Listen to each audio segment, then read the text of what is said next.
Hey, VOD viewers.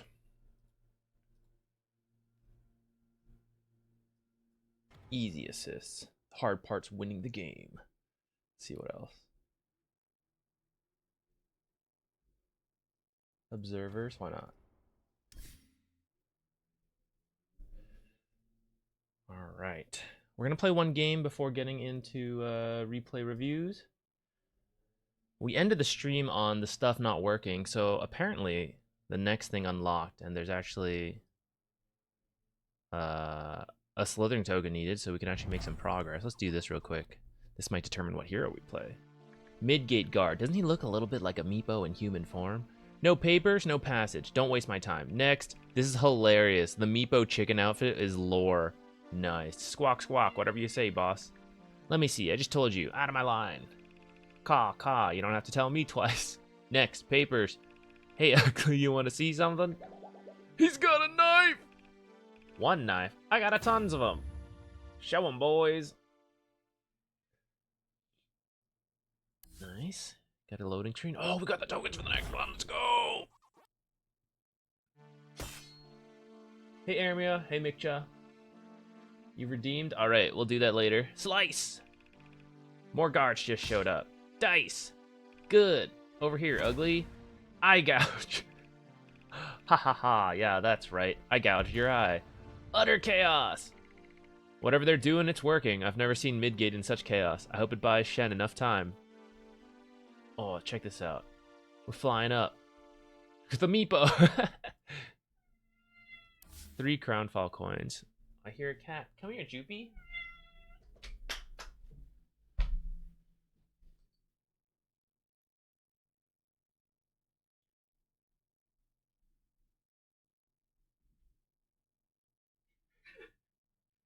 I was trying to pick him up for you guys, but he doesn't want to be picked up right now. Oh. Success.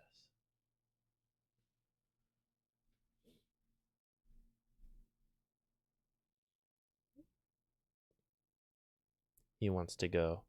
He's looking longingly at the door. Away.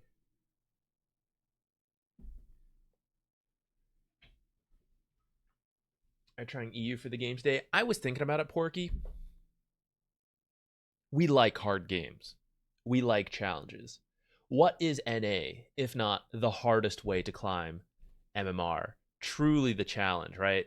And when I frame it that way, I'm like, yeah, let's do it. I can do it. I might stick to NA a little longer.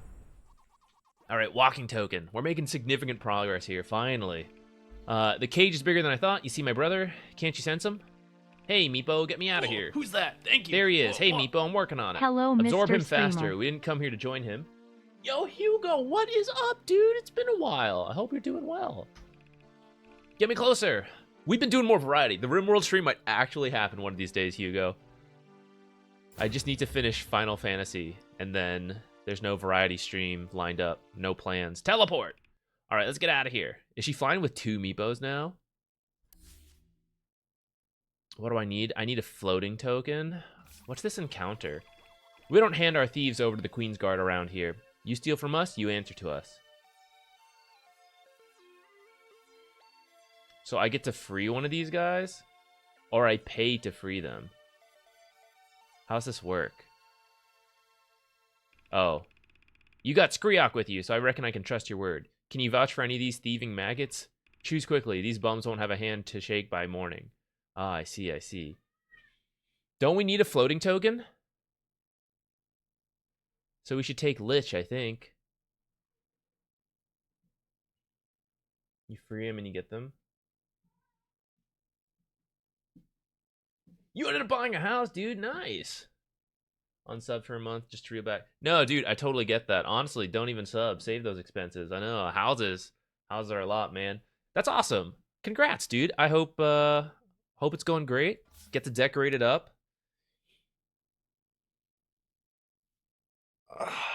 I've been looking for a new apartment / townhouse to rent.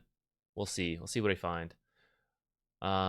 We only have a few things left. So we have what? A floating token.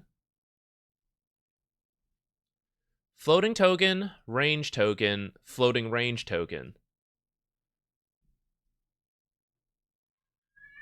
So why don't we just free Lich?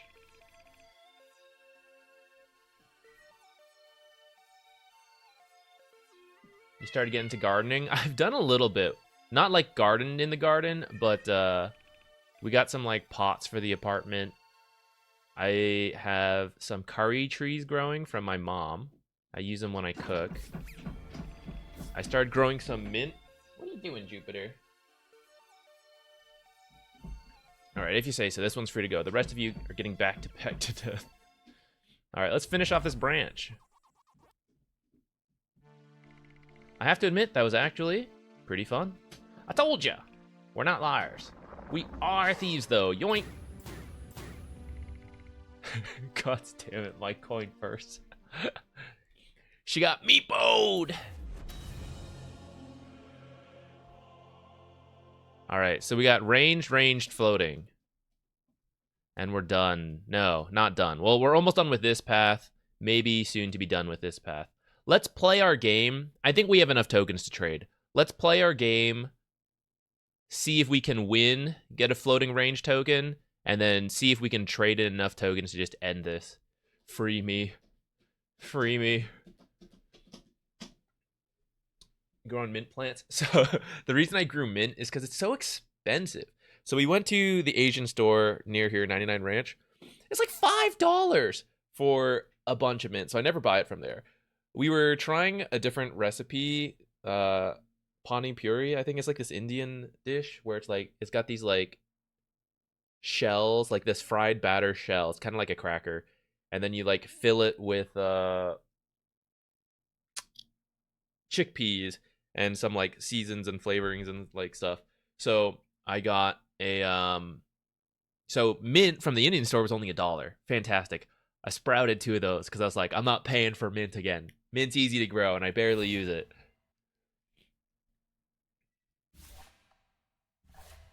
No, we said we'll just try hard, whatever we get. I don't care.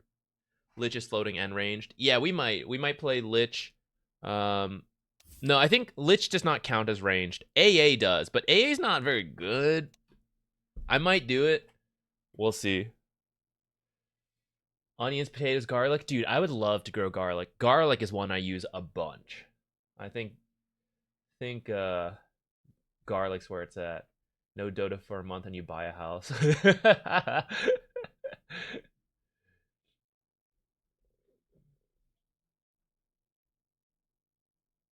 What else?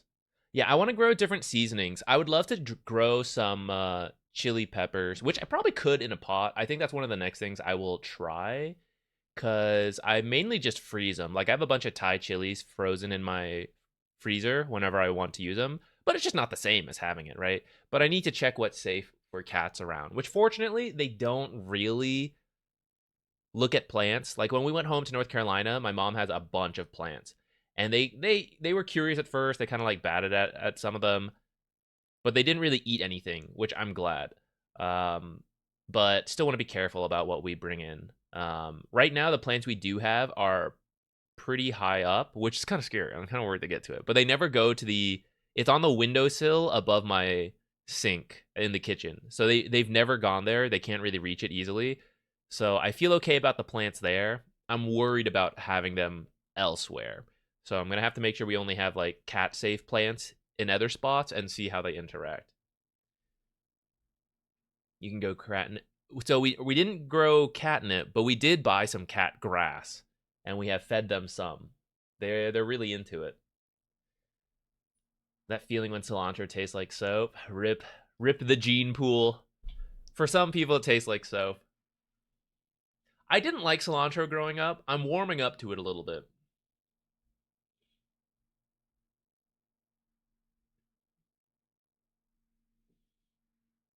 Anthony Anhokey, what's up?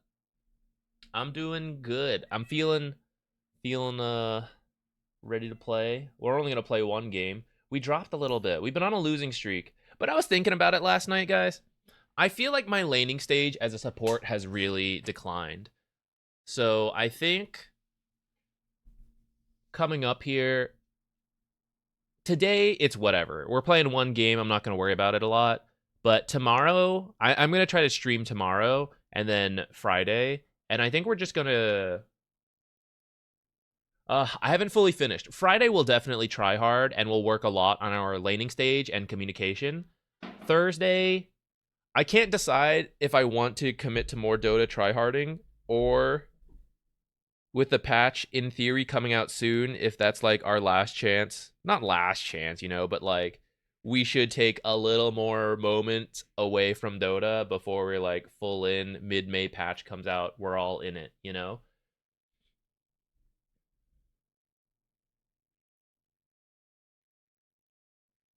Catnip helps keeps mosquitoes away. I'm in. Bugs don't really like chilies. I know there are various plants that help keep away bugs. Chili peppers. I had this one. This is going to be way out there, guys. Follow me on this. Follow me on this.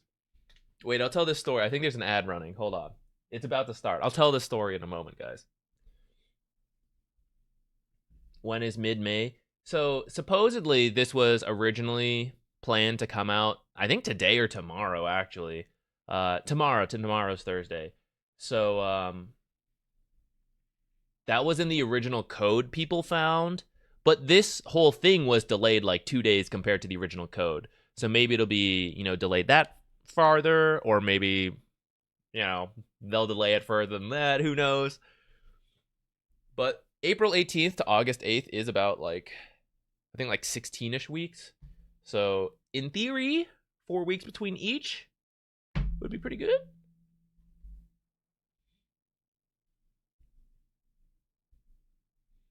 Problem with chilies, as they flower, great for bees, but mosquitoes like the flowering period. I didn't know that. People with real knowledge. Hey, Jigs, I hope you have a good night of sleep. Thanks for dropping by to say hi.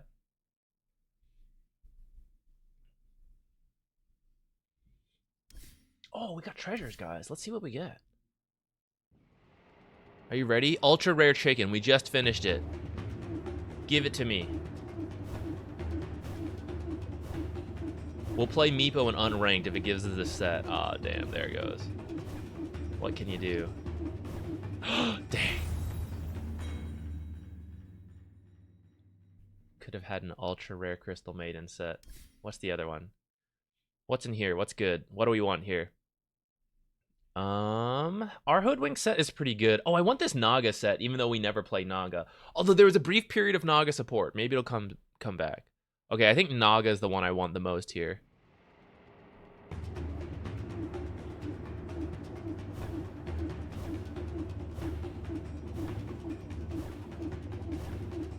Ah, rip.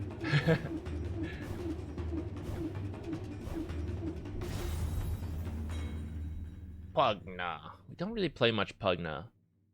I like this ward though. Let's go equip that ward. For the times in the future, maybe we play some Pugna. Puggers, where's he at? He's not even on here. I don't even play him. By the nether reaches.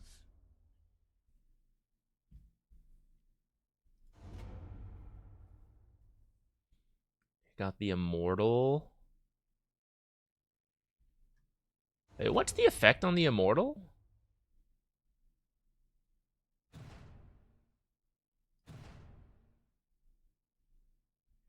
I have a gold one? Oh, why am I using the regular? What am I, some kind of peasant?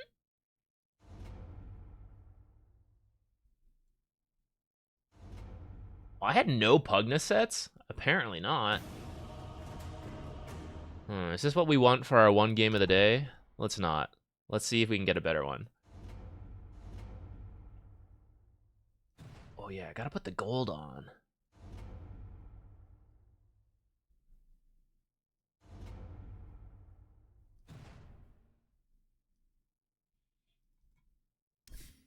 Oh, who's that? Thank you. What? Oh, hey, thanks for subscribing, Anthony. I appreciate it. There's never anything Willow related. We voted up some good Willow sets in the this one. I think there were some good ones. Maybe we'll get a nice Willow set coming up. Hey, Chicken Burritos. Happy to have you here. Oh, the ad's done. Okay, so what I was going to tell When I did a food science master's, one of the classes I took wasn't so much like food science, so much as kind of like an elective thing, broader learning and all that.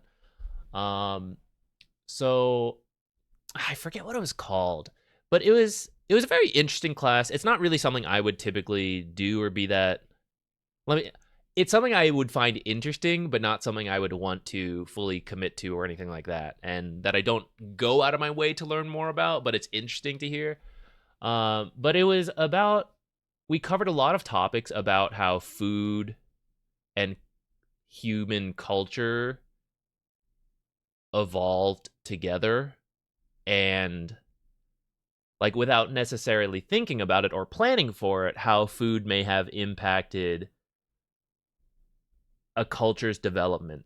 So, for example, some foods have natural, like antibacterial properties. In other words, they help protect you versus disease to a degree. And so it's interesting. You can see like countries where onions and garlic are very prevalent. Nowadays, a lot of us like onion and garlic, right? We're like, ooh, this is so tasty. But there's, you can't really, it's very difficult to prove this, but there is like a theory that the people who like onion and garlic, like way back in the past, people who discovered onion and garlic and then started eating it, cultivating it, they're more likely to survive because they're eating these things that help protect you versus germs. Or like you cook food with it and your food is less likely to become diseased or something as you keep it without, refrigeration, all that technology that we have nowadays. So that part of the reason we find it tasty is because it's good for us. And the people who didn't like it, they're dead. You know, obviously not every, you don't have to eat those foods to be protected, but certain cultures who are maybe closer to the sea and are more prone to sea-based diseases found in fish, all in that. There are certain spices that are very popular there, like chilies. Chilies also have a lot of protective properties. Or India.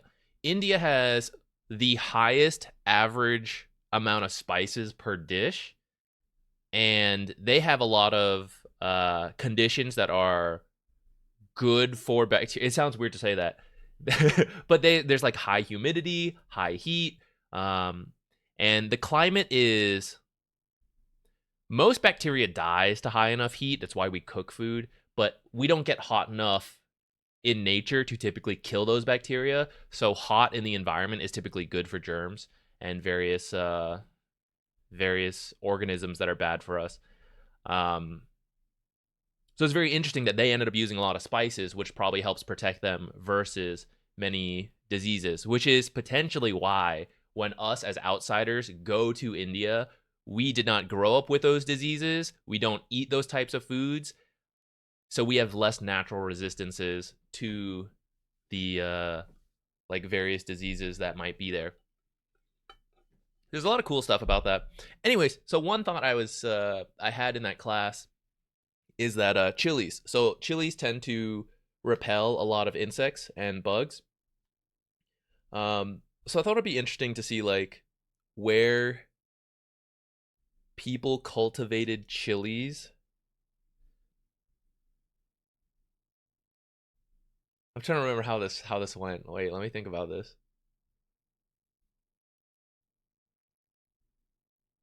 I was curious because so chili plants themselves repel a little bit, but like there can be other parts of your garden. But back then, you'd use human waste for a lot of like manure, stuff like that. You'd put it back in the garden. So chili's gonna go through you. Then you put it around the garden. And I was curious if those cultures would have less bugs like in their garden because the chili's being spread everywhere from people eating it. But I don't really have a way to like look into that or prove that or anything. That's what made me think of that from the discussion on chilies.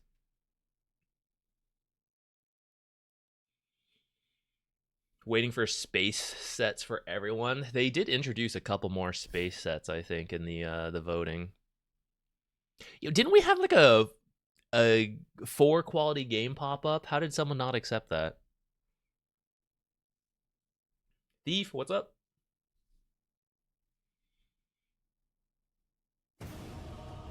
Fair. Good enough.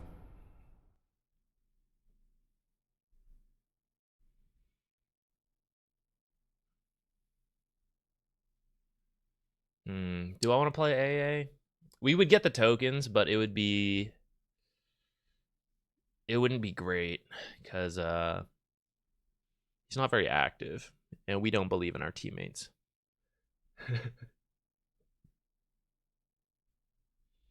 All customers love frying dough. Well, that's just because frying is tasty. A lot of Western food feels bland to us. I can agree. Well, there's certainly some Western foods that are really good, but there are way less spices in general to Western foods compared to Asian foods. And I won't say other regions don't have it, but I'm most familiar with Asian foods. Asian foods tend to use a lot more spices than Western. Possibly less diseases on those Western countries. They had less need for the same germs and stuff. Position 4. Hoodwank.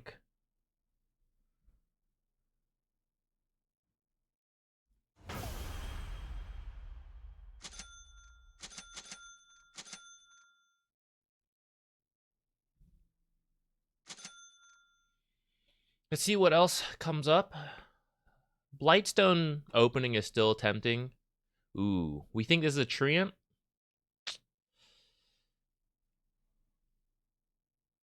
Ooh. Ooh, guys. I'm very tempted to start a Blightstone because I have a Slardar. But I want a Quelling Blade versus a treant.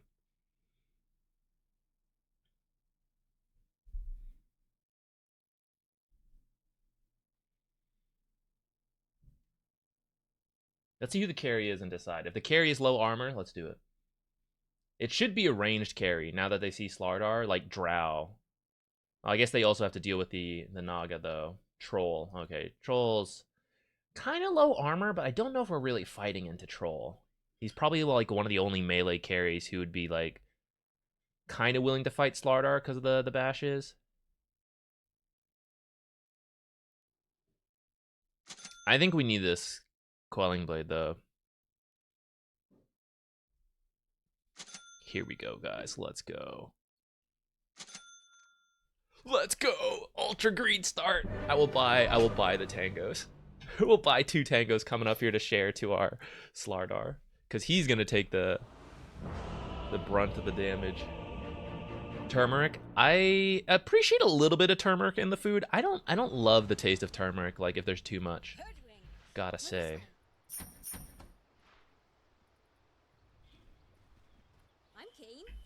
Troll is a pretty good pick here, all things considered. We'll see if we can slow him down a little bit.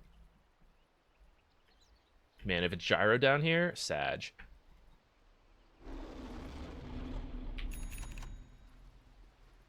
You want a bag? I can get you a bag. What kind of bag? Wicked. Any blood trails? Hardly see nothing down here. Get out. Listen. Did you see a branch move? We got this one in the bag. Always wanted to go Where'd this you way. get a bag? 30 seconds to showtime. You smell something? Probably the right way. I'll lead the way. Only saw Troll down here. There might be 4 heroes top. No worries. Sure. Yep.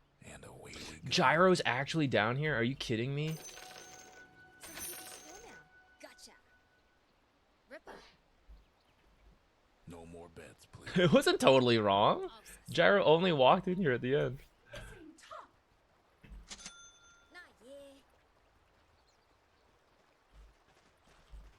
Always a sticker Anyways, didn't I just say there might be 4 heroes? Just follow my trail. This way. Here. Mark me.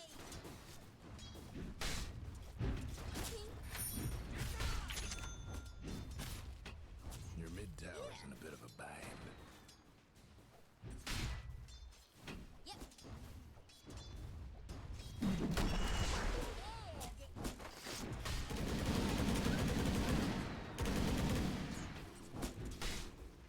It's the murder start. Trending time.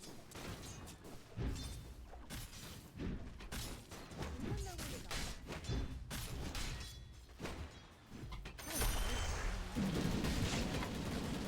Oh no, what?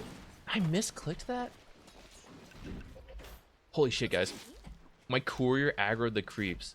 What an unintentionally sick play that saved our creep equilibrium. That thing was gonna walk into the tower. It's Get how over I here, live. creeps. Always on my trail.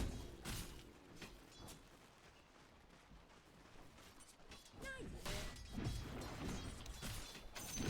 Thanks, nerds. got him scrawled.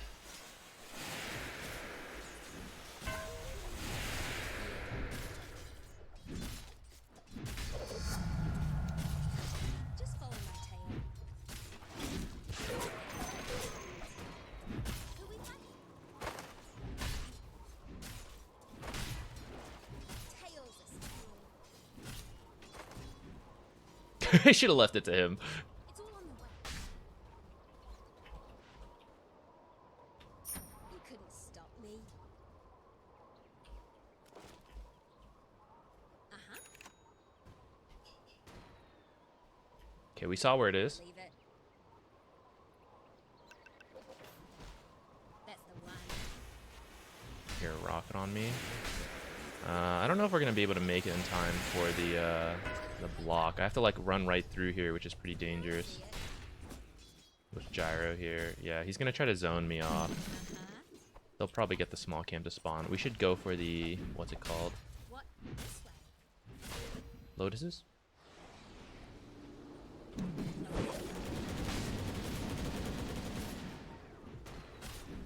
to kill something? First blood. Time to kill something? Okay, looks like he may have blocked our camp as well. I'm keen. Just follow my tail.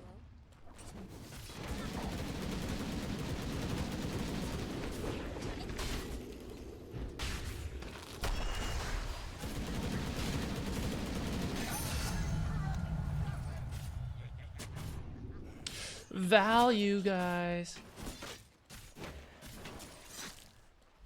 No worries. Well, that was very nice of him. Thank you.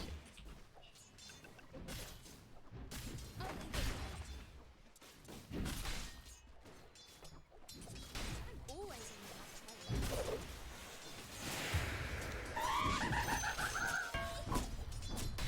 Trending time. Sure. Hey, did you hear? What?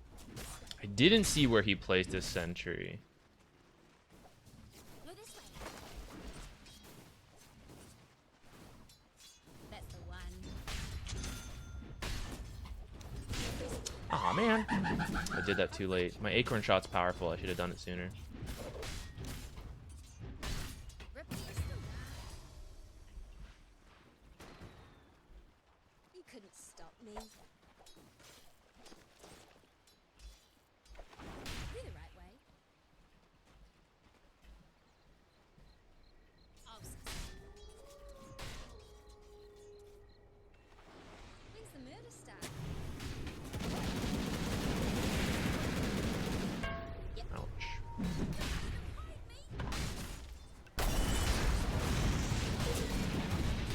I I could have maybe stick to live there. I'll take a troll kill though. Unfortunately, I died first. Alas.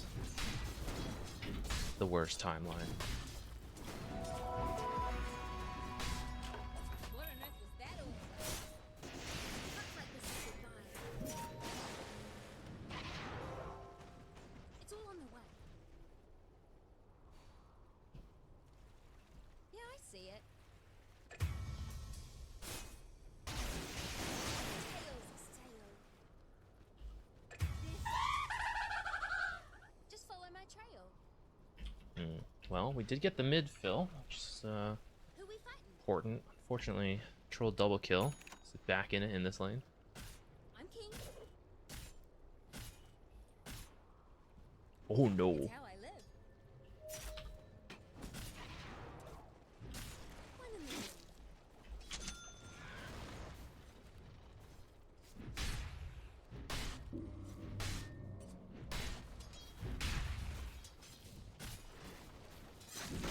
Bet.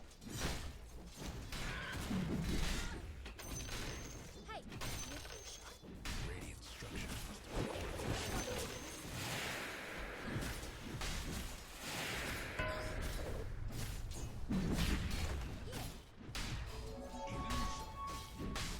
your top tower's getting all banged up. 7 minutes. Okay, Ogre's actually on it already. Great. He's not paying attention. Lol. Almost feel bad for your top tower. This ought to be good. I'm running over. So much for your top tower.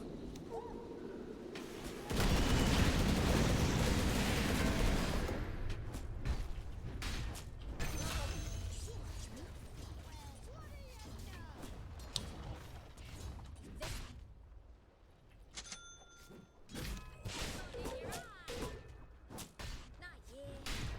Damn, if I could have stolen that creep, that would have been like winning on all fronts. Alright, we are gonna have Uh-huh. a Dragonite problem, it seems. Always a step ahead. Hate to I don't have soups. I don't have team. Yeah. I literally refilled your bottle and got you the 6-minute rune, man. What's you want?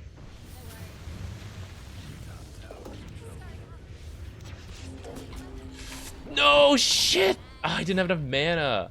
My tail is tail.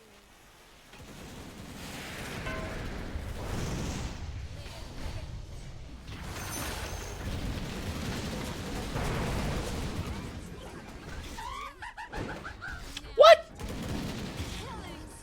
You just see the bullshit? Did I not hit the tree? What? Aw, man. Maybe it's like a high ground thing. Maybe I thought I hit it, but the angle was wrong. I swear we had that, guys. I swear.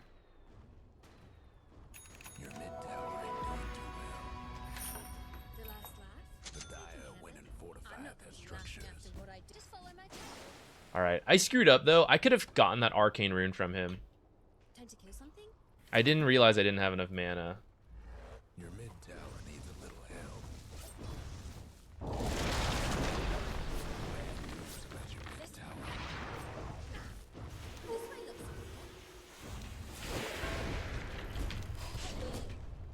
Oh, he's so low. Yes.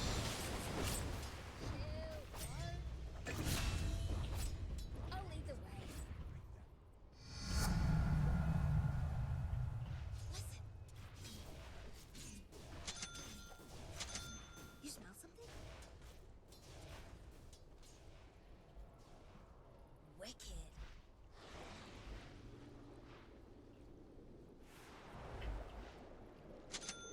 One in the group.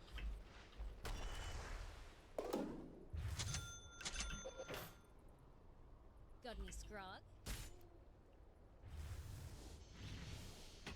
When's the murder start? No, this way. Smoke. Giro smoke, guys. Giro smoke.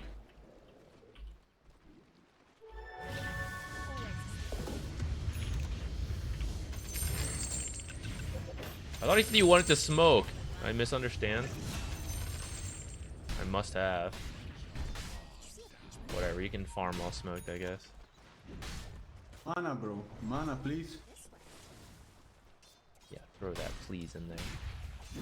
Anyone know where we're going? You couldn't stop me. Yeah, I see Too it. bad about your top tower. Pause it, fiddler.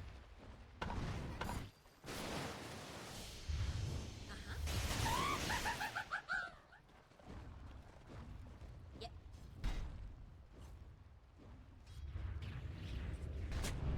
Trail. Top tower. Oh my god, are they poking our high ground? Seriously? The other fella's bottom tower. Nothing but fragments now. Yep. Stay on the trace. I'm always on the right trail. It's all on the right. I need a Maelstrom to push off? He feels super greedy considering Right about now. the draft, but Heaps of these. apparently they're pushing our high ground pretty quickly here. We'll think on this. Nah, yeah.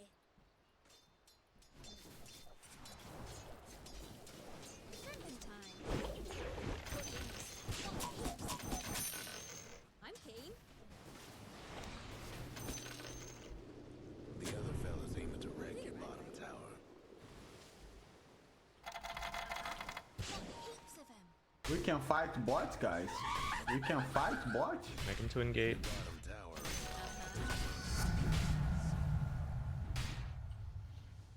I'm keen. Your bottom tower's in a tight spot. Nah, yeah. Hope you weren't We're not partial to fighting your bot. bottom tower. It's how I live. Might want to play. kill your bottom tower. Yeah. Aqui uma. Ah, Radiant's toughened up their structures. That's the one.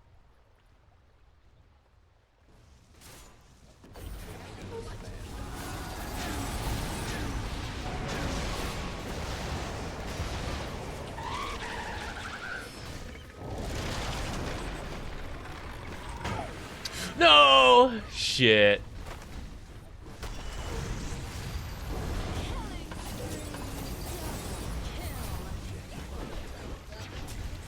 Alright. A little, you know. He's probably dead if we'd hit him.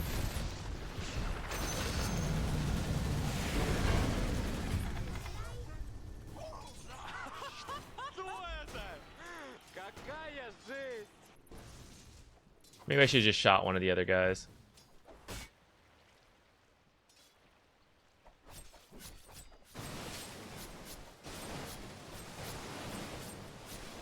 Yeah, I think we do need to go for this because I think we need to drag this game out.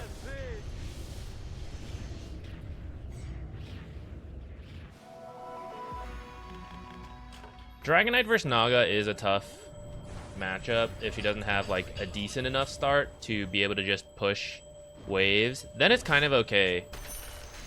But if he just like denies a bunch of creeps in front of her because he has like really good armor and damage and can just ignore her, then it's pretty tough.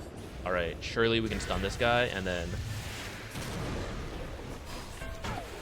break him. Come on, guys, get him, get him. Maybe I should have channeled longer.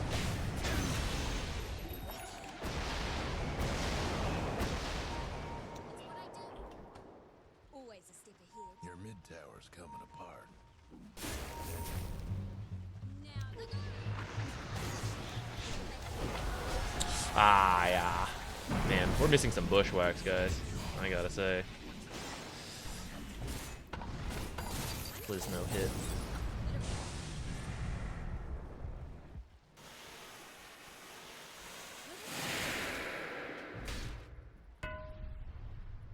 What?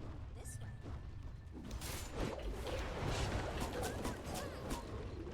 Don't use the ground.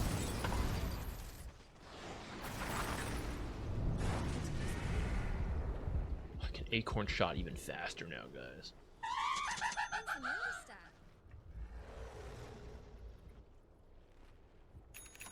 see it.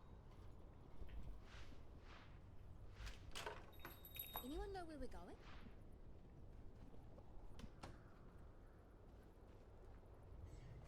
Yeah.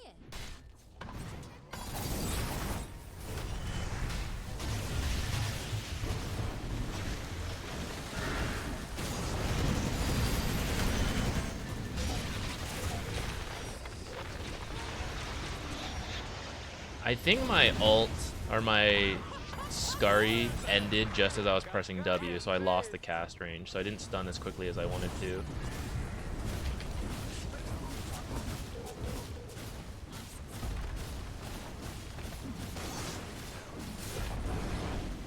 mid tower's done for.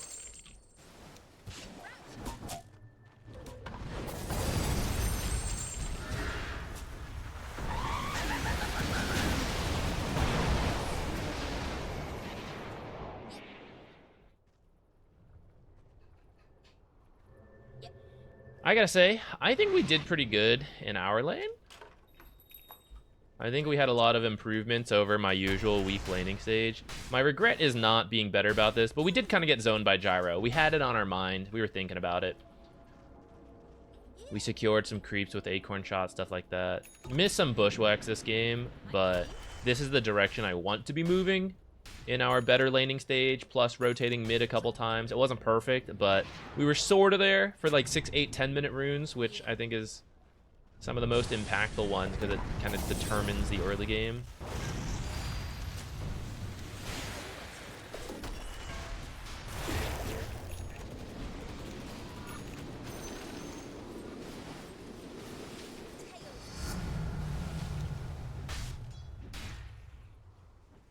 This way.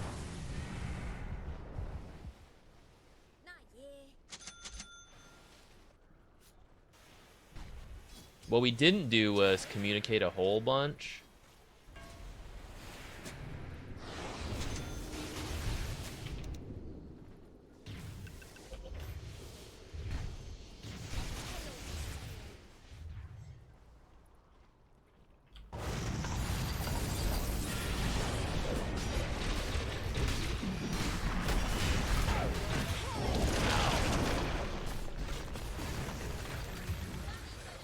Is he gonna live? That's so sad.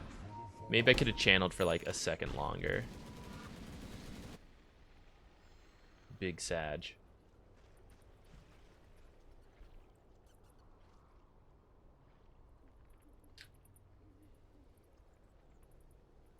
Did Lesh die solo to Kunko? Was that earlier? I can't even remember. I do remember that I showed up at the 6-minute rune and then he complained that he had no supports.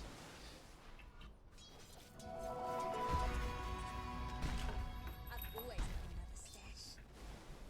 Go get him. Leave it. Trending time. Ripper. Pause it this way.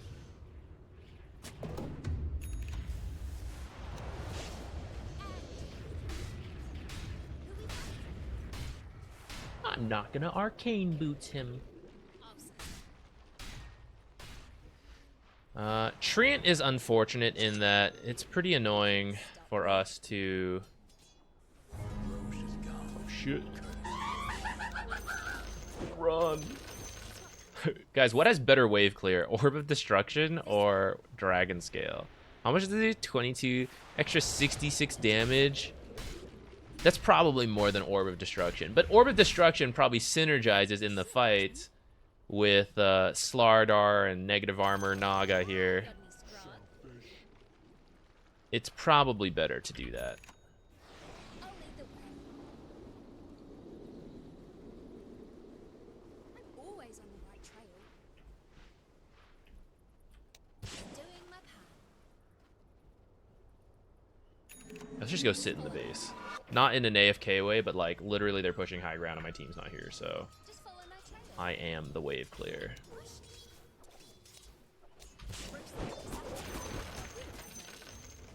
Your top tower's hurting. Just hang on. Can't do nothing about dire structures right now. Yeah. I'm a Treant player, please. Don't even try me.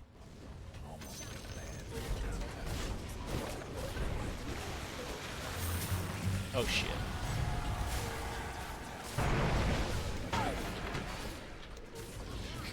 No!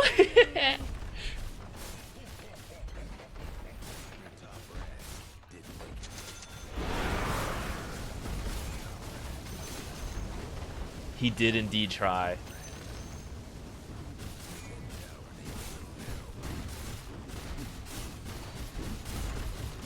Well, that's a bit of a bummer for game one, but maybe we'll get the range token. This is all worth it if we get the range token.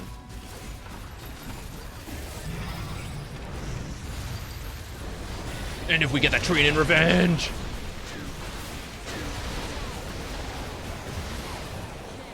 Double kill. Dominant. It wasn't worth it!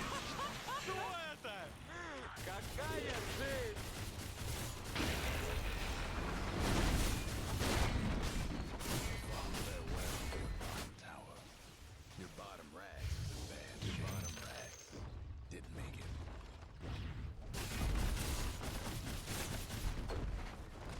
Pick Willow next game. Willow's a very cool hero.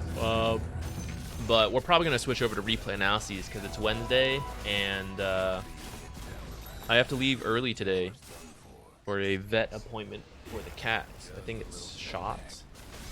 Doing shots with the boys, as it were.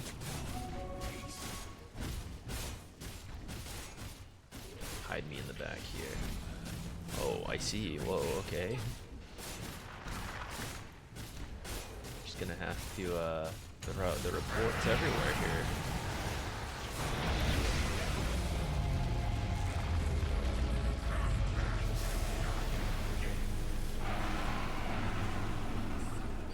He was okay. Whoever Green was too. I caught a glimpse of it at the very end there. These guys were 3 seconds of getting out of the game. Report free. Couldn't help themselves. Yes, it was worth it. That's a win in my book. Ah, who was green? I can't tell who was green anymore.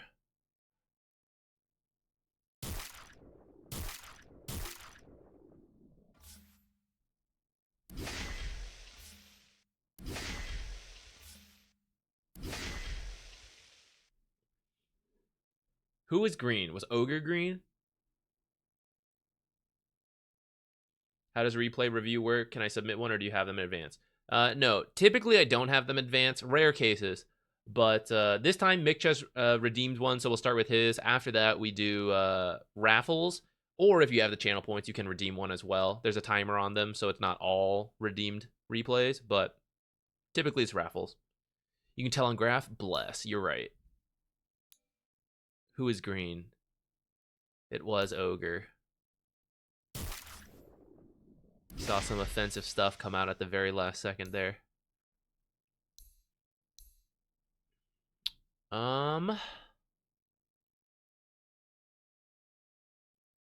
It started okay, I would say.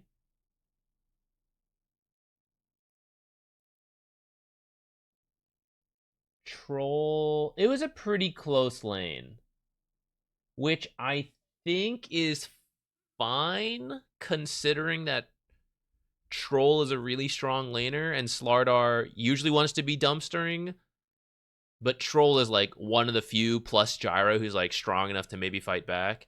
The fact that at 10 minutes, it's pretty close. This is when things start to break down a little bit anyways. And he probably had like 2 towers worth of gold at that point on the Troll as well. They had the tier 1 top, maybe mid, I can't remember at that point, but the tier 2 fell super early. Look at this Dragonite, freaking rich, holy shit. Yo, just jungle on the Naga. Like, once the lane is going that badly, just go in jungle. You'll end up with more than 2.8k. I don't know. Maybe I missed it. Maybe they're even worse than I thought, but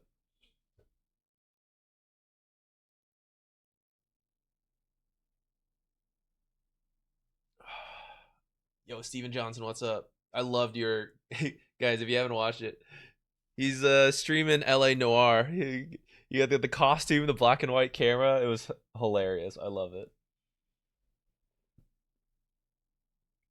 Yeah, mid didn't go great either. I think he was losing it before anything really happened. Not too bad, but a few hundred lead. We rotated. Did he die here? Was this a solo death or a support rotation death? I don't know. It might have been the position 4 rotating over when he said Treant mid. I can't believe a Treant successfully ganked, but perhaps he did. I did notice there was a level disadvantage when we rotated in. So perhaps it was, maybe that death had already happened. All right, range token. Let's go. We might have enough to finish this off. So where should we go? Let's finish the main path first. Let's trade something in for a floating token. We have what? 7 disabler tokens because we always have to pick stuns. Oh, but now we're bumped up to 8 slithering tokens. So let's trade a slithering token first. What do I need floating? All right, let's see the end of the story. We must divide to conquer. If you can bring both of them back, we can take my sister's crown. I shall go to Icewrack, and I will head south to the red sands of Druid. And I'll stay here and finish these. Thanks, Pudge. These is mine, by the way. I'm eating all these. Ooh, we got a comic. View comic. The port city of Smoke Harbor, unjudging home to the claddish navy, pirate brigands, low-dwelling leviathans, and ghostly ships alike, as long as they've got gold that spends. It is early morning, but not, perhaps, as early to depart as some would prefer. 7 hells, where is that woman? Reef that main and double up those lines, you undead swabs. And get that cargo stowed for our guests. Just because you don't need to eat doesn't mean they have to starve. Check that rigging and recheck it, Blakely. I'll not have this ship go down a second time. And someone find me the harbor master. How can humans sail on the ship? I don't understand. It's a ghost ship. How do they stand there? Look, it's frickin' open in the back. That ain't nautically safe. Look, putting the kobold to work. Slark's a swabby. Look at that. He's got a little peg leg. I'm confused. Wait, is this Slark? Why does he have, like... Doesn't this look like a furry tail? Maybe it's meant to be a fishy tail. It kind of looks like it's fur tail, though. Why would Slark have a fur tail? 12-page comic. Holy shit. If I have to summon a tidal wave to push us out of port, his other ships best be ready for it. Ah, finally, our guests have arrived. Sorry we're late, Admiral. The Erie crawls with Queensguard where there were posts at every gate. We had to get creative. A hug? She's friends with Kunkka? Well, you're here now, and you look... No, I don't believe it. The rumors are true. I'm afraid I'm alive again, Kunkka. A loss for the ranks of the spirit world. Not that I'd know anything about that, of course. And how are the rest of our guests for this voyage? Oh, maybe he knows her because he's also kind of a ghost. I don't know. I have been trapped in the back of a wagon with this thing all night, and he has not stopped emitting odors once. I love his face here. This is hilarious. Why are Pudge and... What was his name again? Kestrel? Why are they here with us? Shameful for a goddess of your prestige and distinction. Come, my men will show you to your quarters. Blakely, please show our guests every hospitality. Which one's Blakely? Is this Blakely? Poor Blakely. His back looks like it's killing him. In fact, I'll go with you. Your captain will be sharing the guest quarters with you all on this voyage, as the captain's cabin is at the bottom of Cataract Pass right now, along with the rudder, come to think of it, but we'll manage. How? A voyage to Icewrack on a ghost ship. Wait till those cluckling hens back at the market hear that dumb old Bakit Bazura went to... Oh, his name was Bakit, right? Oh, I'll meet you on the ship, princess. Lol. I'm glad he agreed to come. Kestrel might take some convincing. I wish more could come with you. Oh, Kestrel is the guy we're going to find. Right. No need to travel light. No, we need to travel light and move quickly. We do need to travel light. As do you. When are you leaving? As soon as your ship departs. We aim to be in Quoj Kuoij by nightfall. Though I wish I was keeping better company. I guess it's just Kuoij. This is actually what my Pudge support's doing, guys. This is Pudge support in your game. Just sitting in the trees, pissing himself. I'm Pudge. Gonna get a hook. You think you'll need him. I can't think of anyone I'd trust more to guide you through the terrors of Carnage Fields. Dragonus. Oh, perhaps I suspect most of the terrors come from him. Dragonus, I see. A kiss, but silhouetted because this is a rated T game. Only killing shown here. 2 days ride on no sleep. I don't know how you do it. You're in a far better mood than I. I've been a spirit for too long to finally have a solid form again. The breeze through my fingers, the sun in my eyes, my stomach's growling, Dragonus. Of course, let me get you. No, I love it. Ha! I haven't eaten a meal in years, and now I'm hungry. I don't think I realized how much I missed it. I can be part of this world again. You can be hurt by it as well. Keep yourself secret. Oh, stop. You know I can take care of. I do, but Imperia... She knows my power is no longer tied to her, and likely that I am in league with the rebels. And she knows of the rebels themselves, the Kazurai. She hunts them. Kunkka's ready to go back here. Speed it up! But she does not know about you. Wait, we started the conversation here. We're finishing it on the boat. She's like, pause here. Let me get on the boat.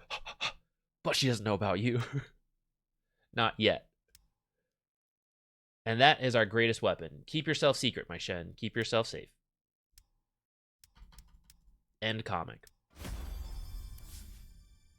Accept. Alright. How much trading can we do here? We need a range token. Let's trade our slithering tokens in again. What are the odds we need 5 slithering tokens? Low, right? Famous last words. What's wrong with the blades you have? Nah, my new knife. There's a guy here, Shifty Busco. He's supposed to be the greatest bladesmith this side of the abyss. Guy's got a waiting list for a year long, so, you know, I politely suggested he move me to the top of it. I even paid him in advance. Now his time's up and I can't find him anywhere, and I needed that blade. I've got some real special people who need a lot of killing. Now that, I understand. Let's help the little runt find his knife.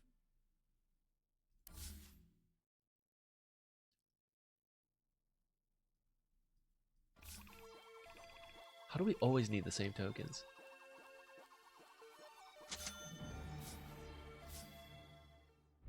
I should have kept track of how many we needed statistically for science. Here's your bladesmith. Please don't kill me. Shifty Busco. This reminds me of Basco from Dawngate. Why are you hiding in that barrel?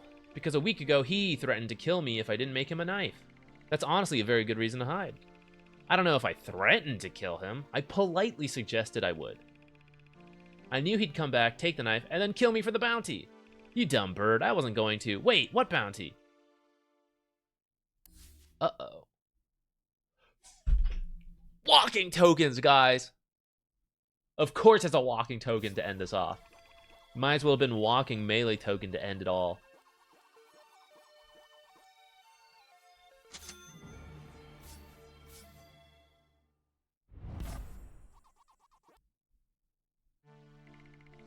So, it was all a misunderstanding. I'm definitely misunderstanding what this bounty is. What kind of bounty? How big? Forget I said anything about a bounty. Here's your knife. It is the finest I have ever made, which means it is the finest that's ever been made. Don't follow me. Goodbye. Right. I should also be going to follow my dreams. Goodbye also. Wait. Perhaps you would consider using your new blade on our quest. Intriguing. Tell me more about it. Smoke bomb! No. We should have seen that coming. Alright. So the only thing left is that we never found a candle token here. You need one candle token. Interact with special locations to find this unique token. This is where the candle shop is. It is a candle maker's, but the sign in the window says closed. Does it say when they'll be open again? It does. Come back. Flip the sign over. Later. That's some Valve shit right there. So I guess it's not available yet. Unless we have to find it somewhere. Perhaps it's hidden in the comic, guys. Is there a candle anywhere? Oh, wow. Why did I just click? It just ended it right away. Oh, look, Pudge is here. Look at him eating birds back there. His hook's like yellowy. Surely, if that was what we had to do, someone would have already done it.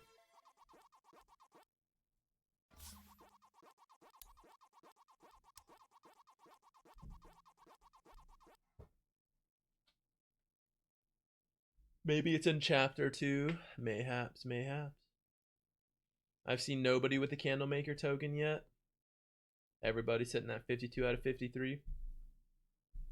Okay. Guess we'll wait for it.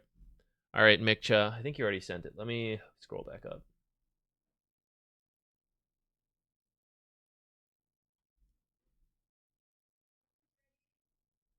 CM5 game from the other day. 3K MMR. Crusader 5. Legend 1. That seems like a big range. Or is your carry Crusader 1?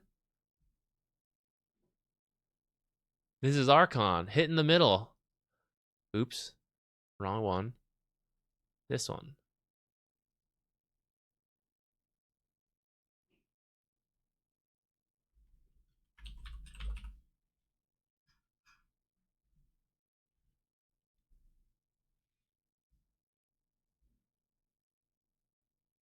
Okay, download. All right, we're in the replay portion of the stream, guys. So, excuse me. This one is redeemed by Mikcha. We'll do the raffles right after this.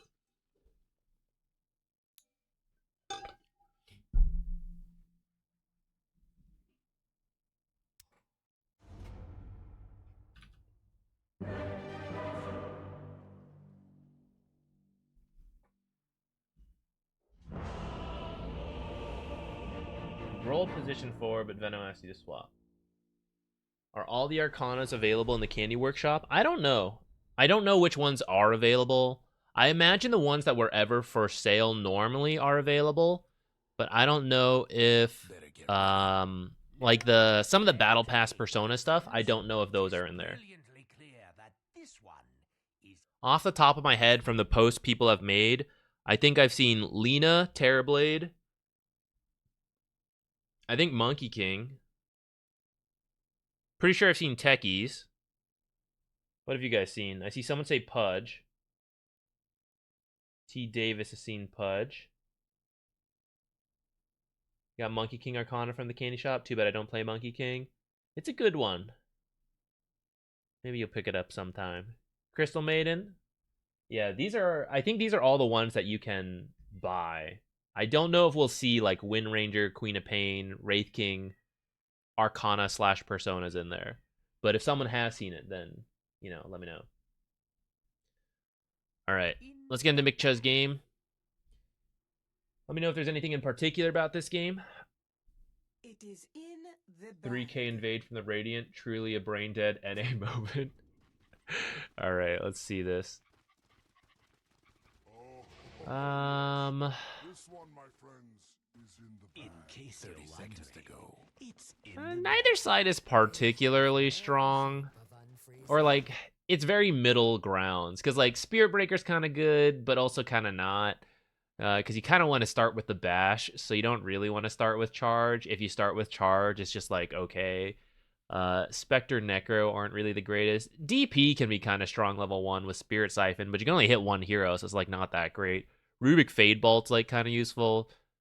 Veno Q and CM are probably the best spells, so maybe I would favor the Dire. All right.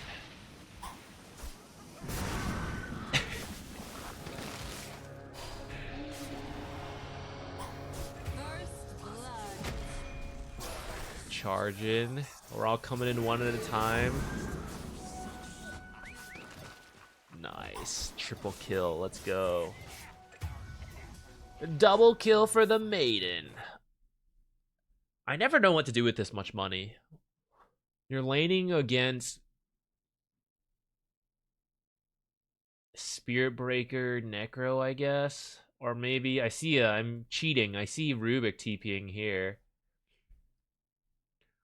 I would probably buy a Null Talisman or a Bracer. I can't decide which right now. I think Bracer. Like, I don't know what else to do with this amount of money. I feel like it would give you a good lane presence. Either Wand, Mango Circlet, like some other stuff, or just go straight Bracer. I guess you could buy some extra consumables quickly. You could buy the Wand. Hold on, let's math. Wand is 350. It's about half our money spent. 350.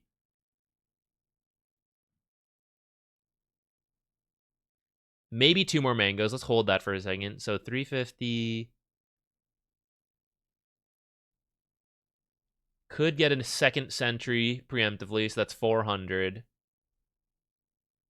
Ward's in there, maybe free. 400. So we have what? 235 left. 2 mangoes, and then we can still spend 100 gold. Or 1 mango and a circlet, I think, fits in there. I'd buy a blood grenade if it was available, but... Oh, you actually only have 3 tangos. I didn't realize. Okay, so maybe 2 mangoes and a salve, or 2 mangoes and another tango. Or straight bracer. And then, like, straight bracer, and we have, what, 100? Or I guess you picked up the bounties. Now we're up to 700. My god. You're thinking straight tranquils. The thing is, so let's say you do this. Maybe you are going to. You're going to be full health all the time.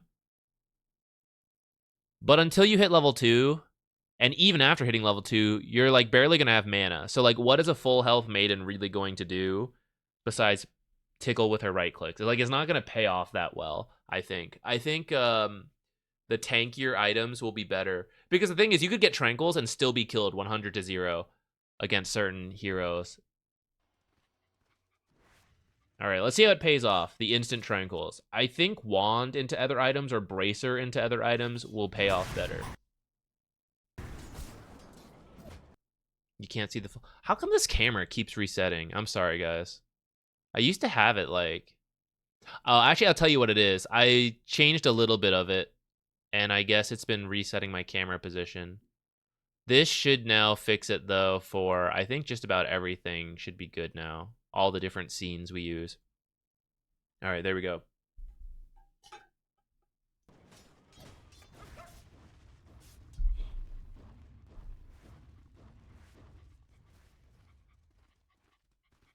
Lane went really well. Well, we did start with like a triple kill. Okay, hold on. I was reading chat. What are we doing? We're like running in circles here. What's going on? So lane kind of pushed. And then you went to go fake body block. I guess it's sort of okay to do that. It's a little scary to poke. Maybe could it be nice? We did lose on some solo. We gave PA some solo XP, but I don't want to. I want to hit, like, what's she doing with level 2 without you being level 2? You're level 2. I would argue your level 2, 3, and 4 are all better than PA's. So at least I would try to maintain some more XP with her. And then if you want to fake body block, go ahead.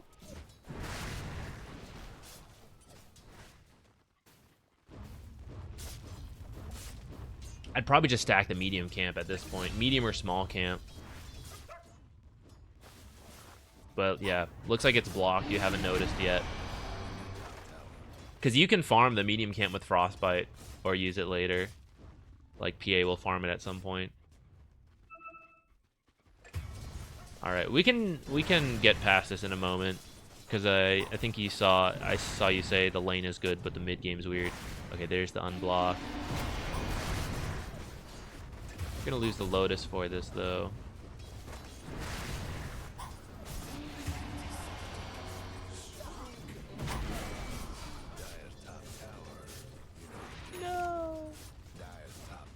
See, like, the impact you're having is not from having health, it's from having the spells. And living long enough to go through several rotations of spells is kind of what changes fights. more than like you show up with full health again. Even though it is kind of nice to have tranquils this early.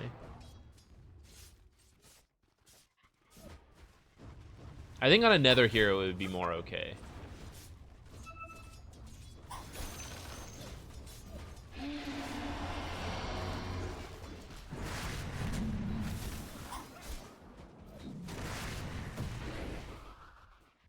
Pretending to block is fine so long as you're not in too much risk for it. It's just also dangerous if it's dangerous if it puts you at risk or if there's better things to do, which potentially like giving too much solo XP over early is like what I'm kind of debating on. This one, I don't think you have to do this right now.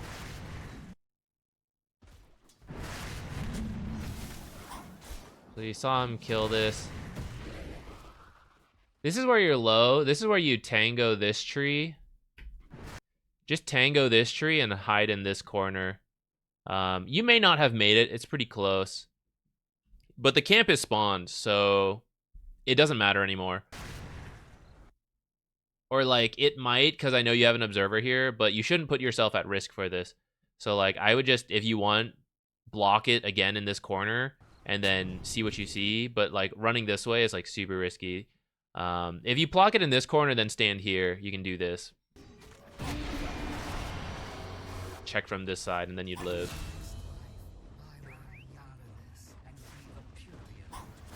Yeah, we all do something like that. No worries. If lane starts well and one option on Talisman, can he ignore level 3 E and put the points in Q or W? Potentially, if he has mangoes. You'll sometimes see people do that. Get like QWQ, QWW, something like that. That's like the most aggressive version of the build you can do, but it's really mana intensive. Your plan has to be getting kills. What you actually see most pros do right now is go QE or WE. WE for more one-on-one trading, QE for more securing creeps while generally harassing multiple heroes, hopefully. And then you max W after that. That way you're not as mango dependent, but you'll still see Crystal Maidens buy mangoes. But you're just like constantly harassing with Q, and your mana kind of makes it a little bit more free from taking aura at level 2.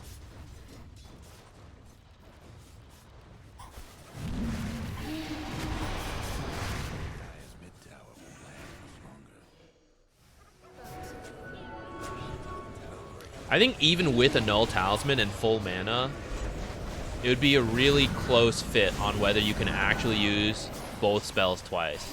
So it's not really the Null Talisman that determines whether you can do that build, it's how many mangoes and healing lotuses you have.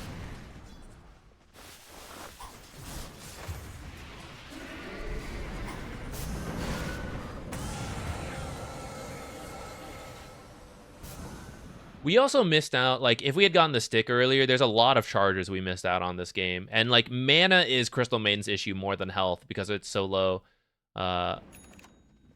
Tangos tend to be enough to heal, like, every tango's like a third of your health. Alright, we're getting into the early game now. So, some rotations kind of killed us off. Your team draft sucks. If your mid game feels bad, it's because your draft is bad. I would just try to stack a bunch, and you and Veno hold defensively wherever they go. You, Veno, Coddle play together, and you try to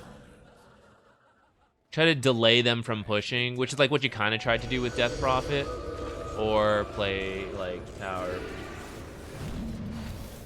You always max E and W. I didn't want to start W this game, but that invade, I went W for the invade. I actually think it's fine. You could have gotten Q, but you have PA who can secure range creeps, so I think W is actually fine. Don't, maxing E is pretty unnecessary. 1 or 2 points, I'd say. 1 point is the standard. 2 points if your team really makes good use of mana is fine. Medusa kind of does, but it's like not enough to justify it since she's mostly going to be farming anyways. Coddle is mana self-sufficient. PA barely has mana needs. So I would leave it at 1 point in E, max W, for your own farming and aggressive potential.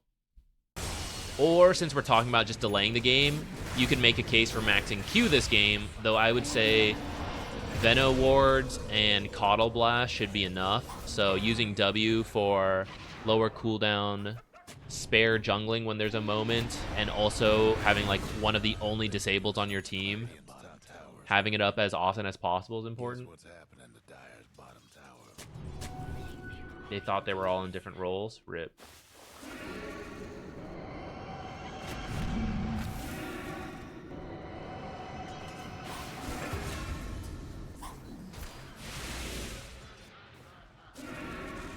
Yeah, even in the game, let's say you had like Leshrac, you had a Zeus. Who else spams mana to farm on carry? I don't know. I'd still say like 2 points is enough for those heroes if you really want to invest in them. But I might pick it up later. I used to do like QWEE, but I think current laning requirements do like 1-2-1 or 2-1-1. Probably 1-2-1 in most games for the lane. And then at level 5, you could consider the second point in E if you think your team really needs it.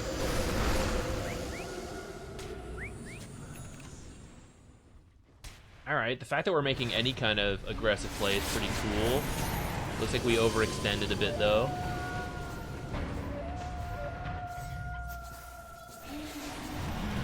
Chasing pretty hard on this. I think your team should have just gotten out after Coddle died. It's kind of working. Medusa making space for the PA, as one does. Drums. I would probably get Glimmer Cape first. Drums is good for Medusa and Phantom Assassin, but neither of them should really be joining yet. And giving them extra attack speed, move speed right now isn't that meaningful because their damage is quite low. I think the Glimmer Cape to help you survive would be better, and then you can get drums after that when they're more likely to be joining. I know Medusa has been kind of active, maybe recognizing she, like, I guess I'm the offlane by accident. Oops, I'll try to be active Medusa offlane. But even then, like, the damage is low, so I'd say surviving with Glimmer Cape is better. Cliff Ward back here feels unnecessary. You should definitely sentry low ground and then Q high ground first. I would ward later, because if you look where you guys want to play in the bottom half of the map, like, areas we're likely to play are near towers, right? So either, like, here, because we're defensive, or here because we're offensive. Here because we're defensive, here because we're offensive. Here because we're offensive, here because we're defensive.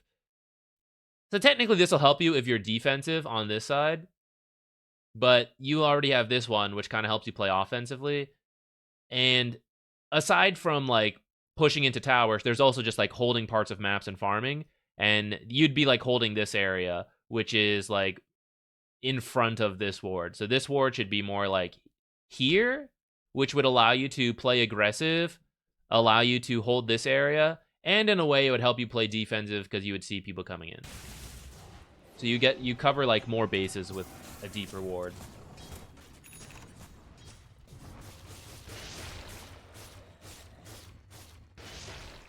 Oh, you can hear but can't see. You'll hear. That's okay. I don't know if we showed anything that critical.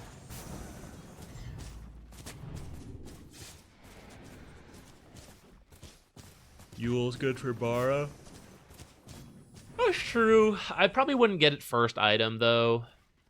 Maybe second or third item on Crystal Maiden. Yule's is a little awkward because you're so squishy, so the items you want to buy first usually help you survive. That's why Drums gives you some strength and some magic resistance from the stats.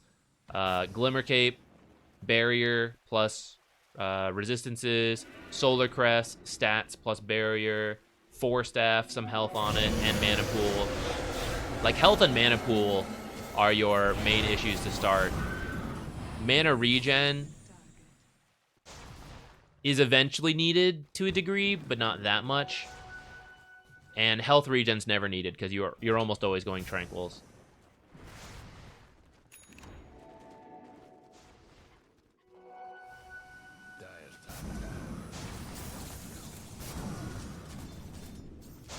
Also against Spirit Breaker, you want deeper wards to have more reaction time to the ganks. Like, for example, if someone's farming here and then sees a Spirit Breaker here, it's too late. You're charged. You're getting barred. Radiant's top tower's taking hits. Okay, all things considered, I mean, this game is in an okay spot. We're 20 minutes in. We're not too far behind. And by behind, I mean, like, tower-wise, we're even. They have a more important tower in the mid lane, but, like, whatever. And you guys are actually now building, like, a 1k lead. Spectre triple kill.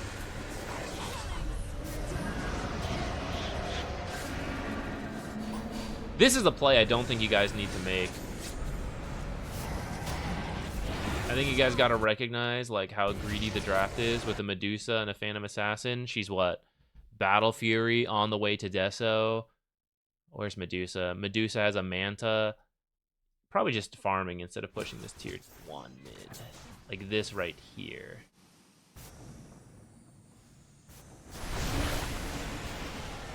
You guys got baited by a Necro kill maybe.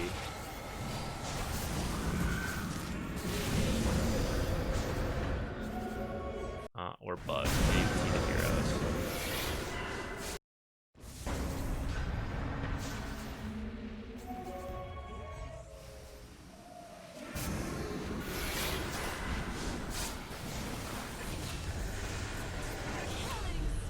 I guess I don't mind a little bit of poking on this high ground since Necro is dead, but the fact that you guys split up kind of screwed you guys.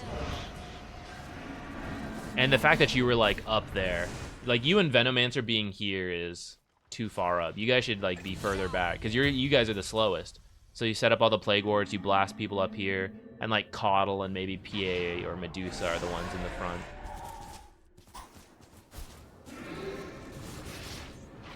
Ah, so close.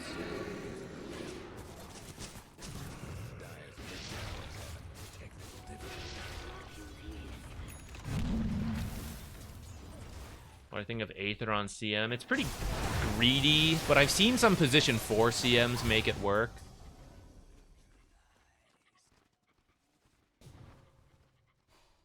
I think if you get at least some kind of health item first, like a Bracer plus this talent is quite a lot to make you tanky. Or maybe you buy drums or something first and then you get the Aether. Like, second item Aether or like 1.5 item Aether, because you bought some small items first, I think can work if you're going real greedy and Frostbite is real good.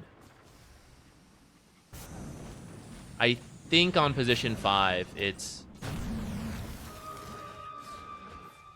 a bit meh, though.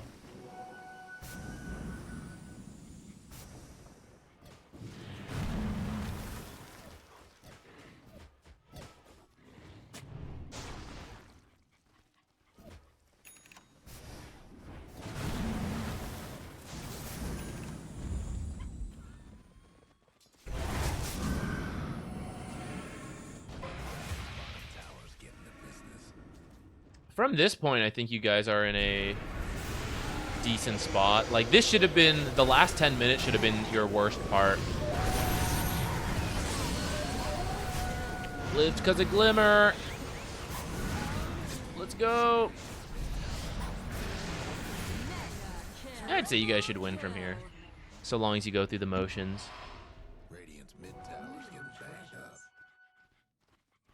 Radiant's mid tower. Looks like Hopeless Zin has redeemed the replay. We can get him in here, I think, next. I'm gonna go. My girlfriend has made lunch, so I might bring that here. We'll eat while we do the replay. And Dream League start. There's no, I don't know. There's actually a good amount of tournaments happening since they opened things up. You're gonna screw someone over with the patch. It's unavoidable. Whether it's like literally in the tournament or just before, it is what it is.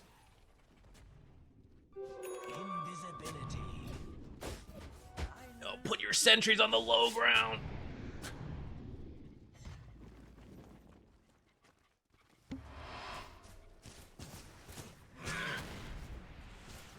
Tomorrow, Act 2. Maybe. We'll see. releasing a patch mid-finals. Are they? Aren't they still? Didn't they just finish the group stage today? The Swiss group stage, right? Yeah, Swiss group just finished. Tomorrow, how many games are being played tomorrow?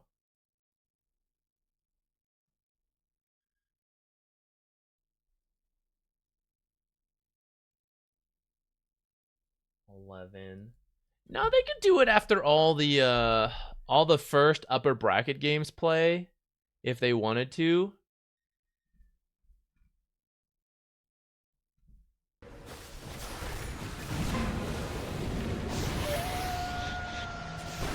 Act 2 would be fun. I'm telling you guys, I am really hoping for a gameplay patch.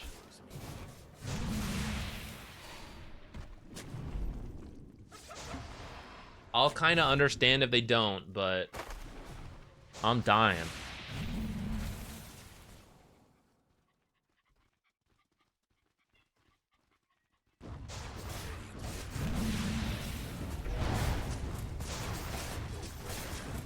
Hopeless in. Send in a game whenever. I think this one looks good.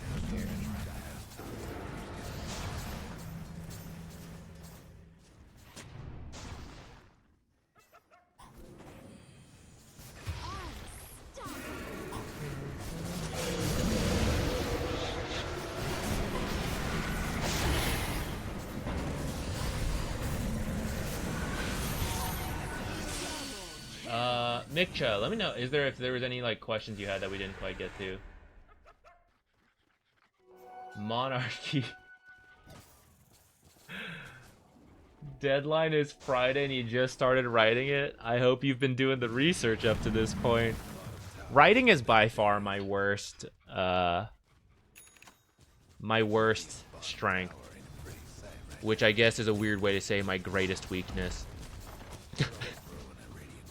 But it's so I think given enough time and care, I think I can write fairly well, but I cannot do what some people seem to have the strength of. Is like, oh yeah, I got like a 5-page essay. I'll just start like 3 days before and it'll be done. I need so much time. It takes me so long to write even a sentence or two because I am a very informal speaker and my thought process does not flow, I think, in the most straightforward manner. ADHD, I'm all over the place. So writing is extremely difficult for me. And I probably spend like 5 times the amount on like writing than a normal person. And it mostly ends up like garbage.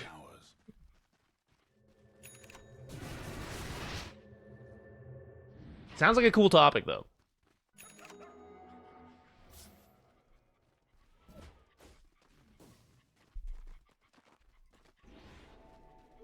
Double damage. I mean, from what we saw, I think you mostly were on track, Mikcha.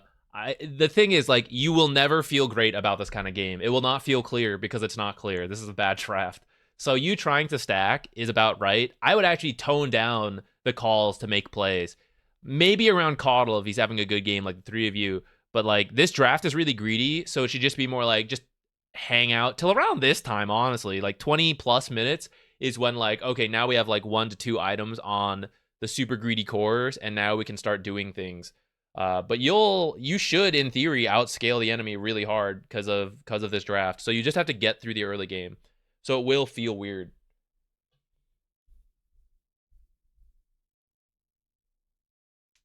I think stacking, probably priority number 1. Good warding. I think the plays that did end up happening kind of worked out. I don't think you have to feel forced to make them.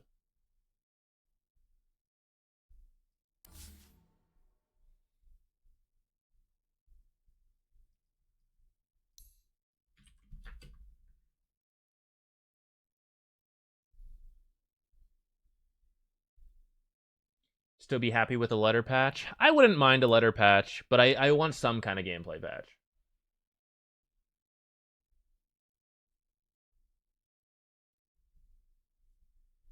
You were trying to ward where you wanted us to make plays. I think that's fine, but again, like, don't feel too much pressure to make plays prior to 20 to 25 minutes. It's more you just need to hold and live. You can have some, like, probably one aggressive ward / deep ward, help spot Spirit Breaker rotations, help you make some plays, but it really is mostly just like defense, hold the space.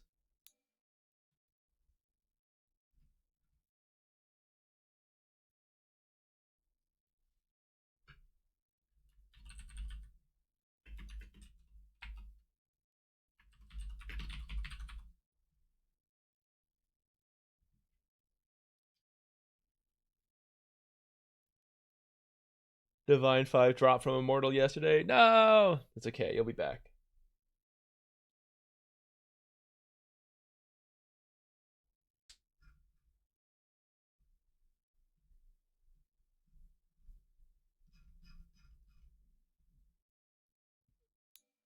All right. I'm going to load this up. I'll be right back.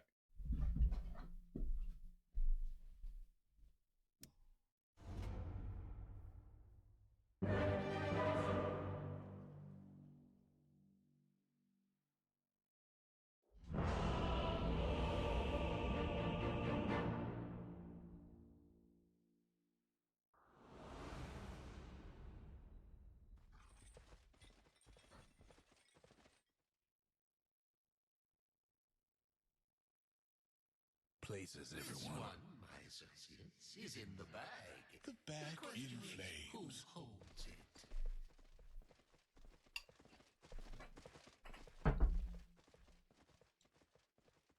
Lunch is pasta. Hope I don't make too much of a mess. That was odd indeed. It is in the bag.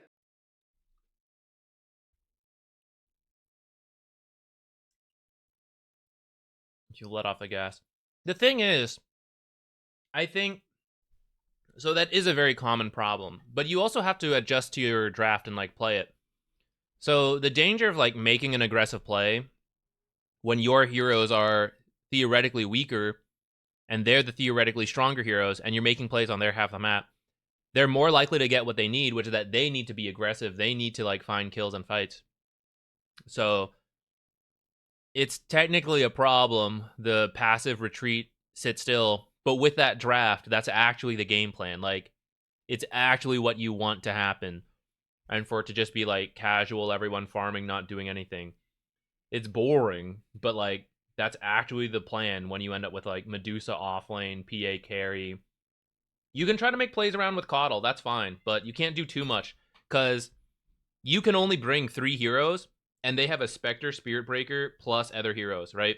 So anywhere you go, it pretty much has to be on Spectre or Spirit Breaker. Otherwise, wherever you gank is at minimum 3 heroes, and if there's a 4th hero nearby, which there could be, a decent chance of, you're going to be outnumbered like every time. Unless you're bringing a Medusa or a PA and they have 1 item and it's like, do you even want them? Like I don't think I want them at that point.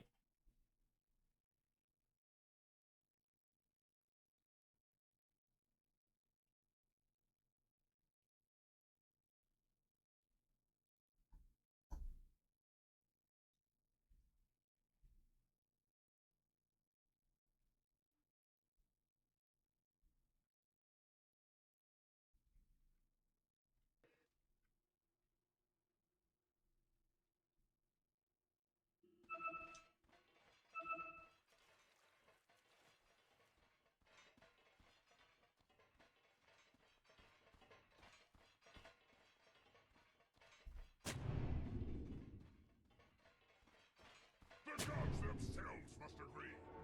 It's in the 30 seconds to go.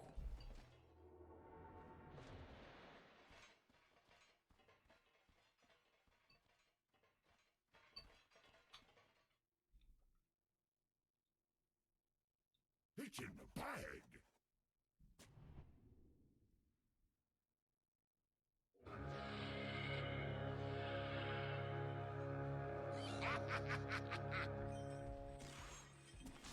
And they're off.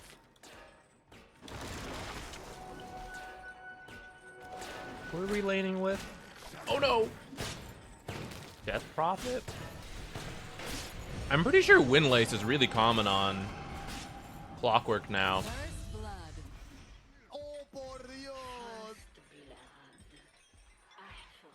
I think your stats are really good already. No. Looks like you almost had that. I think the Hook expansion box is what grabbed you. I might trade the Circlet for a Windlace.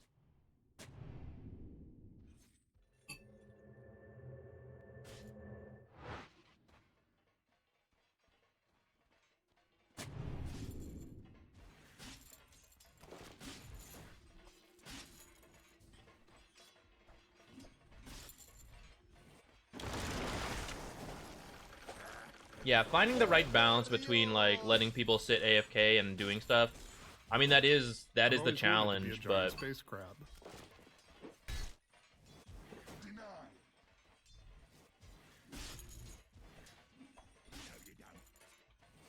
well, I mean that's the pub moment where you can try to force plays. And the fact that you're trying to be active could work out to your benefit. But it could also not be good based on the draft, right? But there's a lot of variability in pubs. So I think at that point, it's just like a personal preference of like, how would I rather lose, you know?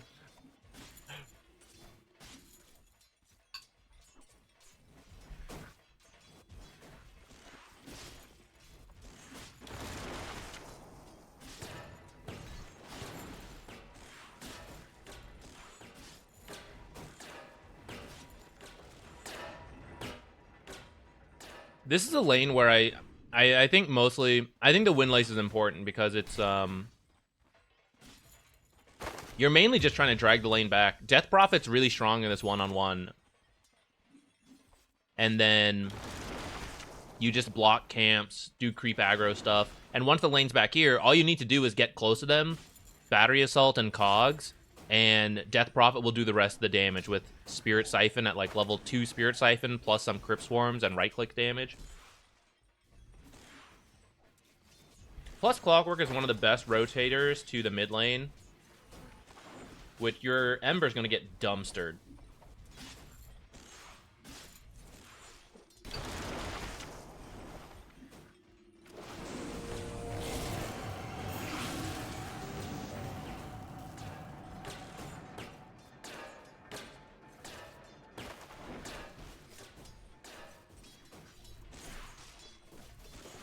Clock is also a bit of an all-in hero. Like, you go for a really big trade with Battery Assault, Cog, stuff like that. So after, like, the opening tangos, you might buy more, but I would really recommend actually a Salve. So that you can make a really big play, get a kill, take a huge chunk of health off, whatever, retreat, salve up, and you're good to go again. You can't make the type of plays Clockwork wants to make if you are half health or lower, because you might actually be the one who dies first. You have to be at least equivalent health or more. And if you're more health, then they'll always be scared of you, and simply walking forward will zone. Radiant's mid tower could use a hand.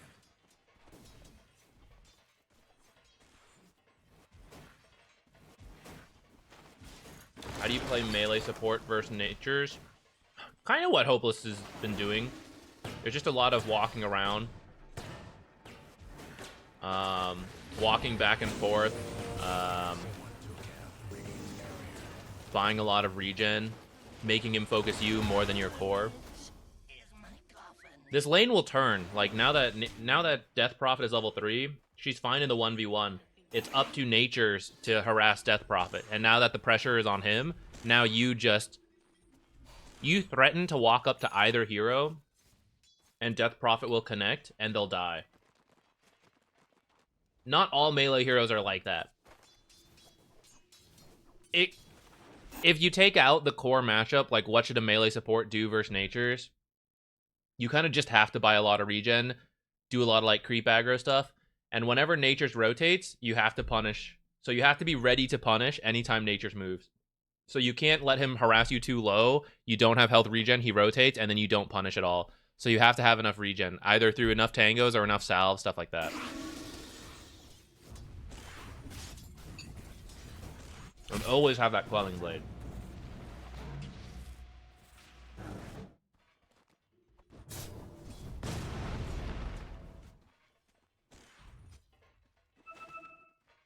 Kind of better than expected.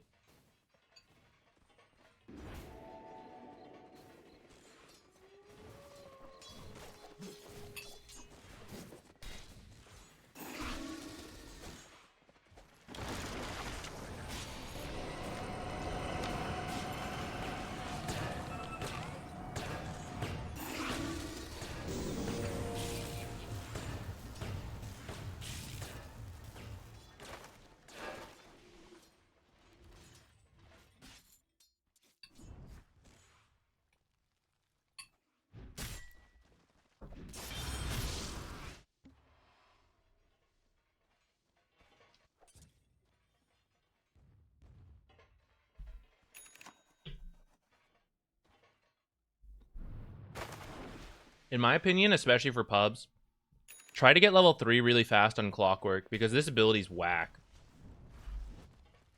More than double the damage at level 2 compared to level 1. And you know there's going to be positioning mistakes.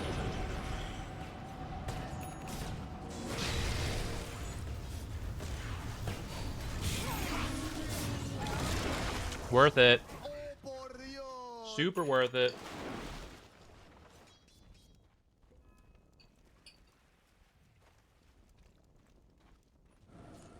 Game-winningly worth it.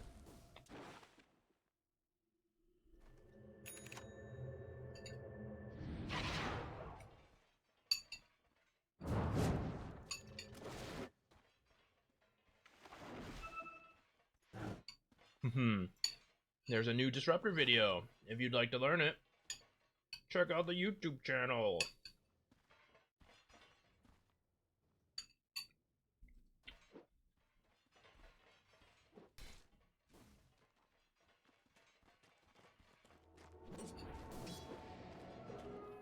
The seeds of fortune.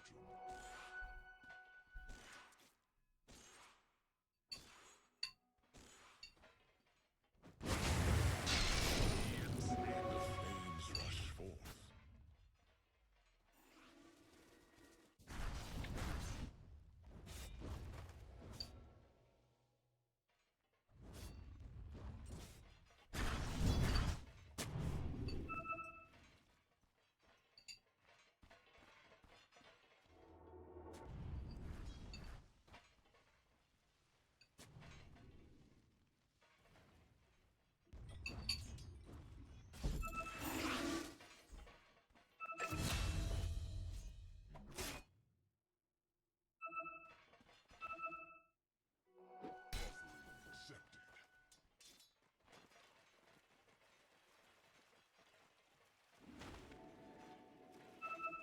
Yeah, if you had an earlier Ancient Farmer, I think TPing for the stack might be worth it. But otherwise, I think just walking for that Wisdom Rune would have been okay. Now he's starting to move around. I think you probably needed to win this top lane.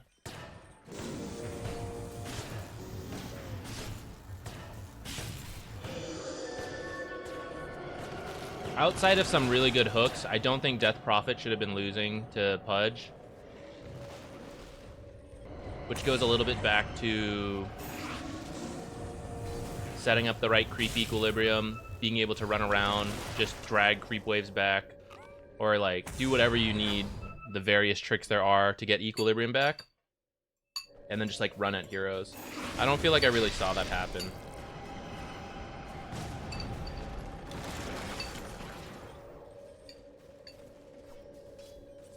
Funny enough, this is Brass Goggles by Steam Powered Giraffe. I think someone else asked about that song before. We restarted the shuffle by RNG Gods. We got it again.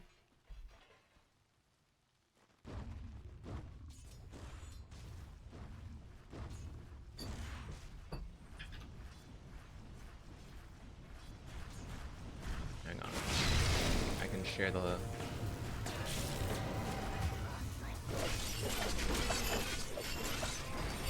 Here. I don't know if you have Spotify, but...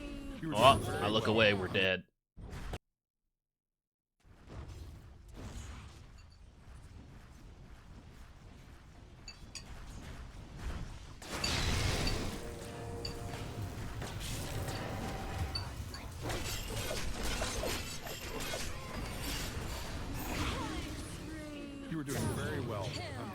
proud of you.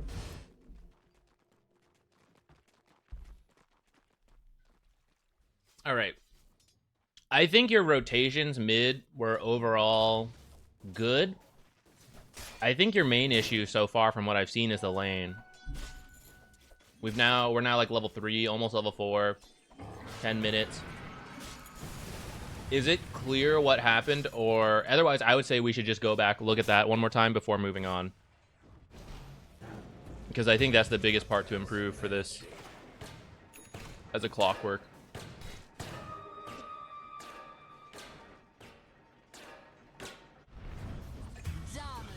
You know, I don't actually think Darude Sandstorm is in this playlist.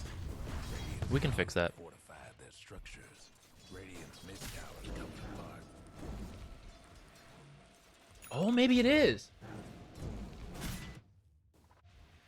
Radiant's mid tower could use a hand.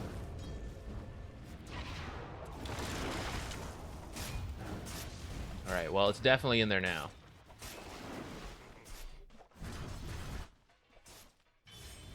I was prioritizing DP level 6 so we can push towers, but Huskar stayed top a lot. Radiant's mid towers. I don't think you should care too much about that specifically. I think you should prioritize winning that lane, even if you two both end up high level.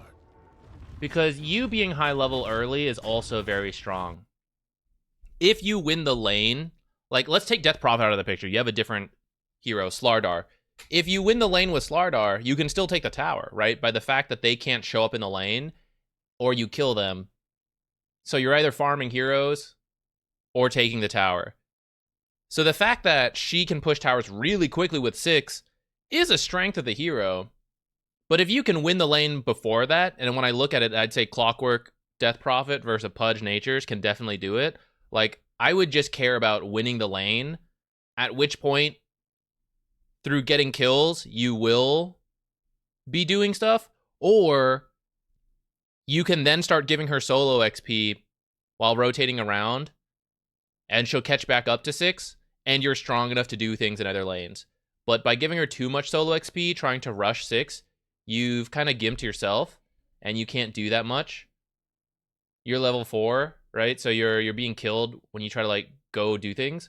You don't have hookshot, which is all... At this point, this is all Death Prophet needs. She just needs someone to go in for her, but you can't have that. So now, ironically, right, we've made her strong by getting her to this timing.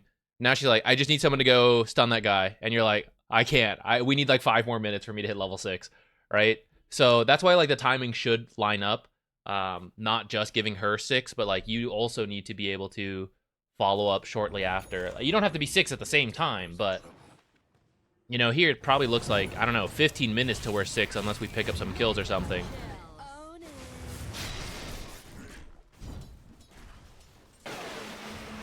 And then just reminder, yeah, Battery Salt is one of the best scaling abilities in the game. Oh, you know, it's probably this one I was thinking of. This one has 40 rockets. Right? What's 10 point... Or how many? No, this one's only 15. Wait, what? Not crazy. Maybe Rocket Barrage used to be. I was doing a coaching the other day, and for some reason in my head, Rocket Barrage has 40 rockets, but it's only 30. So I was trying to figure out, like, what is it that has 40 rockets? I don't know. You don't think that matchup is actually that good for DP? I'd say the Natures is a pain, but I feel like most strength offlaners, or most strength melee heroes, are easy for Death Prophet once she gets a second point in Spirit Siphon.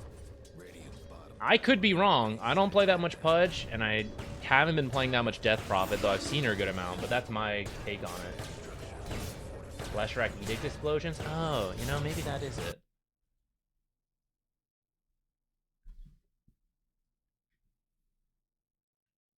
He does have 40. Maybe that's what it was in my head.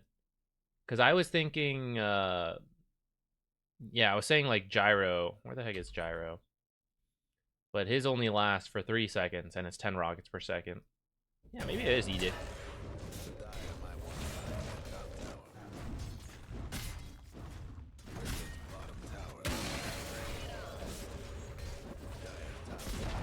Who's that? Thank you. Whoa. Monarchy. 07. Thank you for the sub. An old 07 right back at ya. What's the worst level 1 ability?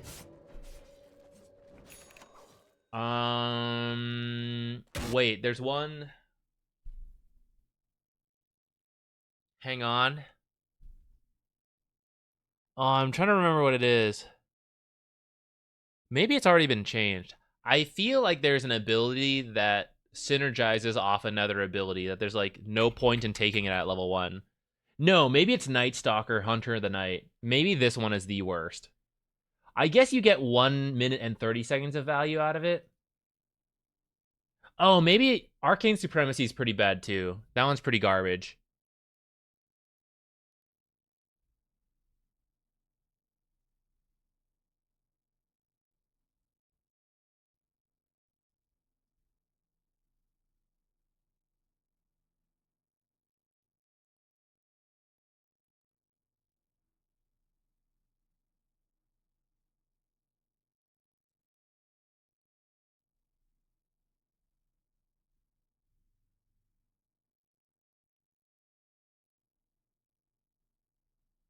Oh, Zeus passive used to be super garbage.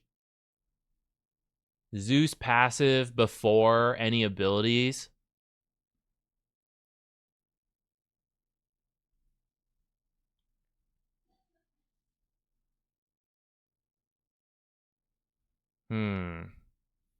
It's probably one of those. It's probably some of the passives. Maybe Lone Druid taking Spirit Link.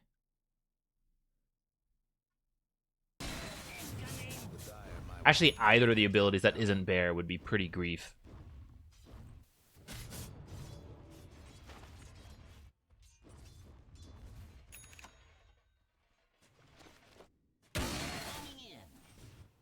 Yeah, like Death Prophet's passive. She used to have a passive that only amplified her other abilities, if I recall correctly.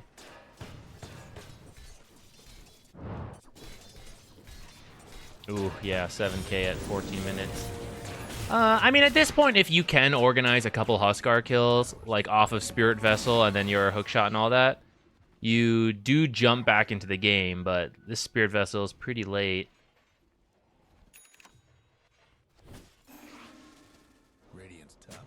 Yo, Ember, farm this stack. Finish that Spirit Vessel.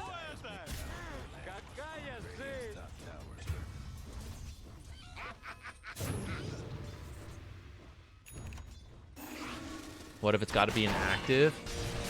Let me think on it.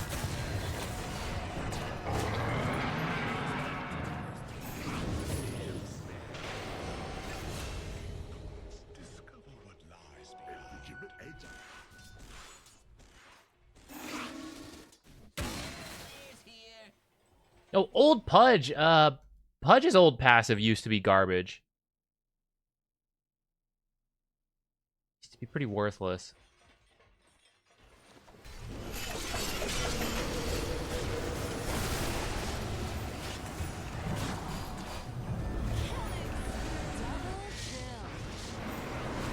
That fight itself could have been okay, but I mean, you guys are just like 8k behind.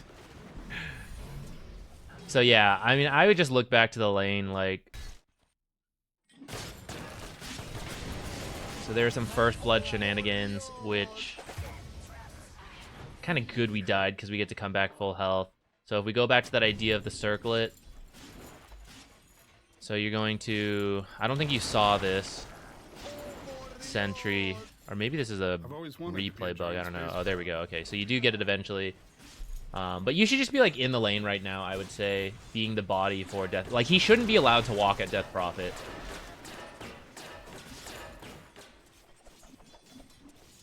And in the meantime, you just help it. Like, see how many times you like walk back?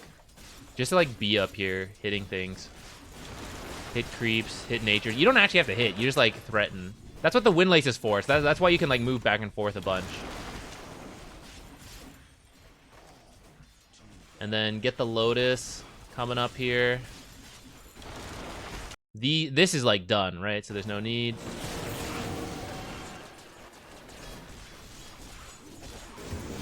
You tried to get the Lotus, you got hooked, I remember. But like Clockwork wants level 2 and level 3 ASAP, so you don't want to be moving away from the lane all that much. And the fact that Pudge is out last hitting and denying is maybe a bit on Death Prophet more than you. But I think if you are there to help zone him, then it won't be as easy to get so many denies. And if you were, like, if you're level 3 at this point, then Natures doesn't feel comfortable, because you should just be able to run at him. Which then requires 2 heroes to come over, which at this point you were kind of trapped, and you don't have the move speed to, like, maneuver faster. If you have the early move speed, then you can, like, dodge more. And then it would have been, like, if you get out there with Pudge rotating over, then it's pretty worth it, because he just missed some lane stuff, and Death Prophet got space.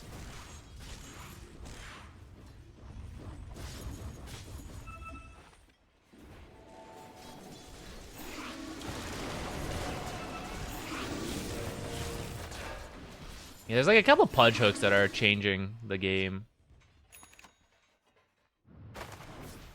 Actually, we don't have to end it because we haven't even started the raffle.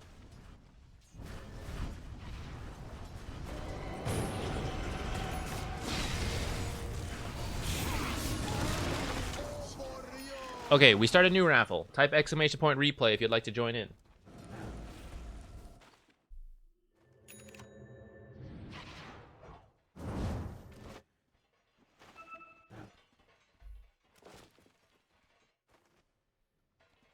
Do you always go early Windlace? I think for pub games it's pretty good. I can't say I play enough Clockwork to understand the full split of when you don't need to. But Clockwork, by the nature of Battery Assault, pretty much wins any single trade he is on top of a hero. So you don't need any items to help you trade. And at level 1, like if we go to your stats at level 1. So we have like a circle. We probably have... If you got Iron, let's say you didn't need to get Quelling Blade and you got 3 Iron Branches instead of the Circlet, right? We'd be missing like 22 health here. But like 780 is already an insane amount of health at level 1. 3 armor, decent. 58 damage, decent. 310 move speed, bumped up to 330 with the Windlace. And then Battery Assault. So you pretty much never lose a level 1 trade to most one-on-one heroes, which is why you're always just posturing to find the one-on-one and force them to stick together. And that gives you control of the jungle, plus stay in the lanes for like further XP, and you just watch him, you're like, I dare you to walk into the jungle. I'll kill you. It requires both of them to go to the jungle, and at that point, your offlaner's winning.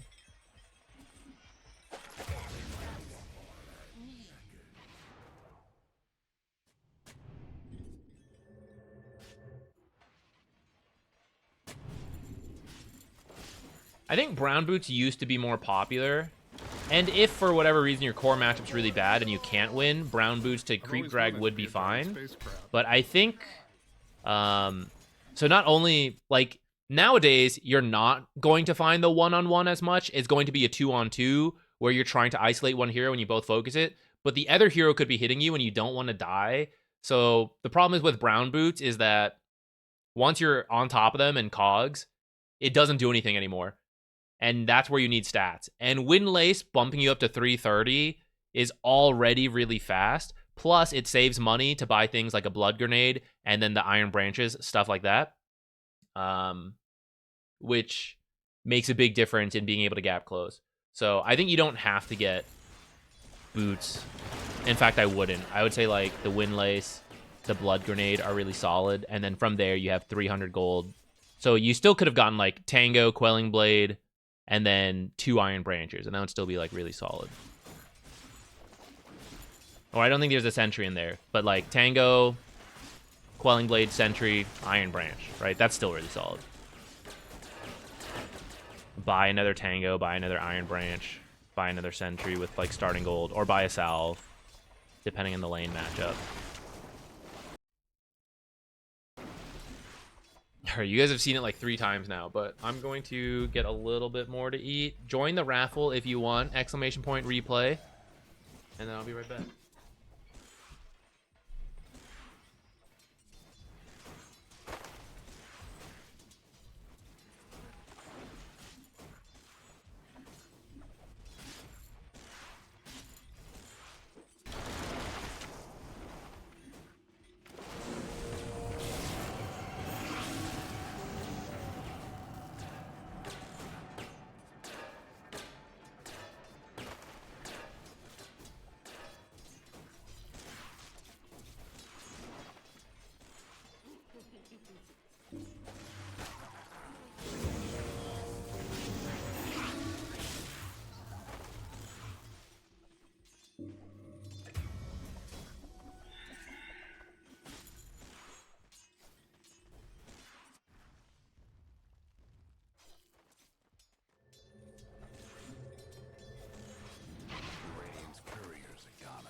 Mid-tower could use a hand.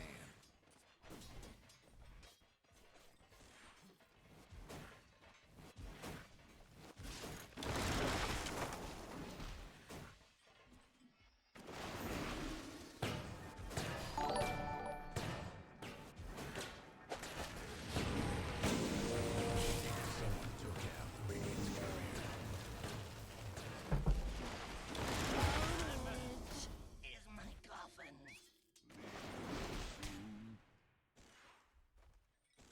I think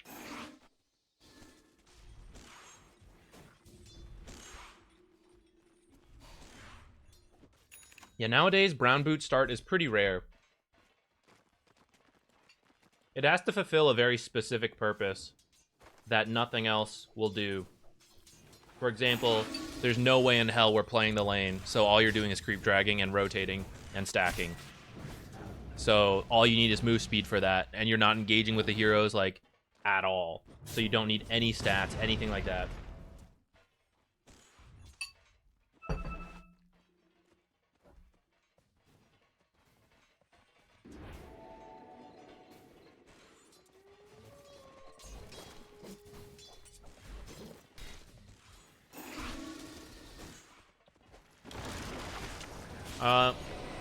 This playlist is just a, it's pretty much my Spotify library.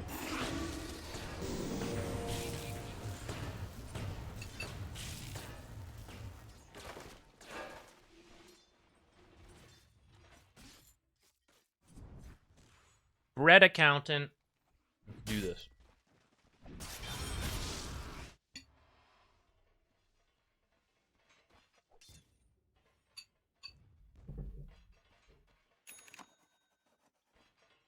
I didn't know the Rasmus was finished.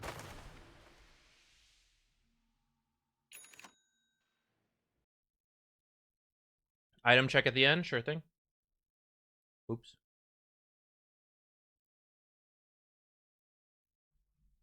What was the order? Let's see. All right. If you didn't have a hero building Spirit Vessel, I would definitely get one. But you said Ember was going to build it, so that's fine. Triangles to start's fine. You see it comes like pretty late though. That shows like the really rough laning stage. I'd say Triangles before Bracer is important. What else? Let's see. Drums after that. Who's on our team?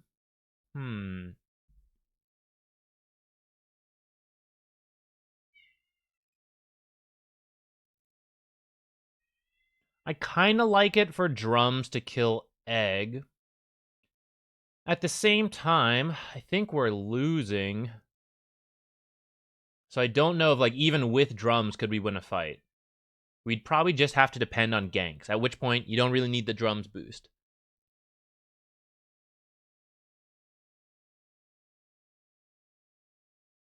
And I wonder if Force Staff would be better to get out of your own Clockwork cogs, to help people get out of tree, or to just disengage from egg and from Huskar and stuff like that.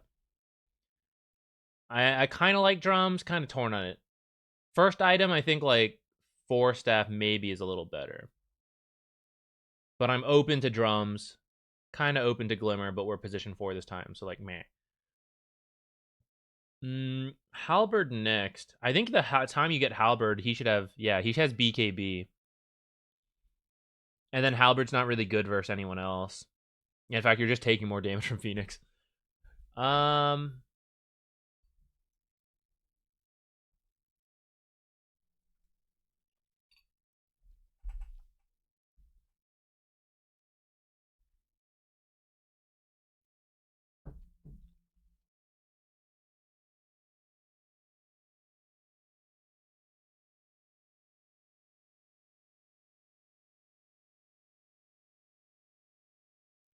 True. Looks like Nature ended up just like out farming the Pudge.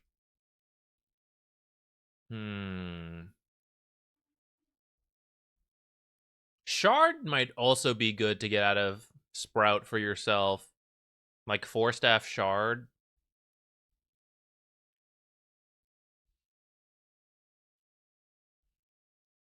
I'm a little torn. I think I would skip the halberd and just go Ags or go like force drum, stuff like that. Because you're facing a lot of pressure from the Huskar. So I think big items, pretty tough to get to. So the smaller items to get there could be good. Unless you're having a better game. In which case you could rush an Ags to wave clear to delay the game.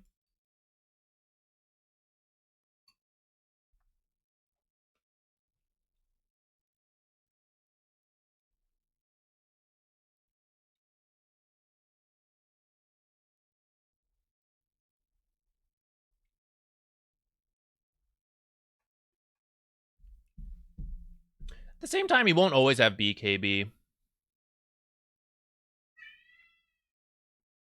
I don't know. I'm torn. I'm kind of open to the halberd. Maybe 4-staff halberd then.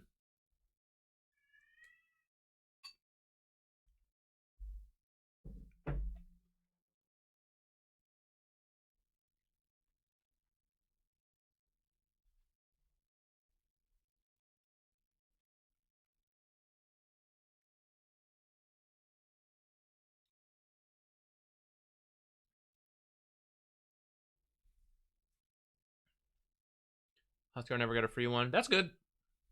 Yeah, I think I would look at the lane a little bit more.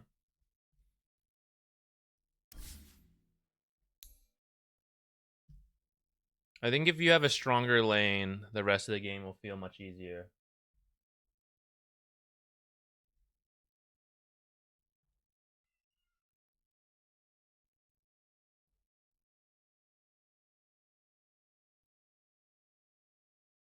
Did we get a second Rasmus song in a row? What are the odds of that?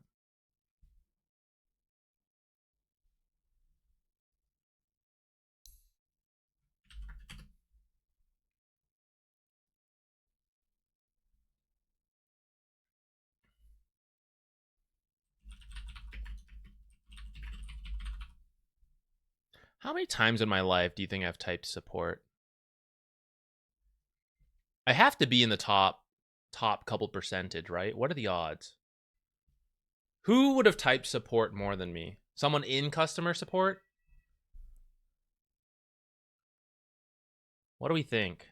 Between video, titles, thumbnails, every time I like end up retyping this stuff, I might have typed the word support quite often. Yeah, maybe 69,420 times that often. Yeah, it could be.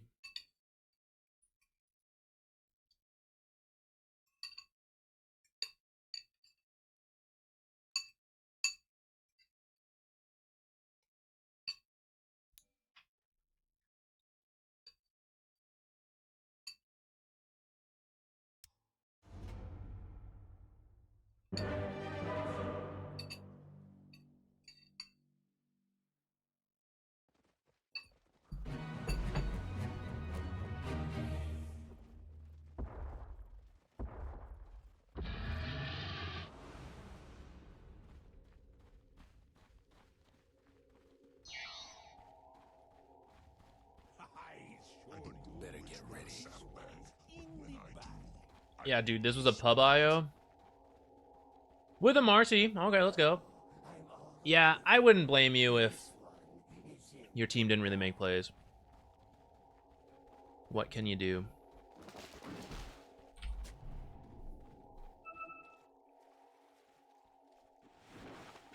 Hello, Jupiter. Would you like to join in?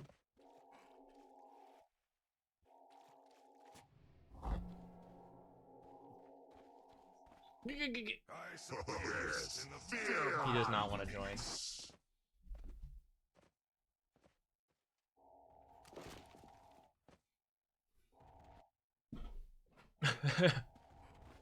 Yeah, you don't choose the teammates. The teammate chose the name. That certainly says something, but you do not choose the teammates. See, I think double bracer build pretty good with Marcy. There's like a couple different ways you can open on IO, but I do like it. I'd say a wand or not the full wand, but like a magic stick can also be quite good. Here we go. And you're laning against, looks like Centaur +1, Pudge or Snap. Wouldn't be too bad. The extra burst heal could be nice.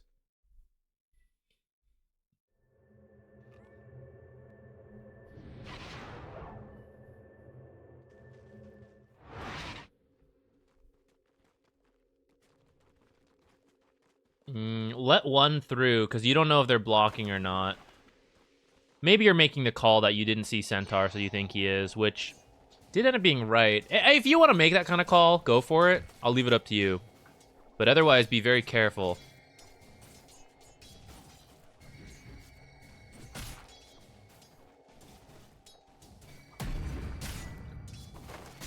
Spoke of the man.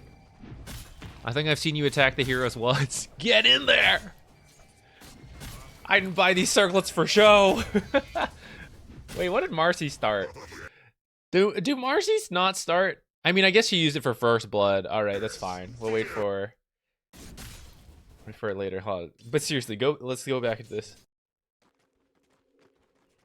Get in there. Also, keep in mind, so your carry here is pretty low. The way Tether works, you typically want to split up the damage roughly like 60-40-ish to begin with. But since she's so low, you actually want to take all the damage right now and give her some time to heal up. Could have hit Pudge there once at least. I think you were trying there and you canceled. But you could just be like over here hitting. Tether cooldown is available, right?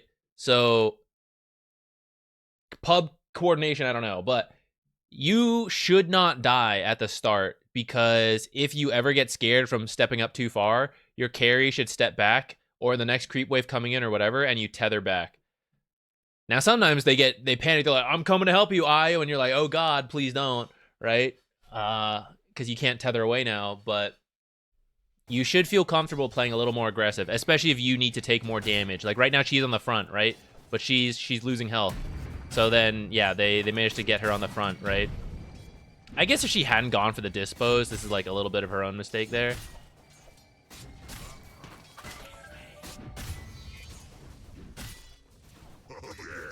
Yeah, now we're starting to hit. Let's go. Whack. Whack. Whack. Oh god, she doesn't have a teleport. It's over. GG. Report. Yeah, this should probably be a small pull here. 119, run over, try to get this. You might be able to like tether over if you have to break stuff. Like right now, tether, maybe you break this, connect. Or you get here a little late, you attack, have the attack start, tether over to your target, have the attacks land, aggro over. But this kind of unique situation because Marcy had to walk in with no TP. If she could TP, then this is probably fine, and you just like push up, play aggressive with the big creep wave, get level 2. So I don't know if I would have thought of that in the game. Like honestly, I recognize my weaknesses.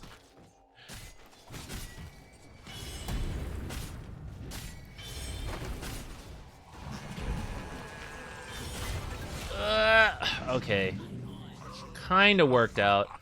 You guys are missing the window a little bit because she started with dispose, but like the sidekick is what makes this lane strong. So I feel like you guys start a little too early. I don't know if you needed to do that since your camp spawned, so it's very unlikely he put a sentry after it spawned, unless I missed something. But you also didn't really look around, so...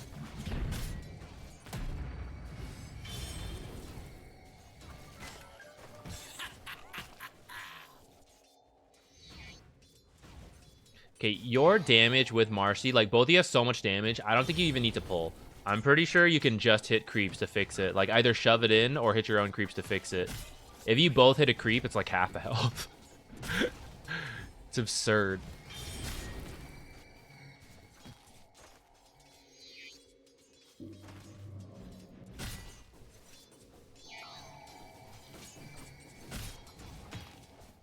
If you can't hit the heroes, hit your... hit the creeps. You should be hitting something like all the time as Io. Because you don't want to have to pull if you don't have to. Especially with a Marcy and all the extra damage. You want to stay in the lane as much as you can. Because Marcy also doesn't get the extra damage if you're too far.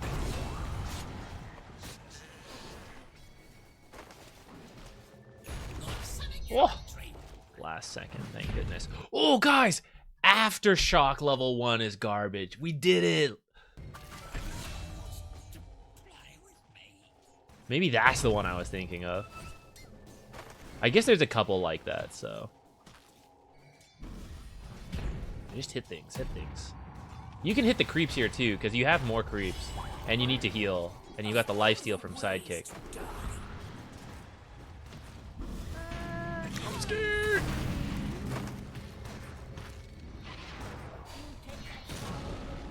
He has a veil? What? No item veil? That's wild.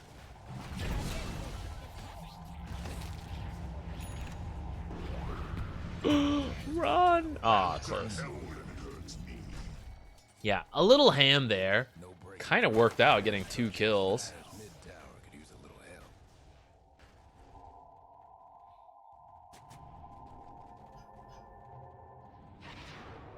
You usually go 2 Bracer Wand every lane. So I would really recommend considering starting with Magic Stick.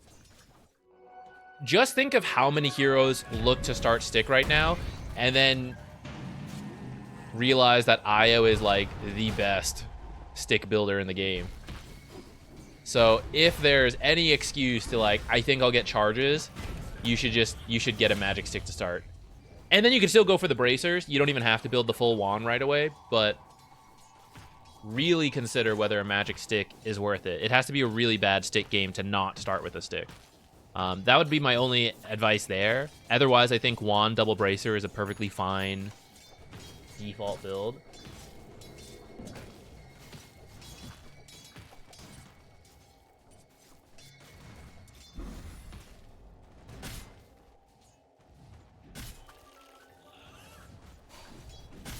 All right, being tri-lane, so a little more on the passive side is fine. This is where I'd say you could consider doing a small pull. Like, for example, in another few seconds, you walk over, do this. Because the nice thing about Io is that with Tether, you're kind of always in the lane. You know, so you can always come back pretty quickly. And we're looking to play more passive now, I say, as we go in. But it is 3 heroes. And if you guys get a hit kill, this combo is clearly broken. No, don't get me, Snapfire.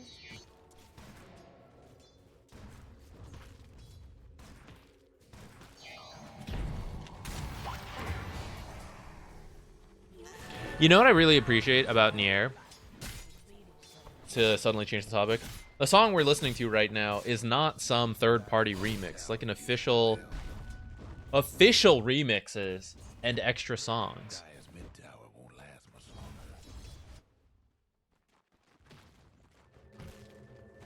I think. Pretty sure.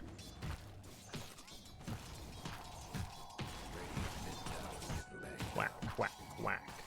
Alright, you guys are kind of pushing your lane, but you've been tri-laned a lot, so I don't know if you guys really wanted to do that. I feel like you should just be, chilling. Like, balancing the lane, and then you go do a pull. Alright, we finished the lane shove, though. I guess that's fine. You guys farmed the hard camp, though, so there's no second option now. You're just committed to the under tower push, which it might be fine in most cases, but I mean, I don't know. You guys have been tri-laned a lot. There's a pudge. It's kind of scary.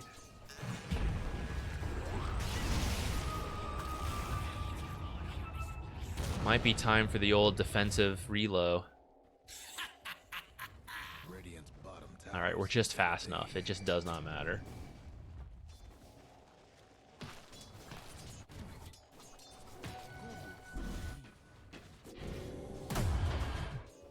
Oh, separate plays are happening right here.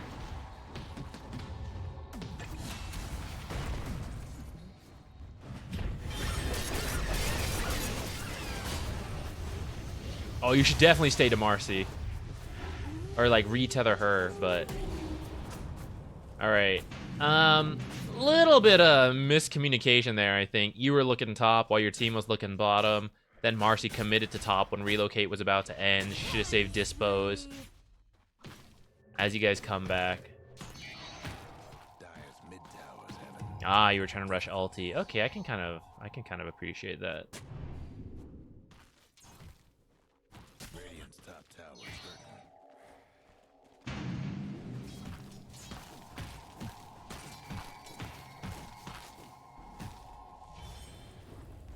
Guess what's happening? You should look to hit creeps more.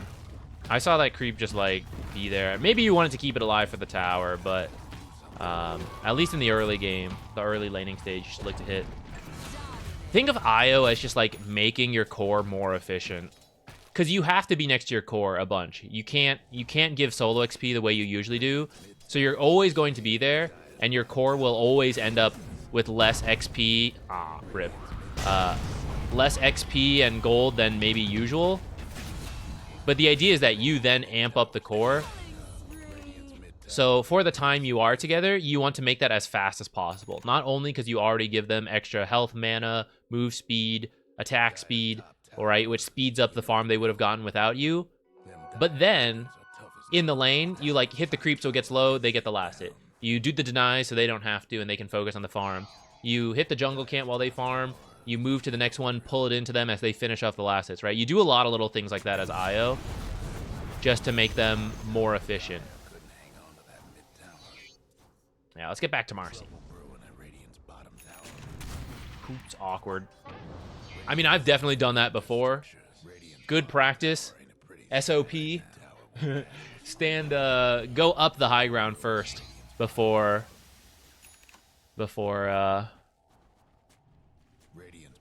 warding, anything like that. Make sure there are no heroes nearby. There we go. That's a good relocate gank. Dispose? Stun? Well, okay. Okay. Yeah, I didn't like that tower anyways. Screw it.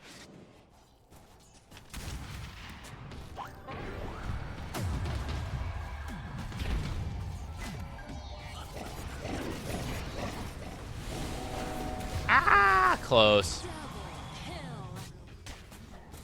Yeah, these are the scary things about the hooks. Overall, I think a good play to try to do.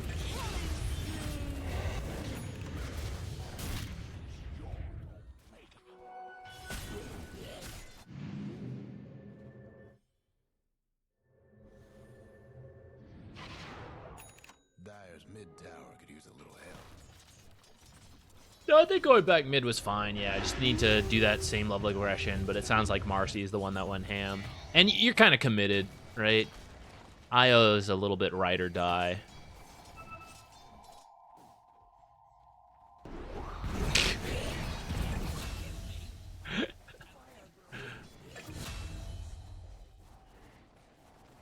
Thought he was AFK for a second there. I was like, this is dirty.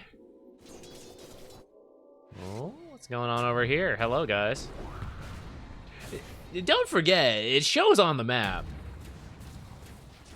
The relocate shows to the enemy. It's very hard to surprise someone without a third teammate there to stun or slow or something like that. Or for there to be a reason that they have to stick in an area. Like a wisdom rune and they want to stay.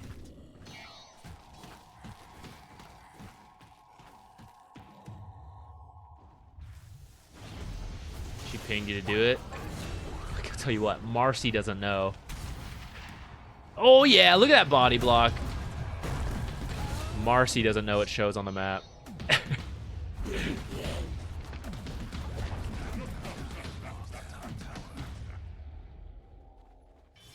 Rather than a holy locket, I would grab some armor.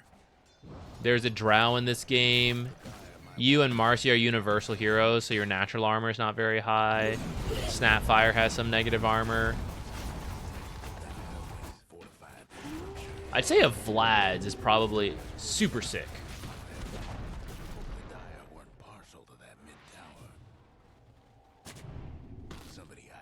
Plus, He's working on a Shiva's. She's got hypothermia at some point. A point very far off still. But that'll reduce your burst healing from Holy Locket. I guess in a way the Holy Locket counters those, so I'm kind of open to it, I guess. But I do think more armor first would be good. Because, like, so what if you do a 600 burst heal on Marcy, but then you just take 600 damage from a single alt proc from Drow? Does Lycan have Vlads? I don't think so. Yeah, I don't see it as often anymore now that Vlads doesn't build into Helm of the Overlord. If he did, then that's fine. Skip it.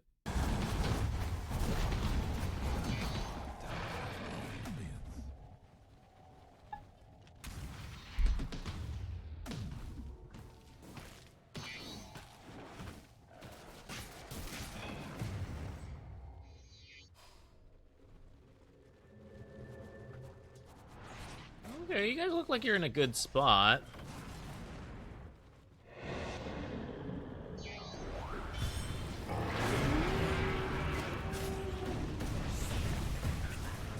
A little bit too aggressive there. Maybe the hook catching you guys off guard, but I think the play was definitely steal Tormentor, then back off for Roche, which maybe was discussed, but hook kind of changed it a little.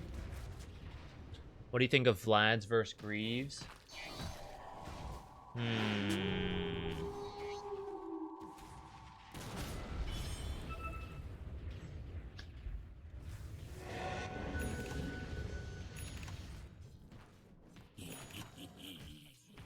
I like the Vlads this game because not only is Marcy and Io both going to be right-clicking a lot, and they're both universal heroes, so they get good value out of Vlads. But there's also Lycan, also universal hero, actually. And then Klink's also right-clicks. So there's a lot of right-clicking heroes on the team that I think Vlad's will give a lot of value for. Bonus damage, bonus lifesteal, armor aura. Greaves could be good because of the silence from Drow. But Io actually doesn't need to cast that many spells. Like, if you're going into the fight, you're probably popping Overcharge real quick. You maybe can't do a defensive relocate, but you'll still be able to, like, burst heal with your items. Excuse me. So I feel like I'd be fine with Vlad's into Greaves. If someone else was getting Vlad's, just going straight Greaves could be okay. Excuse me, sorry. Greaves is often not built right away on Io because you don't really need boots. You're always tethered to someone, so the boots are overkill, but necessary for the Greaves. Arcane boots, Io doesn't usually have massive mana issues, especially depending on what neutral item you get, and if you built Soul Ring or if you have the wand.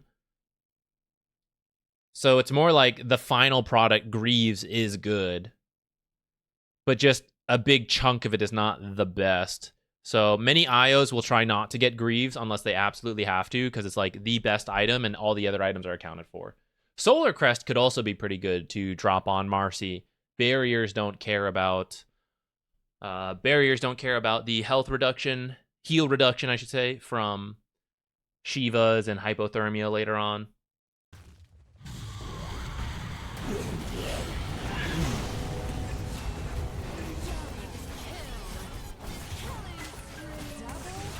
Yeah, he doesn't always get Vlad's, but I think when you need armor and you have a good pairing, it works out quite well for Io. And some mana regen is usually enough for Io, which fortunately the Vlad's has the Bassi, so that's usually enough.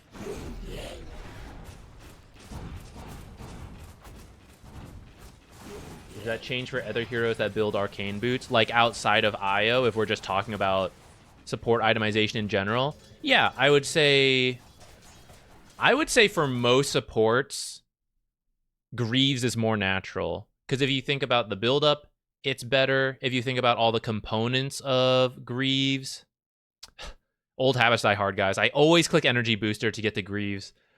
Rest in peace, old arcane boots. So Arcane Boots, more natural buildup, right? Io doesn't do it; he goes straight mech. But for any other support, you get your Arcane Boots, and then you typically go for mech next, which is fairly cheap, and you can get the headdress, you can get the chainmail. Recipe's not too bad. Buckler, fairly cheap. Then a larger save for Greaves, but it consolidates a bunch of money into one slot, and every item, as long as you're building it right, kind of works. You can buy some cheap items to fill the slots. It eventually all consolidates. But for Io, it's like, this one's fantastic. This one's bleh. This one's like, okay. And then, like, again, the big recipe save. So that's why, like, for Io, he doesn't love having to do it compared to other supports. But he will do it as long as it's good. But then for supports, if you then compare it to Vlad's, build up is, again, like, fairly decent in terms of the cost of the items. But most supports don't actually need lifesteal nor attack damage. It's more for the cores. Io, because he's universal and because overcharge gives him a bunch of attack speed, he actually does hit fairly hard, especially with the Marcy giving him sidekick. So that's why, like, Io in particular with the Vlads is very nice. That's not to say supports that don't attack won't build Vlads, because ultimately it is a team item, so you're providing the aura to the cores. But I think why I personally, if I was like playing more Io, I would be more tempted to buy a Vlad's than a Greaves.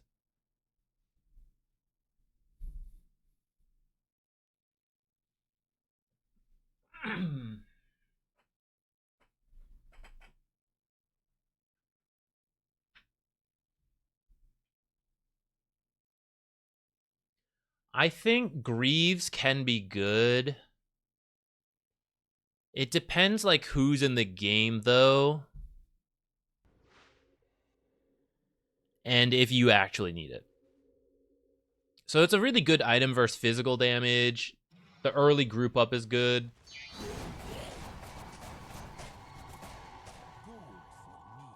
How natural it is for you to build, though, is one thing. And how many...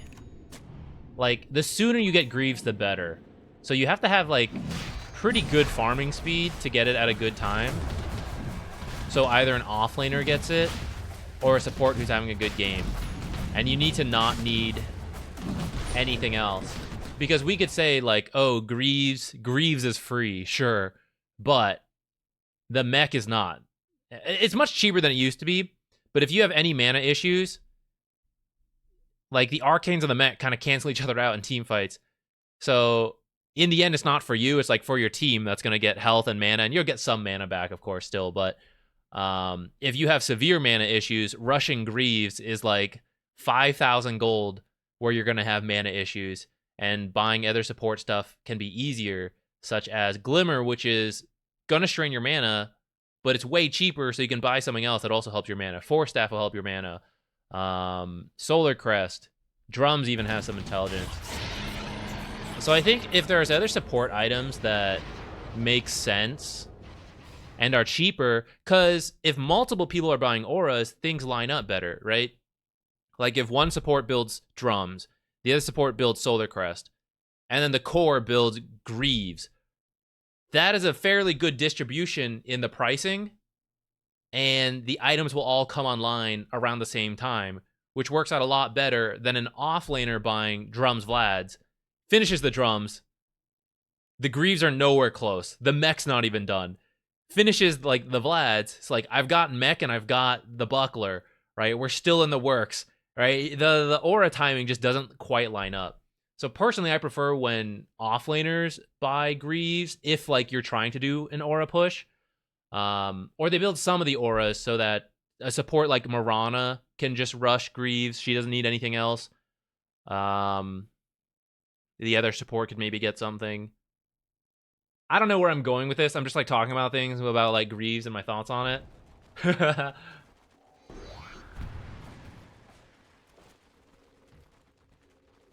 I mean, for the record, bread account, I don't think Holy Locket is bad. I just think Vlad's is really good this game. I think Holy Locket is a very solid item for Io.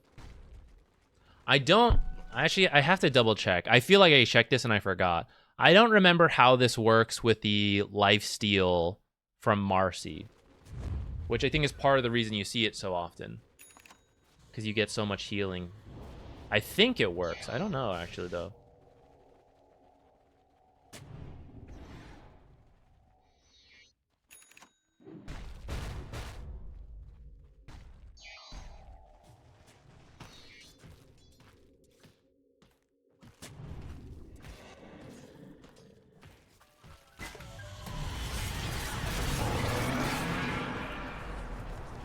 Ah, I see. To be honest, you guys shouldn't even be here. Well, it depends. If you guys are actually trying to push high ground right now, I would argue you're not actually in the lead that far as you guys might think. You guys don't get the numbers, but this is a tough high ground. Snapfire, Pudge Hook, Drow, Leshrac, right? Centaur's like, you know, whatever. But the Blink stun is scary. If you had one, just kidding. I don't know, the Stampede stun. The high ground is actually kind of hard. I would say this first Aegis would be better spent just holding the map. And you and Marcy are actually just like in your own jungle farming, and you relocate to whatever. And these guys are just like alternating a bit, depending where the wards are. And you just hold the map for longer. I think actually pushing high ground is quite tough for 2 melee cores against a Pudge Hook, and then Drow with all her slows. Hypothermia is done. So it's a very tough high ground. I guess a pretty good hook from Pudge, but this was also really greedy to farm it here. There's no downside to farming it back here. Like, why does this need to die right here, you know? So that is probably, that's Marcy's mistake. Like, why can't she farm it here where she can't be hooked to the high ground? Why can't she farm it here or, like, back here? That's on her.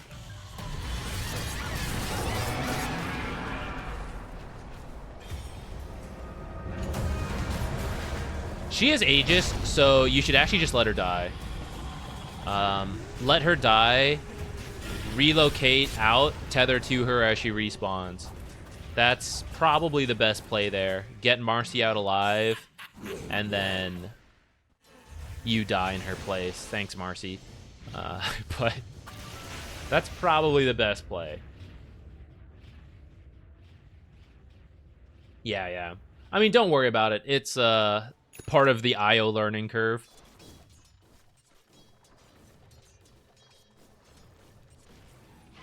With that throw, definitely recognize we're no longer ahead. Or maybe you're ahead still. You don't know the numbers, but we shouldn't feel that great. We should feel bad about ourselves and struggle. But we should definitely play it safe. Go back to like controlling the map a bit. Outside of the high ground and stuff, you take still great fights. Screw these guys, by the way. Just stick to Marcy. I know you respawned and you hadn't like gone back to her, but just like beeline to her. Beeline to whoever you're going for or like you're pairing with.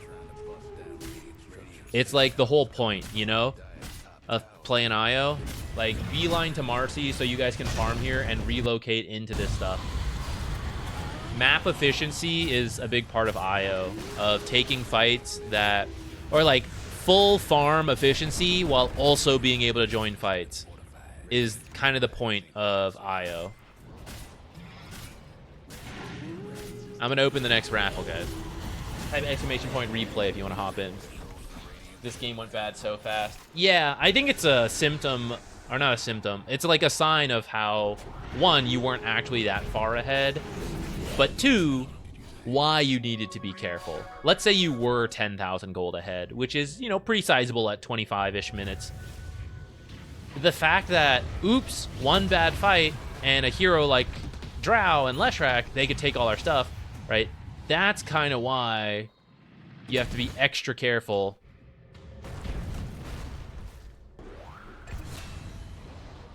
And you grow the lead to 20k. To mitigate the chance that, minimize the chance that you throw this kind of thing. So when you can see certain heroes on the enemy team Maybe all of them were having a bad game, but a troll warlord. It's like, okay, well, still, if we throw and that troll's alive, he'll take our base on his own. So when you can recognize that threat, that's where you need to be extra careful about going high ground. Because it's not like, oh, we threw, no big deal. It's like, oh, we threw, they ran it down. They took everything.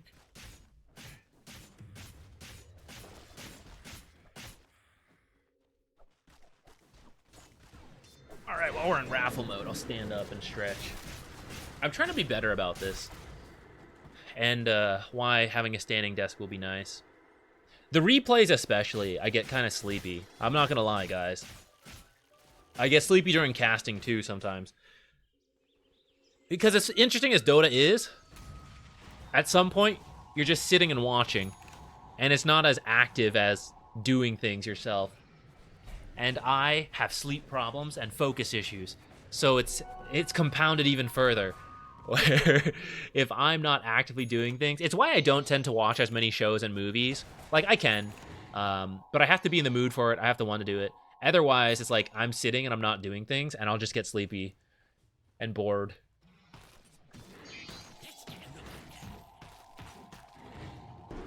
But I think if I stand up and stretch, it's a little better. Thanks for the advice. No problem. Spirit Vessel's an interesting choice. Is it for the Leshrac, maybe? Is that what you were thinking?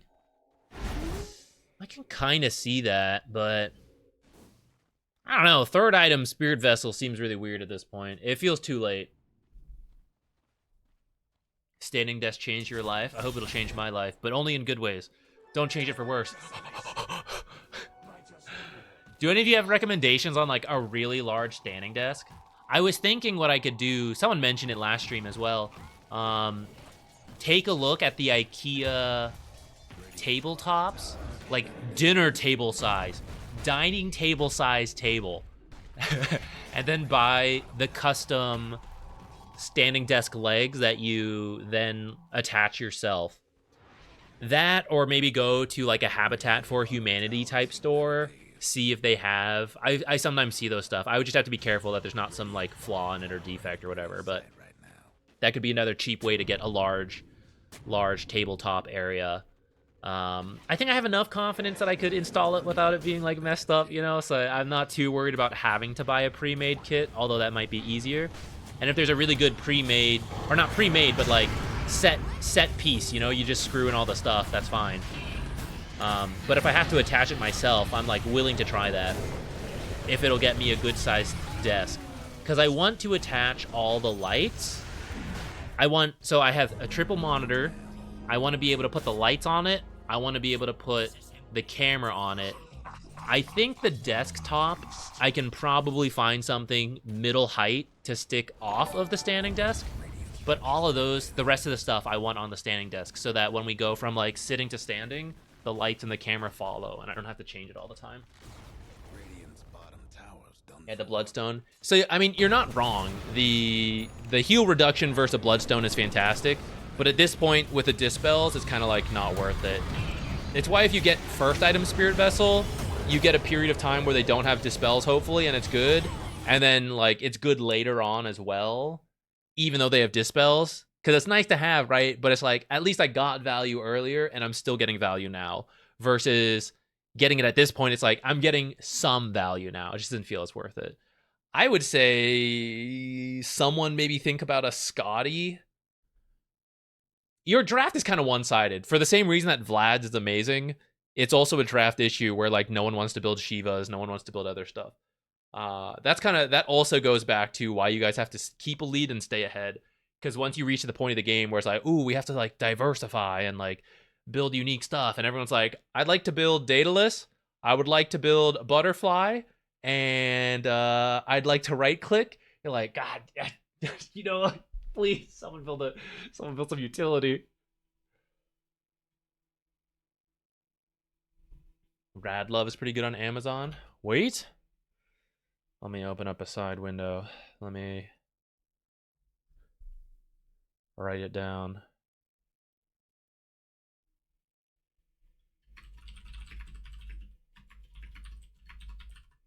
I'll look at that.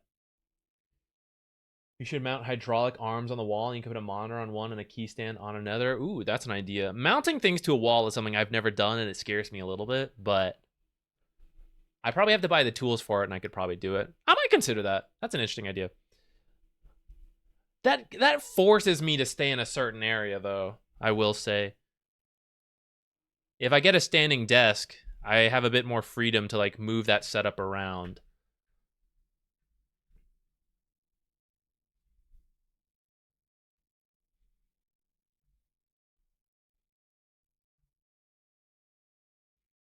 All right, let's pick our next raffle winner. Meta World P. Congrats. Dining table will be too big. I want it to be way too big. That's what I want.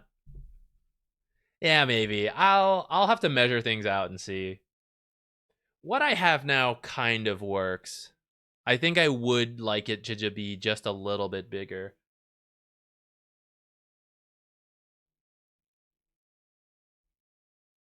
You have a triple monitor mount attached to the desk and a PC clamp on the side, so the entire setup moves up and down seamlessly. Oh, I hadn't thought about, like, PC clamp kind of stuff. I might have to look into that. Does it seem unstable? It seems pretty stable, I guess is where it's at. That's my life on that desk.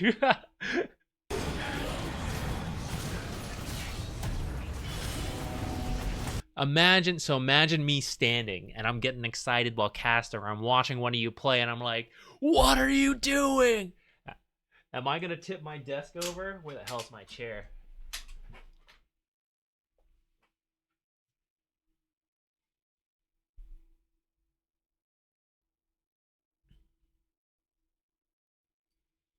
Meta World, are you here? If you're taking your time to find a replay, that's fine. But if you can send a message to let us know that you're here.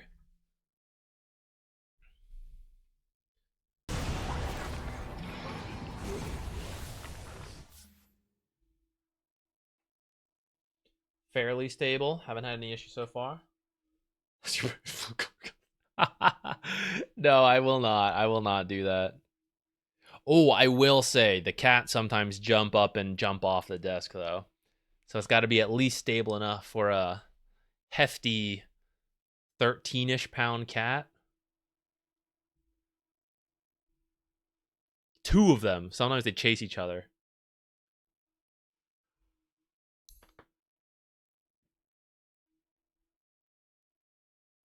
Yo, 5 of playing Ember Spirit. What's up?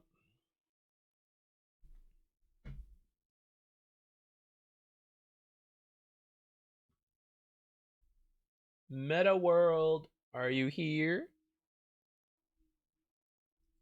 Hello?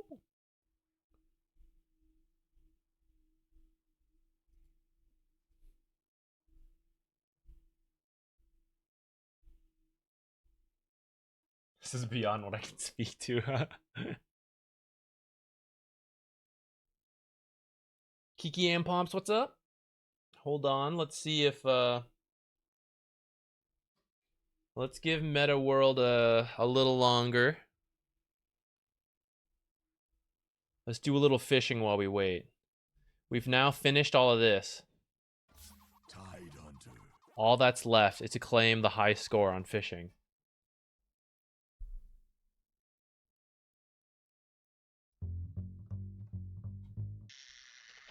High score on fishing will complete the cavern crawl for me. Oh, who's that? Thank you. What?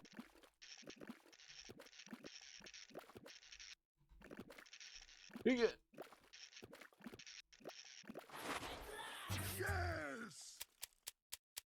Plopliarf, I butchered it. Thank you. 1200 MMR in 2 weeks. My God, the man's on a speed run. Congrats. That is big climb. John plays. Hey, what's up? We usually do raffles here. We're currently waiting to see if our Meta World P just won the raffle. Oh, there you are. Kid woke up. Oh no, I understand. Are you good to? Do you still want this or? Okay, we can redo it. We can redo it. I understand. I understand having a kid, needing to take care of that. Let us. Let's just pick a new winner then. Kiki and Pops. There we go. I saw you just talking. I think you're here. You're gonna have to wait for the fishing to end, but then.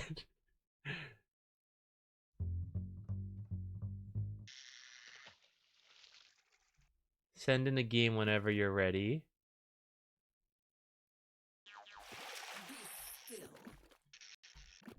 No, damn, guys. Ah, I thought we could have a perfect catch for once. I've never had a perfect catch on a big fish or like even a medium fish. Only on like the smallest fish. I thought we could have one. I thought it was going to be a sign of getting the high score. I was counting my chickens before they hatched.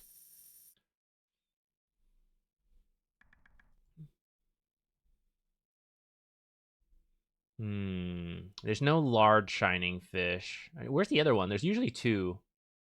Is it like somewhere in the fountain? Maybe there's only one this time. We'll try to catch a large fish rather than this tiny shiny fish. I don't know which one would be best. Maybe let's go for this orange one. Or maybe we just go for one that's not near other things. Because if I think as long as we catch a large fish, there's a decent chance for a good score. All right, let's get that large fish.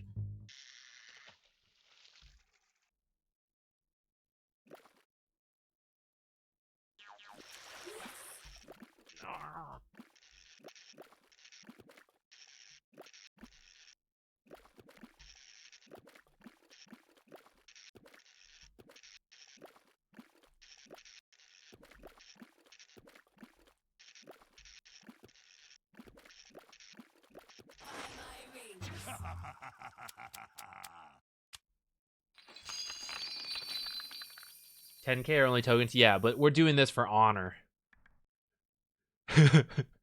We have to be the #1 fisher on the leaderboard. Our own friends' leaderboard. I'm sure there's people out there with insane scores, but shit, I think this is catching a little fish. It's over. All right, back to the replays.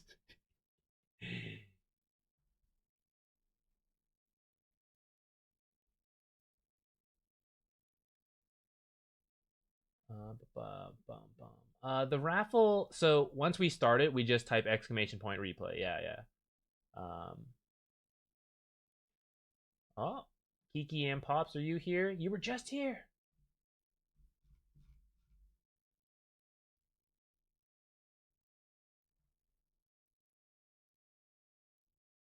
Ah, you are here. Great. Yeah, we repicked. You're up next.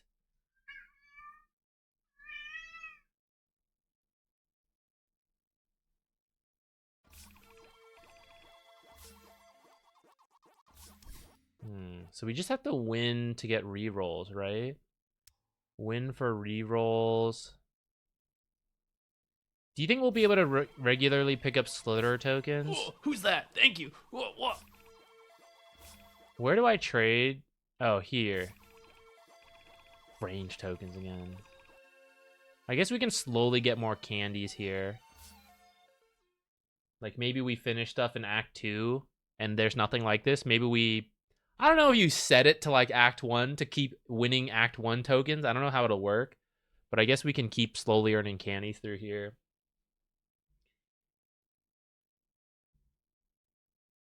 McKeevT.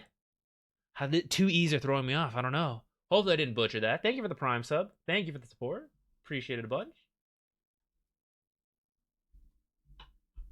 Let's grab this replay.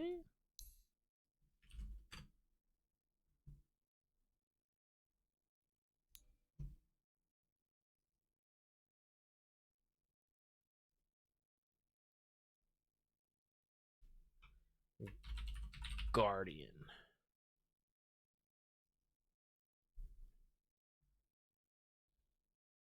Always kind of close. Nice.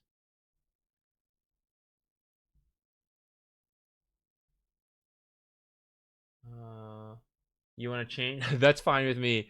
Yeah, send in whichever one you want to do.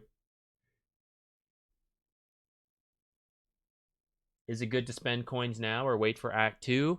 I guess I can't really say. I don't think it hurts either way. I think... Okay, well, actually, what's not clear to me is how long this will stay in the store. So I guess in that sense, if you want to buy these, it could be safer to just buy them. But without knowing what's in Act 2 or if how long these are staying, I don't know it. I don't know if any of you guys know. It might be fine to just hang on to your coins. Should we just get a free... I guess I have the coins. Should I just get a bunch of free double downs to lose faster MMR?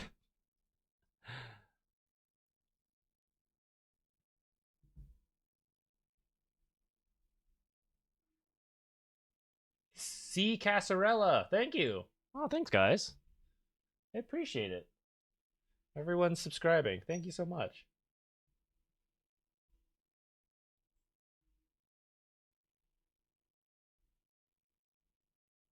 The one game. Oh wait, so is this the game? Sorry, I thought you were getting a new replay idea. So this is the right one. Who are you in? Oh no, sorry, wait. Did you? Oh, here's the new one. Sorry, I missed that message. I'm blind.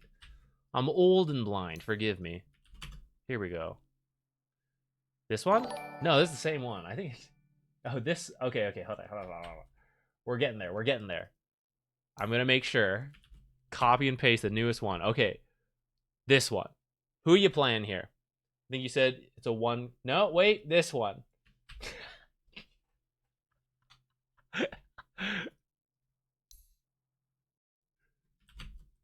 This one. You're good. You're good. All right. Who are you playing here?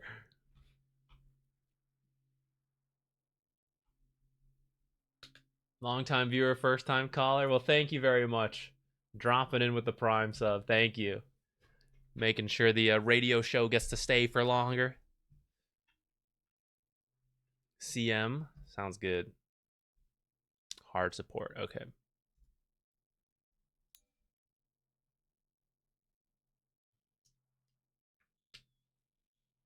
I assume we'll see a new Pathfinder pack each chapter. I'm pretty sure there will be.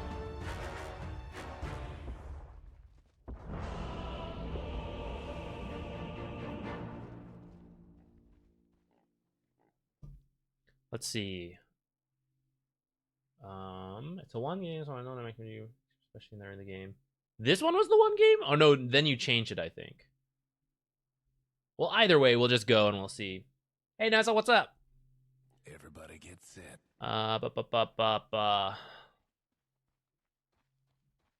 Who are we laying against? You and Drow versus... Oh, I remember seeing this guy was off lane, but I guess we wouldn't know that. Though I guess when I look at it, I would guess maybe like these two. So potentially two strength heroes. You and Drow. So you're mostly just keeping your distance. I definitely think two tangos is good. If you think about it, let's just assume we know it's these two. Like that would be my guess. They're gonna 100% kill you. Or sorry, they're gonna kill you 100% to 0 in most cases. These aren't like casual harass heroes. He's gonna try to roll kick you back in after you've been decayed once or twice, and they're gonna drop the tombstone. So you're just gonna like straight die. So two tangos. Tangos are really good when you're taking chip damage a lot. For example, they should have tangos versus you and Drow. Or if you were playing versus like Natures or Death Prop, they're going to poke you a lot and then try to kill you after having you low. These guys will commit, try to kill you straight off. So you need to tank up more than you need like 6 tangos. One set of tangos is fine because there's always some harass. But a stick, a salve to burst heal you up. They try to kill you, you live. Burst heal all the way back up because you can't play at half health. They'll just kill you at that point. You've got to be like very near full health quite a lot. So one set of tangos, maybe the salve, or more cheap stats to bump up your health, I think would be better.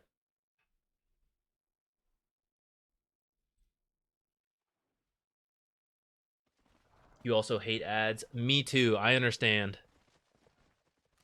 I'm sad we got to do it, but it is a big part of the income. And if you have Amazon Prime, you can get rid of them for free by subscribing. Drop that free Amazon Prime sub. Oh, you actually have a CK. I didn't even notice. I just realized you have 3 carries.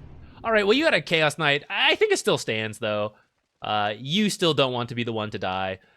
You're going to let Chaos Knight be in the front. Yeah, if you can block the camp earlier, stick this actually in a little further. You have the right idea, but you can actually put it in like here or back here. I'd say these two are really good locations. Try to do that a little sooner. Like, if you can do it at night, fantastic. Many people are slow at the fountain. Just rush out here right away. If not, you have the right idea. Although this one should actually move a little bit more this way. Put it this side. You see, technically, there's a very small chance they put it in this corner and you won't see it. So drop it in the center here or in the center here. But it's more common to put the first one back here. And in the future, when you have ways to check high ground, you put it up there. This is where you see you have one extra spot. And that's where if you replace this Tango with, say, another Iron Branch, boom, 22 extra health right here. Okay, you are going to kill that. If you can do that sooner, it's better. Because notice you weren't really in the lane for the first wave, most of it. You were close enough to get XP, but you didn't really contribute at all to it. That can be pretty bad. Like, depending what the enemy does. They could bully your carry, they could get equilibrium going, so you gotta be careful, try to be there ASAP. Yo, Wade Master, how you doing, man? It's been a while. Welcome, everyone. Welcome, Z Quixotics, Zach here. Nice to meet you. We're doing replay raffles. We're doing one right now, but after this is done, there'll be more raffles for probably about another 2 hours. So if you feel like hanging around, maybe getting one of your games checked out, or even if you don't, some learning, be happy to have you. Welcome. You might have ended the stream too early. No, I mean, I see the notification. I think it went through. Thank you so much, man.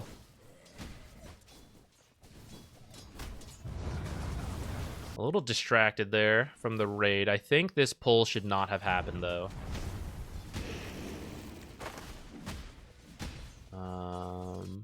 Okay, so doing a pull here, it needs to be one of two things.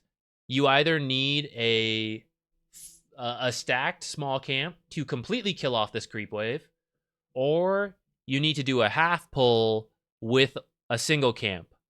Or if you have a stacked camp, you could still do a half pull. That would be okay. That will maintain equilibrium here. You might be trying to get your lane to push out for the Lotus, in which case I'm sort of open to that, actually. But I think this one might be too late. I think you actually needed to do that one sooner if that was your goal. Yeah, like, this is now going to push, but Lotus time is now. So you probably need to do this pull at, like, 155. Or a little sooner, like the 147-ish pull, but this one's like, the Radiant's a little late, so it ends up being like 150, 155-ish. 155 is too late. Like 150-ish, we'll say. That will have this pushed out, so it's like here as 3 minutes hit, and then you'd get the Lotus.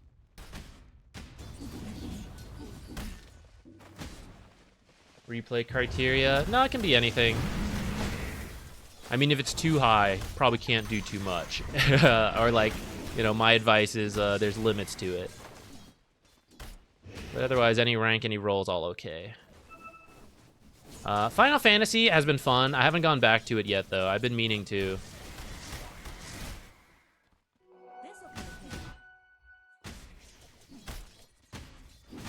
So instead of boots, boots are good when you're going to move around. Otherwise, if you're playing the lane, you're staying in the lane.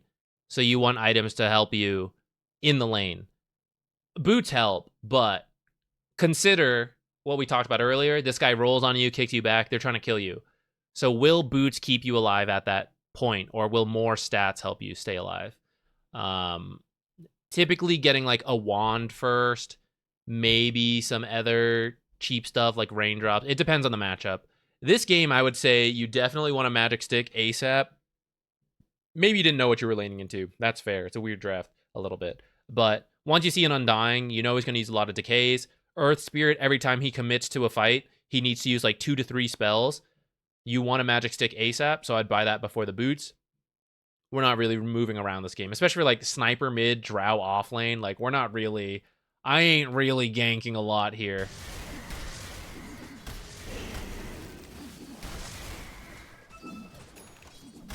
Missed watching me? I'm here, Hobbit. Feel free to cure that missing feeling anytime. Monday, Wednesday, Fridays. Not next Wednesday, actually. I'll be gone, guys. Heads up. No replay stream next week. Dire's mid tower's having technical difficulties. If you guys want equilibrium, this should be a half pull. This is what happens if it's not a half pull, which this is not. Zoot, zoot, zoot, zoot, zoot, zoot, zoot, zoot, zoot, zoot, zoot, zoot. Under tower.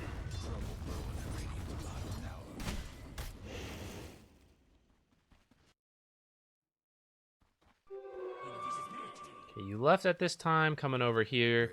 If you're gonna leave at 7 minutes, you should actually go for the Wisdom Rune. So, coming mid to ward for your team can be okay if you can gank.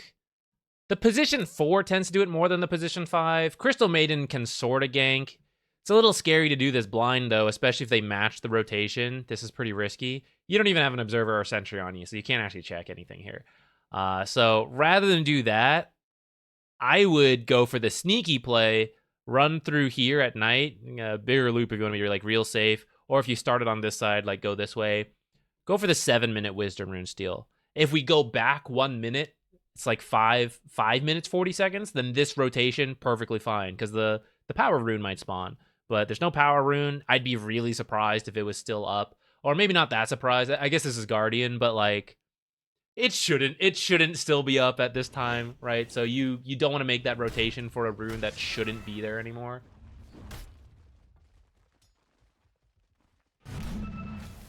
No replay stream unsubbing. No, come back.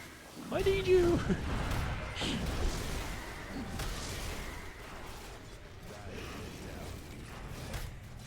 Yeah, I think it's fine. Get that tombstone. That's like 200 gold value.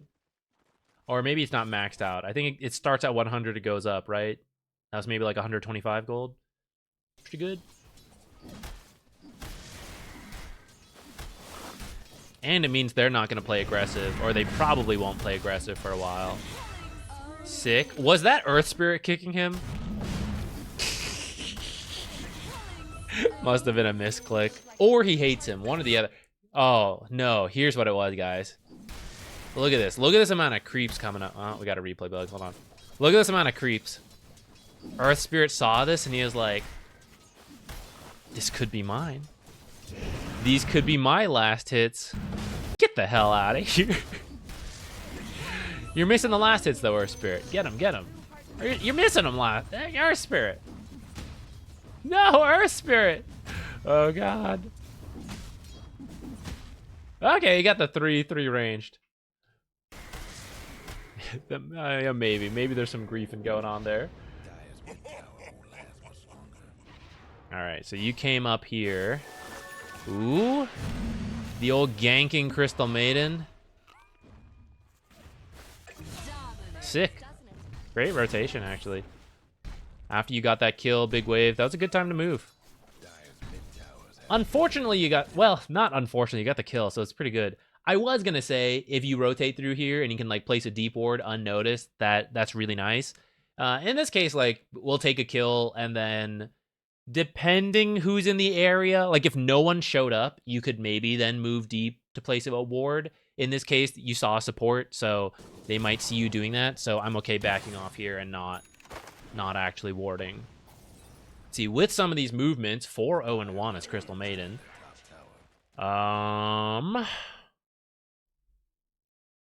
Force Staff is pretty good to get away from Tombstone. Drums could be good to reposition and or kill Tombstone. 3 right-clicking cores again, so kind of open to the drums first if you want to do that. I'd say drums or Force Staff, both are fine. Solar Crest could also be good, actually. If you want Solar Crest, I'm open to that. One of those 3, and if you want to buy a small item like a bracer first, up for that.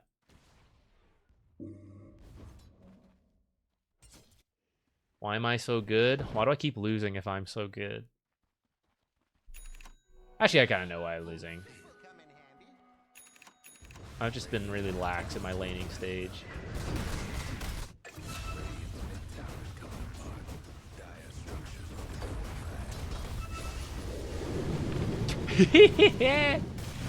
Oh my god, it worked. I would usually say wait for someone to get closer, but I did forget about assassinate.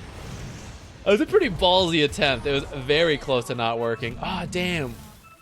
The rare Luna max Q ult build. If I click her and see she has 1 point in Lucian Beam and still got that. Okay, she did go. Okay. Once you guys recognize that that's the build, I don't feel too bad about her farm speed at least. Because my team's bad? Oh, so true, dude. So true. They're holding me back. Alright, looks like you're opting for the drums. That's fine with me.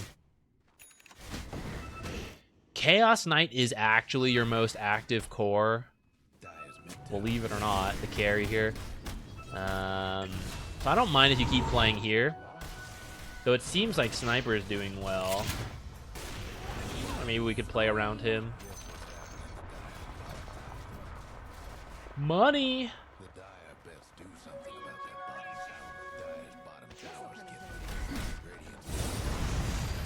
Oh wait, does Tombstone... How does Tombstone scale? Is it 50, 100, 150, 200? Or does it start 125, go up to 150, 175, 200? How do you half pull that small camp? This one? You just have to like stand right here. Usually there's a tree here. If you cut these trees because you happen to have a Quelling Blade or something versus Nature's or they're broken, whatever, it's a little easier. But otherwise, stand right here, wait for the creeps to be like right around here, and then attack the camp.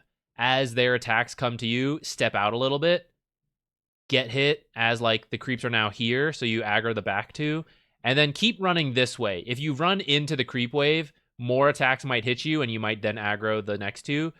Once you aggro the back two, like start moving towards the left so that you don't accidentally aggro these. Do something about that bottom tower.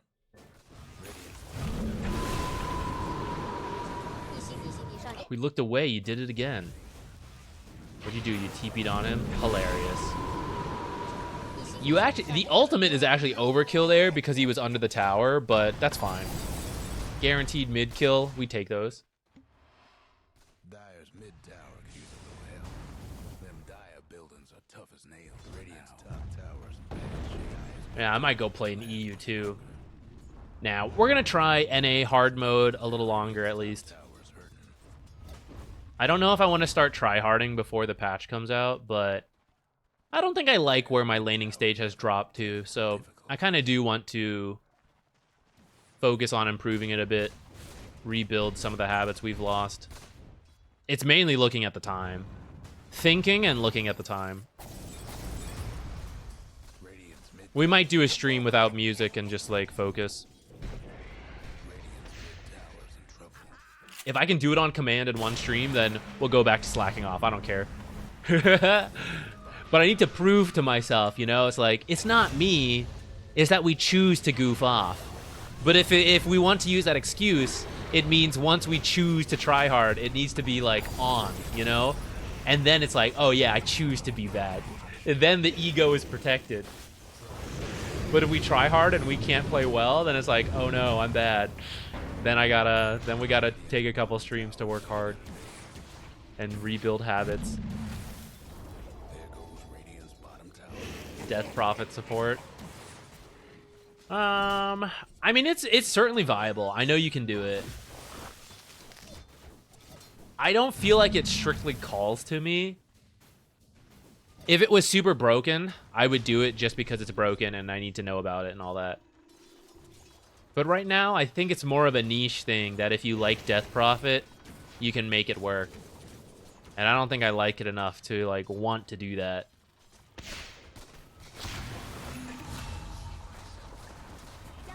I mean, from here, you guys aren't fully in the lead, but you've been having a lot of success. I would say your next job is to start warding more aggressively 1 defensive ward, 2 aggressive ones-ish. This one's good as a defensive ward. If it wasn't about to die, you might need a new one in here. Otherwise, with these 2 towers being down, actually you have this tower as well, but between choosing like, are we going to play their triangle or are we going to play in here? I'm going to play in here instead. So if your wards, your next one could be here, here, here, back here, here. I don't want it on this cliff unless you're definitely going to stay and protect it. This cliff, I think, is kind of okay. Here, in front of the tier 2 or in front of this tier 1, like on this lower half could be okay. The issue with in front of this tier 2 is that it's pretty close to the cliff, so people putting cliff sentries will catch a lot of this stuff. But the one in the mid lane is like okay to do. Any of those deep wards I'd be fairly happy with. I never like your hero pool. That's not my fault. It's your hero pool. It's not my hero pool.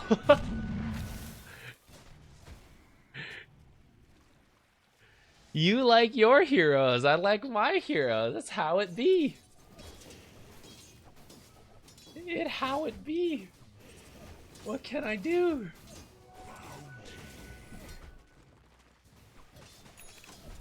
You said place a ward where you want to play so you can protect it. It's so hard to call for a team. Yeah, that's why, especially in your bracket, I would then not do cliff wards, right? Like with the idea being we have to play here and protect it, my team won't do that, then don't put cliff wards, right? Then put them in the weird spots to begin with. And even if your team plays in that area, some vision is still better than no vision. This, who plays this? Drow? What are we going to do with this ward? It's going to protect this triangle. What are we going to do anything here, right? This is classic core player warding. Core players warding for themselves. Guess what's happening? I'm glad they're warding, but like... I wish your ward would be any good. Okay, let's line up on a hero. What's a hero? I'm open to Wind Ranger. She's just not super meta. What's a new hero? Let's line up. Let's pick a hero. Who's a new support? Wind Ranger's meta as a core, not as a support. Okay, we'll put the asterisk in there for that one. Okay, how about like Muerta's out of the meta too? How do you feel about Nature's Prophet or Venomance? I don't know. Maybe when the patch changes, we'll all get on one page. Play against NP every game, and I want to play NP every. Oh no! Oops. I think you must have been looking somewhere else. When is the next replay? Probably the next 5-ish minutes, because we started to give some advice on this one. Also, for the record, your ward is also too shallow. So, like, this is too common. I know it's not a cliff, so that's good, but a lot of people put wards here, here, or do what you did. Both of you did, actually. Let's go back to it.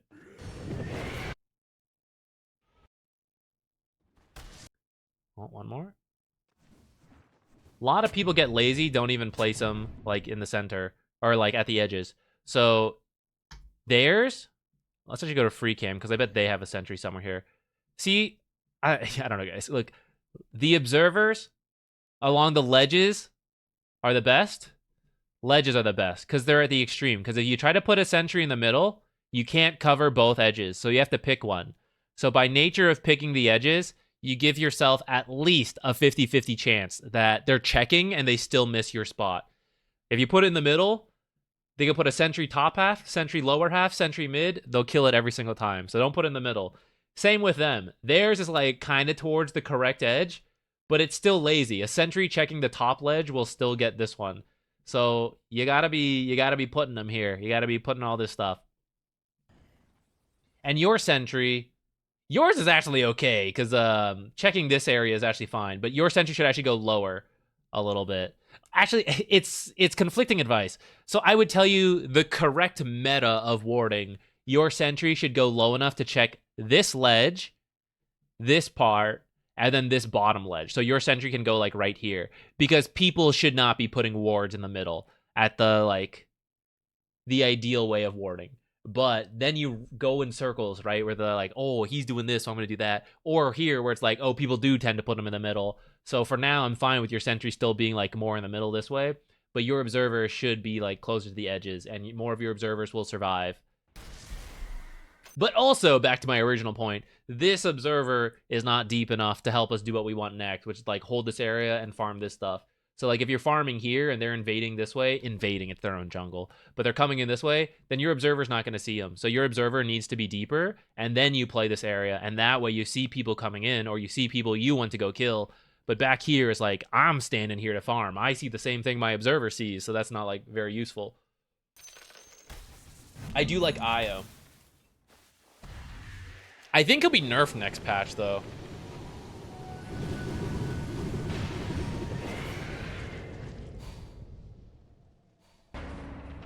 Play Io?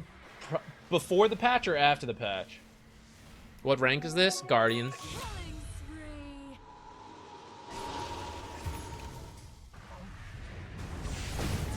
Double Bet.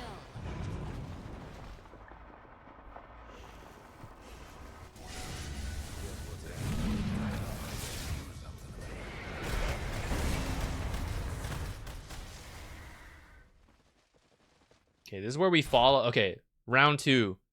You smoke. I like it. CK already ulted. Maybe we can get more. I'm up for it. We did recently see them top. A little scared about that. I'm still kind of up for it for a pub. It's a bit risky, though, just so we know. Observers going in. Fantastic. So whatever happens, let's put a deep ward down in this movement, unless we like run to them literally right now and then like, oops, right? Don't put it here. Why? Because you already tried putting it here and it got killed. They found it. They know. You know. You saw their observer. They saw your... Actually, you didn't see their observer, but maybe you saw it as it was dying. You guys check this area. Never again. For the rest of this game, never put another observer in this here. It will be checked. It will be killed. These guys, if we fast forward and watch the perspective, for the rest of the game, when they're looking for wards, they will put a sentry in this area. Maybe Crystal Maiden put another one. Just never put it there again.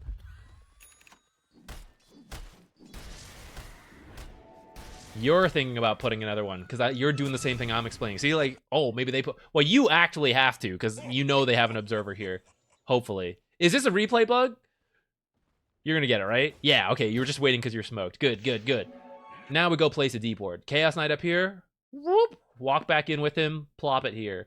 Or since you were in here, you killed the observer here. It's unlikely they have one here and here. Not impossible, but unlikely. If I was a gambling man... with fake internet points that don't matter, then I wouldn't gamble. Like, I would gamble that there's nothing here. So if you want to come walk in here and put a deep ward here or something, that'd be fine. They might kill it, and then you go like, why do they have 2 observers there? But we took an educated gamble. Could have placed a deep ward. If you then move to where Chaos Knight is and move in this way, could have placed on this half, though.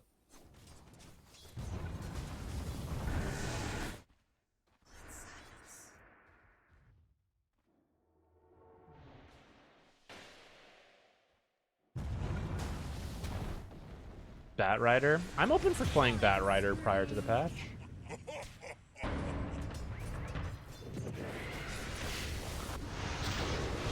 Get him with the old walking and ult for a 3rd time. Nice.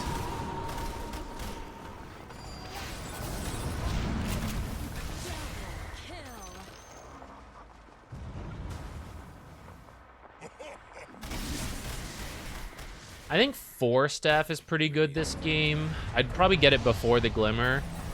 But Glimmer is a good survivability item, so I don't mind it in general. But the downside in this game is that he completely whiffed you when you were standing still. But in theory, he has 2 ways to cancel your ultimate while you're invis without being able to see you.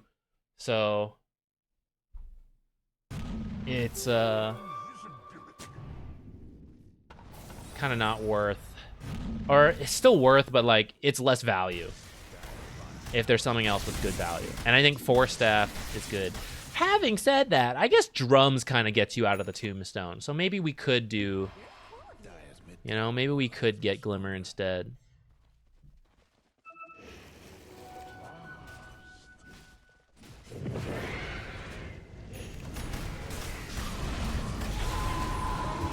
If I still needed clips for Guardian, I would just like to point out, if you can avoid this in the future, this is a classic, guys. This is the classic, pub classic right here. Deep ward enemy half on the cliff means play that area, walk with the carry into the dark part of your map, get killed. Get a kill first, now get killed. So where did I know they weren't? We knew they weren't up here. We knew they weren't mid. We went to the only part of the map we couldn't see, and then they were there. So if you can stay like where you have vision, you'll find a lot more success.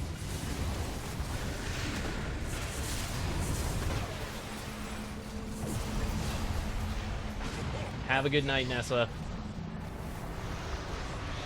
Thank you, thank you. Hopefully, maybe tomorrow, definitely Friday, we'll play some Dota. We'll bring the good luck in. Mr. Moneybags, what's up? All right, I'm going to start the next raffle. 1 second.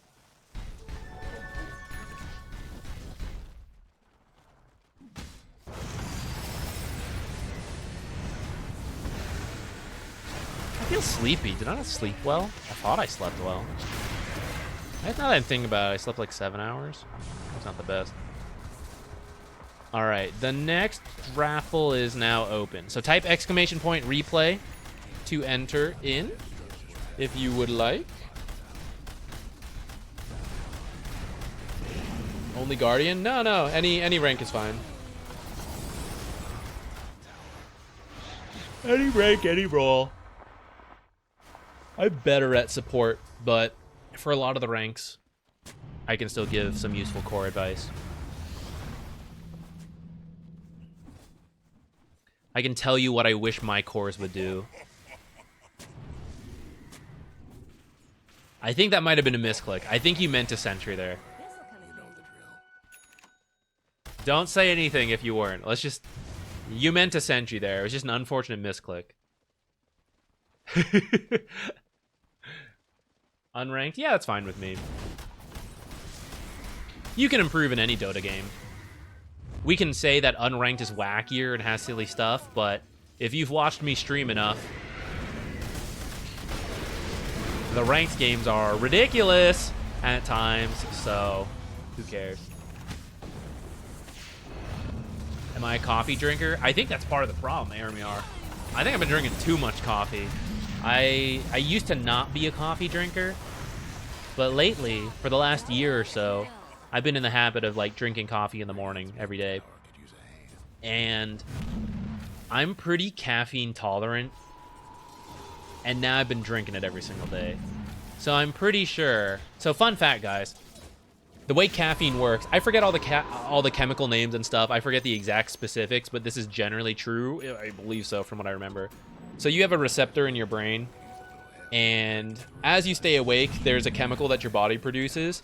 And the receptors in your brain recognize it, and they say, oh, there's been a certain buildup. That means we've been awake for a certain amount of time, so we're going to feel tired, so we go to sleep. When you go to sleep, your body like clears out that chemical.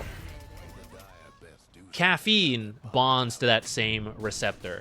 So that's how it works, or one of the ways it works, is that your body is trying to identify, oh, we've got 20 tired molecules in the bloodstream. It's time, like, we're tired. But the caffeine fills it up. So even though there's 20 tired molecules, it's like, there's only 5. We're fine. We don't feel tired at all. So then you don't feel tired. So that's what caffeine does. But if you drink enough caffeine, eventually your body's like, how come I never feel tired? It's a little weird. Why are my receptors always filled? They must be broken. So it creates new receptors to identify it. And now your body can identify, oh, there's like 20 tired molecules. I'm tired. I'm being tired again. So if you drink enough caffeine long enough, you're like, it stops working as well. It's still in your system, it's still doing things, but your body is still better at identifying that you're tired and making you sleepy. Then, if you stop taking caffeine, now all your receptors are open because it's not being filled by caffeine. And your body's like, holy shit, I'm so tired. Because you have all these extra receptors that used to be blocked by caffeine. And now it's identifying like, we have 1 million tired molecules. I'm exhausted. I can't move. I'm asleep. And so you just like pass out. Over time, your body will then fix itself and get rid of those receptors again. And you'll be like back to even. I think I'm at the part where caffeine is like not working on me. Or it's like a little bit, but not a lot.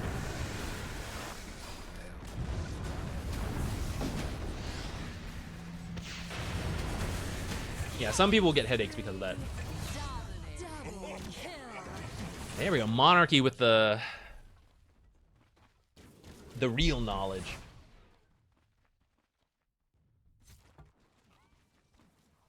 The proper terminology and all that. I assume. I read it on the internet. It must be real. He wouldn't just come in here and lie. There's no way. Monarchy's writing a paper on the bio tissue and all that. It's gotta be real.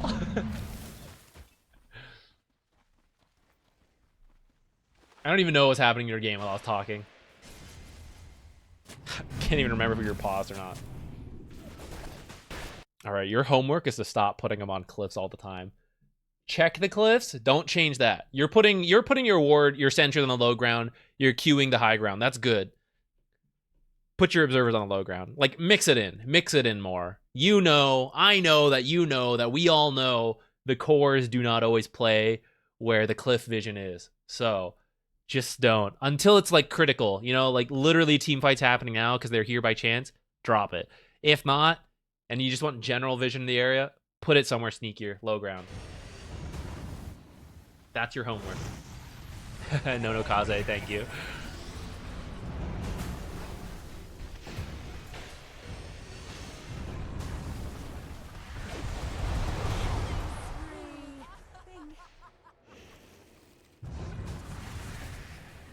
Got Eclipse, worth it. All right, anyone else want to join the raffle? Last chance. I mean, not literally last chance. We're still gonna do a couple more, probably for another like hour and a half. But last chance for this particular raffle, and then I'm closing. My God, it's not even 40 minutes yet. Chaos Knight, what are you doing? It's too early.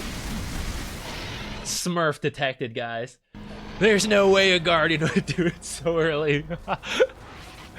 Alright, that's good. We got Aegis. Just go together now. Alright, let's pick. Who is it? It's the Mops! 12.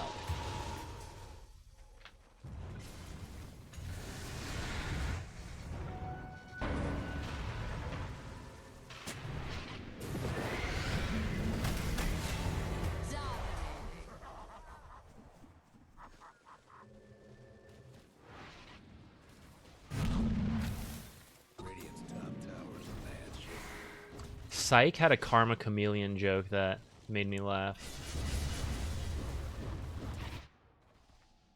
I don't know, that just came to my mind. We just saw it the other day.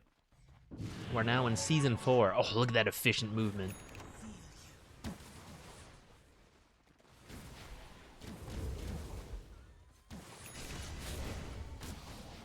Let's see. The Mops, are you here? Or the Mop, there's no S. We'll give him a second.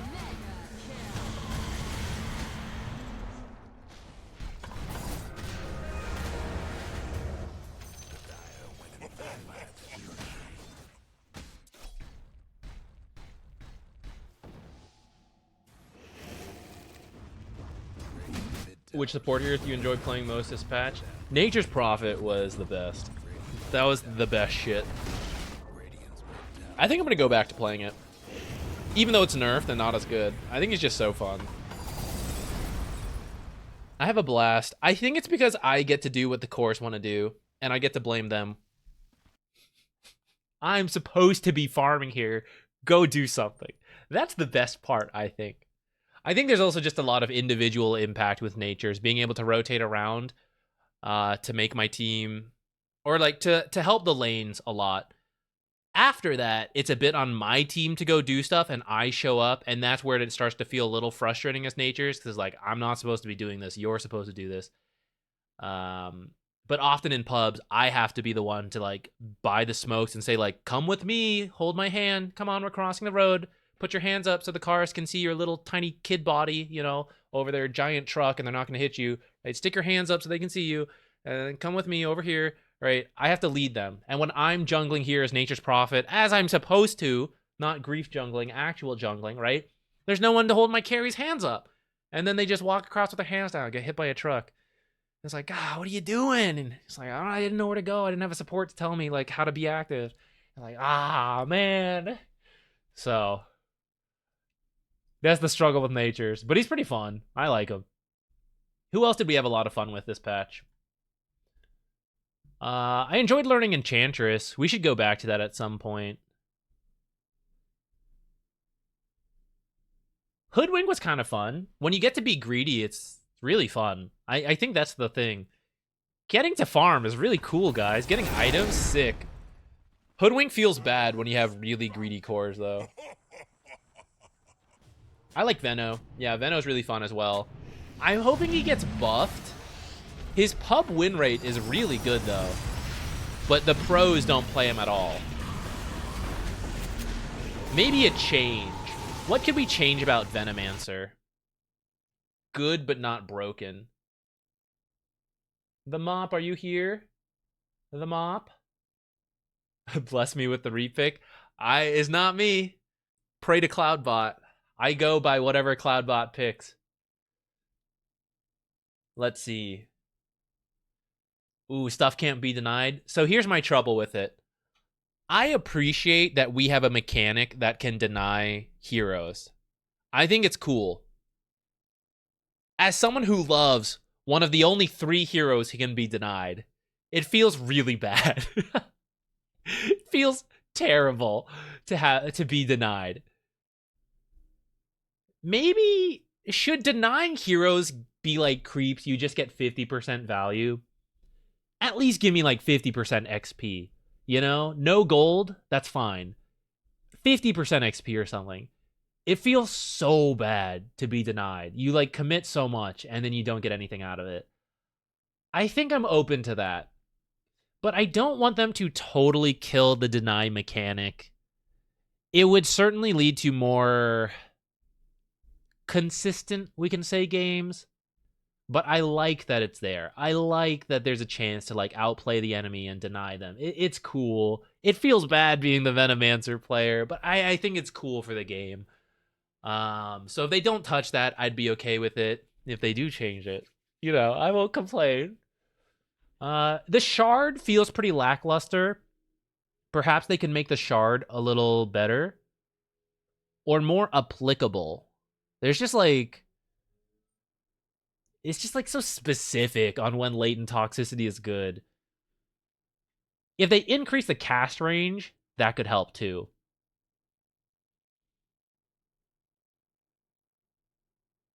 I'll tell you what, guys. Here's a cool buff.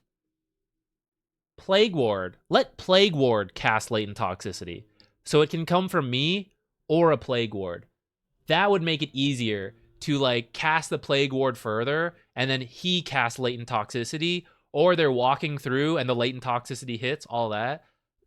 You have to manually cast it still. It's not like a passive, but like that could be a cool buff. Because right now I just think Shard is really tough to actually use. They could put health regen reduction on this again, but that was absolutely cracked. Maybe just buff this talent back up a little bit. Or some basic starting stats could be good. The thing is, it needs to be a balance, I think. Otherwise, the pub win rate goes even higher. Maybe nerf some of the damage from Poison Sting, but give you better base damage or base health. Buff up the strength, reduce base damage. Something like that. All right, the Mop may not be here, guys. The Mop 12. It's the final roll call. Your seat is about to be given away to someone else waiting on the plane. If you don't show up, I don't think you even get like the, you know, when they offer you like 500 to change your flight. If you don't show up, you don't even get that. The mob is not going to get his 500. He needs to request to give away. He's here. Just in time. They were about to close the plane door on you. It was me. I was the one about to close the plane door on you.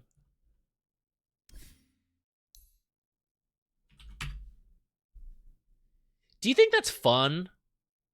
Or it just feels bad? Like when you're the flight crew, is it fun? Like, yeah, screw this guy. Or you're like, ah, shucks. Feels bad to miss the plane.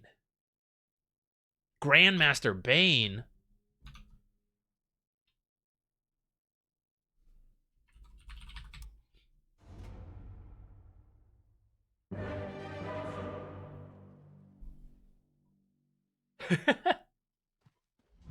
That's okay. We give people some time to show up. I know a lot of people aren't just like sitting and watching the stream 24/7. You guys are like doing errands, stuff like that. So I don't mind too much. Places, everyone. It's in the bag. Let me know if you got any questions. Otherwise, we'll just zoom through.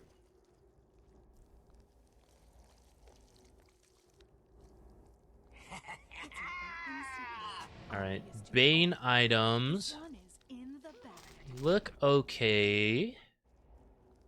Who are we laning against? Magnus and Nyx, maybe?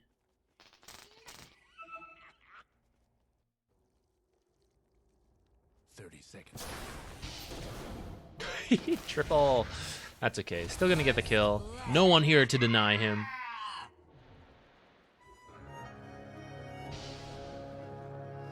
And they're off. High hopes for this one. Ooh, did you know that was there? Value. It does mean you can't block your camp, but...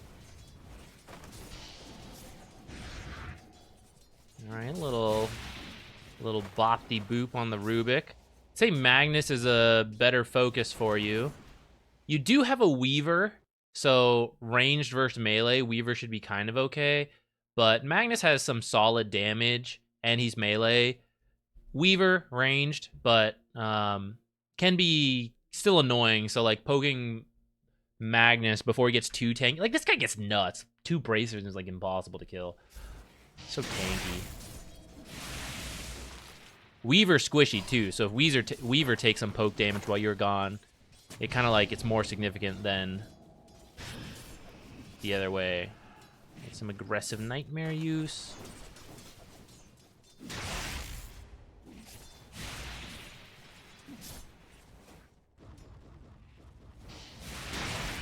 See, looks like a body block because you used your sentry earlier. Kind of okay with that. It's like a good reason to be out of the lane. Otherwise, I don't want you guys to like goof off in the jungle too much, but tempting.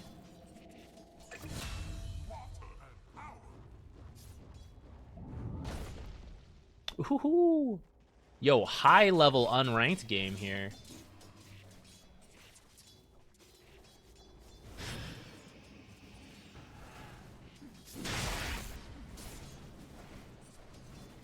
I forgot they took out the passive damage component of Nightmare. Oh, I was looking at that. What even happened here?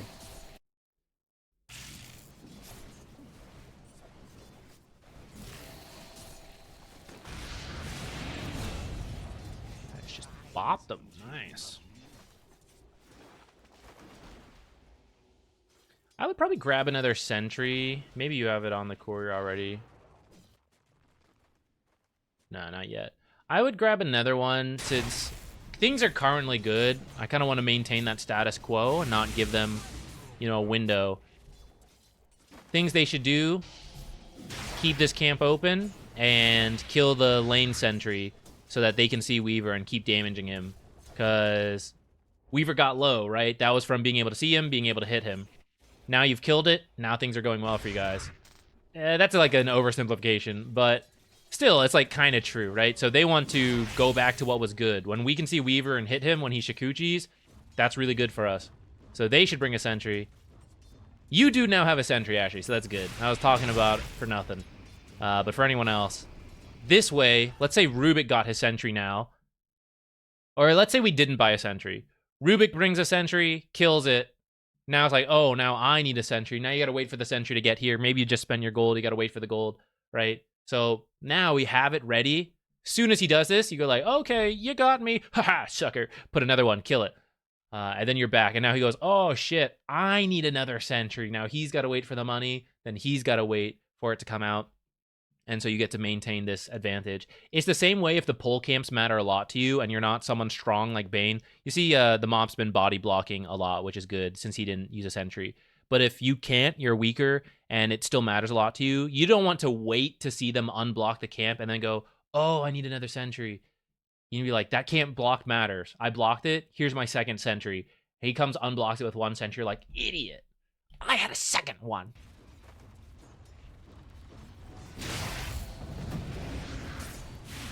Rubik kill. Poggers. All right. Lane's looking pretty good. It's at this point, I would think about getting an observer for down here. Place it somewhere. Because we have a Weaver. Otherwise, I would say like somewhere in the lane's always kind of nice. But since there's probably a sentry battle, maybe somewhere out here could be good. Just give Weaver some protection. Some vision to work with. And you could consider rotating. Since we stuck around, maybe 7 minutes. 7-minute Wisdom Rune Steal could be good. Just sneak down this right side. Looks like you might be going. Yeah. A little late. If you come a little sooner, this is guaranteed, but looks like they did not come here. This kind of highlights the importance of being there pretty quickly, like before it spawns at a high level. Because being a few seconds late is a big difference in those cases. Yeah, I like that you're looking over. Maybe you don't go or not, but you're moving your camera to look. It was unranked, but I would lean towards a higher ranked match. Like Ancient Plus, at least.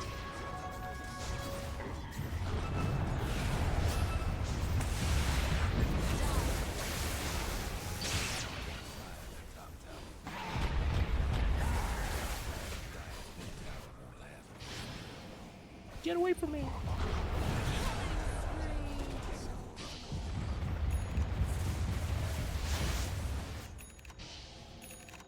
Weaver's here? Let's go. Is getting the rune at 7 worth a death? As long as you think there's a decent chance you could get it, I believe it's worth potentially dying for. Just mathematically, how it works out. If you know you're going to die, and there's a very low chance of getting it, then it's not really worth it. But as long as you think, like, I could get it. Like, it might come down to a bit of luck, fast clicking, and then I die, I didn't get it. But if there was a chance it did work out, I think it's okay.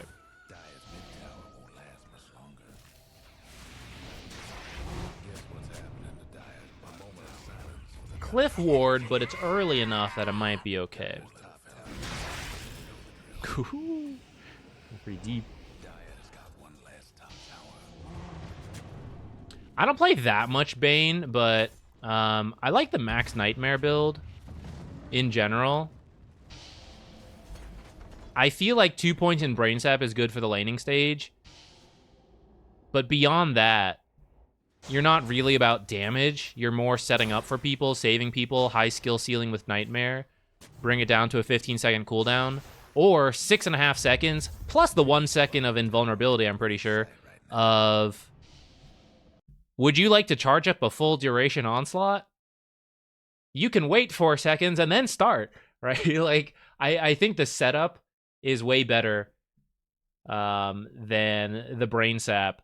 Or you can, like, Nightmare, hit, Fiend's Grip, you know, set up all that. Radiant's bottom tower's seen better days. Look at this scouting kobold! It's gotta be high rank. I do see some people do the max brain sap, so not that that's like a terrible build or anything either. But I just think I prefer the Nightmare. I think there's like more use for it, especially with like your teams being fairly active, and I think it'll matter more.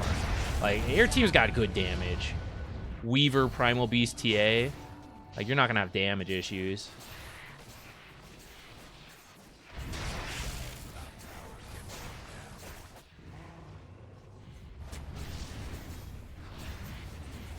Unranked, I want to kill ITC.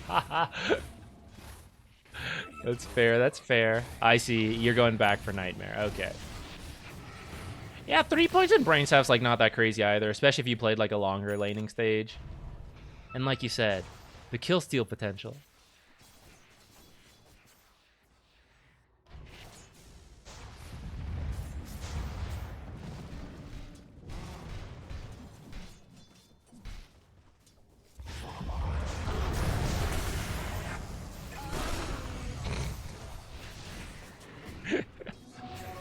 All right, nice kill, nice kill.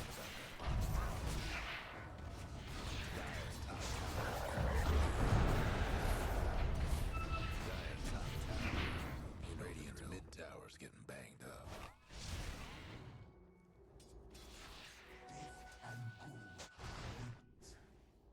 Trouble here at Radiant's bottom tower. Might want to mine their top tower. Dire's top tower's getting beat down.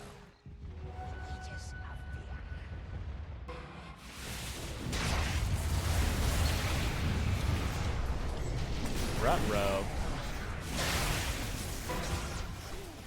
I think you guys caught glimpses of people here. I couldn't tell if it was a replay bug or like it might be like the sliver of vision you guys have. Being up here is probably a bit too risky. You tried to help out, got killed for it. Let's see, you're going Aether Lens.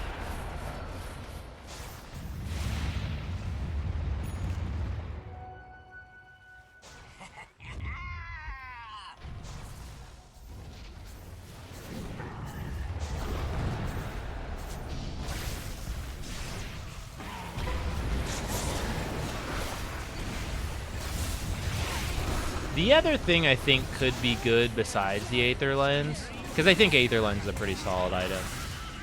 Force Staff could be good to help break the link. Weaver probably won't have an issue with that, but maybe like TA. But you could also Nightmare the Razor and then walk away from the link. And then being able to outrange Chronosphere is kind of nice. But I think, oh yeah, I see like the blink. Because that's the other thing I was thinking, like, if you're standing still and channeling, you might get like RP'd or chronoed and stuff. I think Aether Blink sounds good.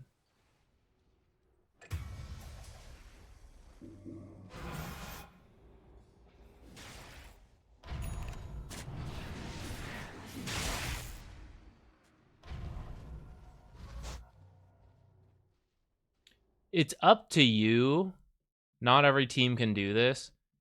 Instead of putting it here, with the Wisdom Rune and Tormentor about to spawn, putting it deeper to let you see it, and maybe you can snipe it or choose to fight or something could be good. You do have a trap here, and you probably would see people farming it. Like, even if you don't put it all the way in here, but you wanted to put it, like, closer here.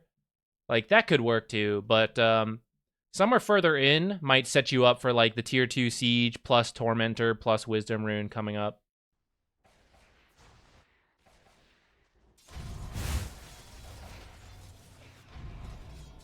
They are on their way. Or maybe it's just a setup for Roshan.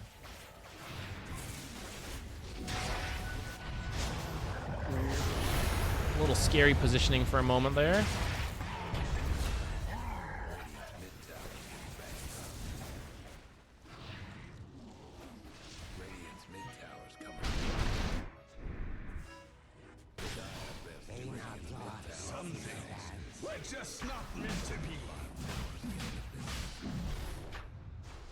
We're doing Roche.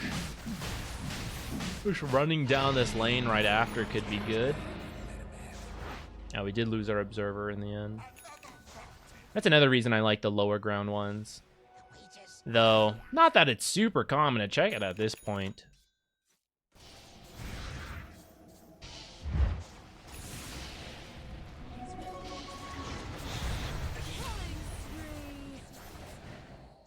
Yeah, let's say you guys ended up going back to the other lanes and now moving top. I think moving bottom would have been good for the Tormentor.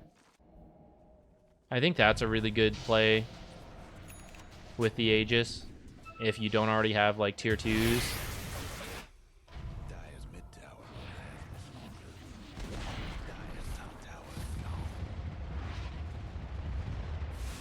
It's not like you guys had that much vision set up top. So I think moving bottom would have been fine.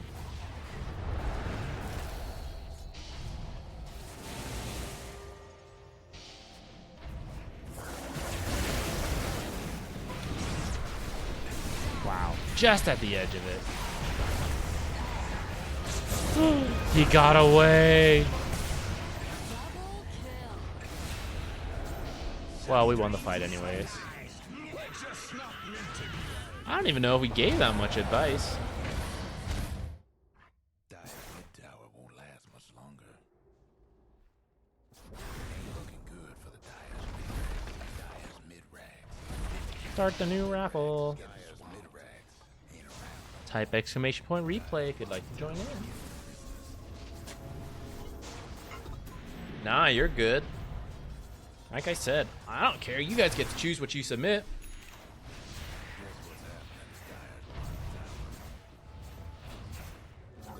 Gonna talk through some random stuff.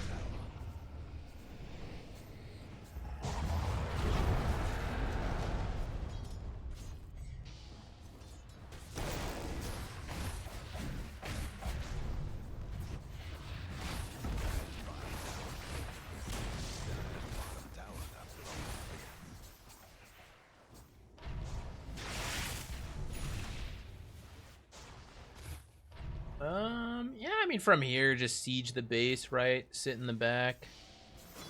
I'd probably just, like, sit back, wait for Chrono to come in, and then just, like, Chrono him. Or, try to, like, Nightmare him. Yeah, perfect.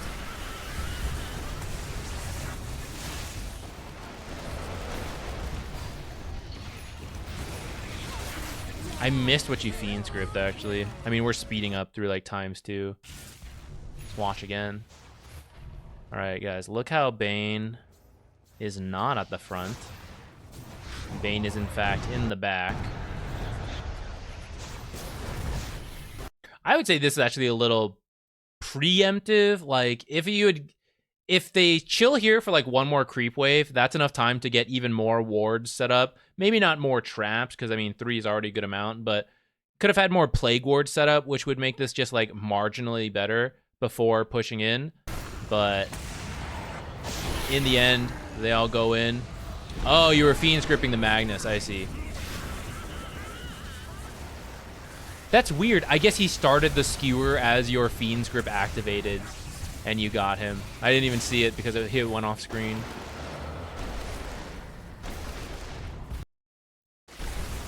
What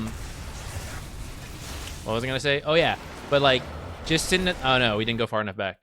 But just like be far enough back in these fights so that you're not caught when you're supposed to be the save. Part of this is lucky that he's like channeling. I don't know if otherwise he would have felt baited to go in, right? But I think a lot of supports do get baited in here where someone dives correctly or not. You know, they dive and they're like, oh shit, I gotta go in, right? Kind of like Venomancer. But I think what Venomancer's doing is like, as the hero with an axe, it's like kind of more okay.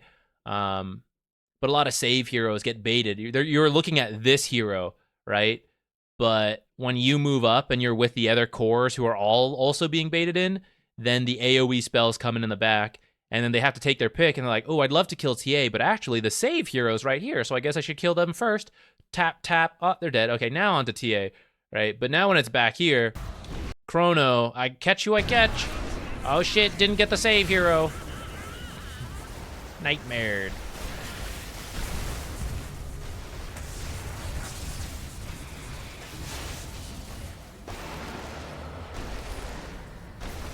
Do you think Caffeine for or coffee for caffeine or taste? Mainly the caffeine. I used to drink more energy drinks, which are fine in moderation, but I have ADHD. I don't take medication for it anymore. I feel like there's a pseudo self medication with caffeine, but drinking energy drinks every single day is not very, you know, not really the play. So I figured coffee's a little better. I don't mind the taste of coffee. It's grown on me, but I'm not like...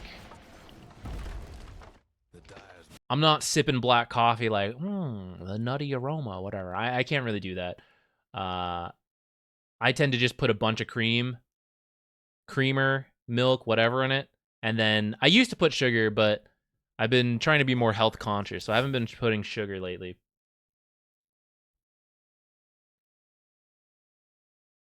Does the caffeine help alleviate the symptoms?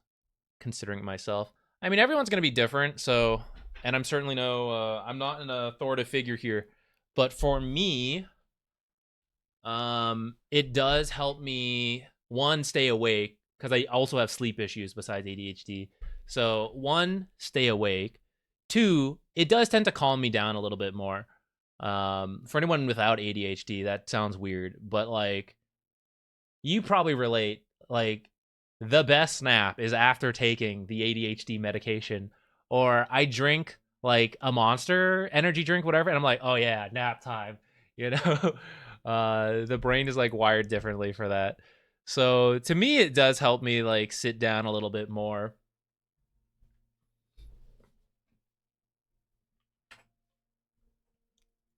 Let's pick our next winner. Monarchy. I saw you literally just talking, I think. Oh, maybe that was earlier.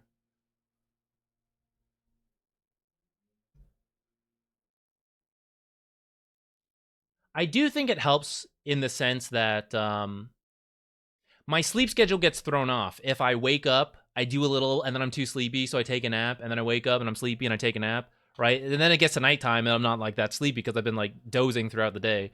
So the fact that I like the caffeine helps me stay awake in the morning through a bit to the afternoon. Sometimes I take a nap still, but the fact that I like mostly stay awake means that when it gets towards night, I am actually tired enough to try to sleep. Which I then take TMI portion. I have like magnesium, which a different psychiatrist suggested to help me stay asleep. I have a sleeping mask to cover my eyes because I'm light sensitive. So over time, I have found a lot of little like sleep things. I got a nose strip to help me breathe at night. I found a lot of little things over time that help me sleep. I could sleep right after an energy drink, same. Sometimes it gets to me. Sometimes the caffeine gets to me and I cannot sleep. But for the most part, like, I can drink soda really late if I wanted to. It doesn't really affect me that much in terms of sleep. I just have the ADHD brain for it.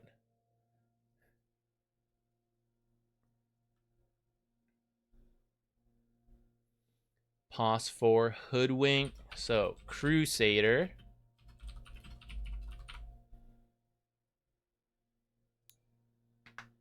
How many daily cups of coffee? Oh, I do not know the proper answer for that. Abstain. Let's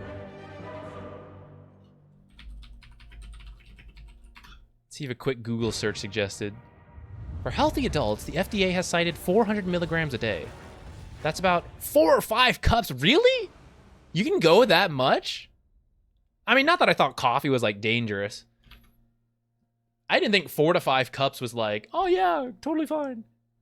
Yo, whoever wrote this, in the pocket of big coffee right there. Although, I will say, the definition of a cup of coffee, I drink more, I think. I tend to make my coffee kind of strong, and I have a bunch of, like, giant cups. So, my definition of a cup is probably too large. If I had to guess, my normal amount is probably at 2 cups.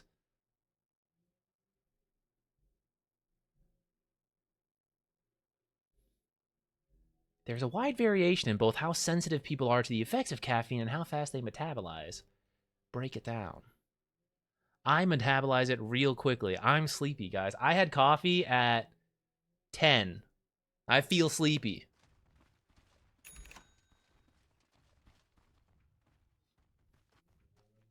All right, position 4 hoodwink. You're used to position 5, so position 4 is a bit more unfamiliar to you. I'd like to have guidance on positioning in lane and warding. Sounds perfect.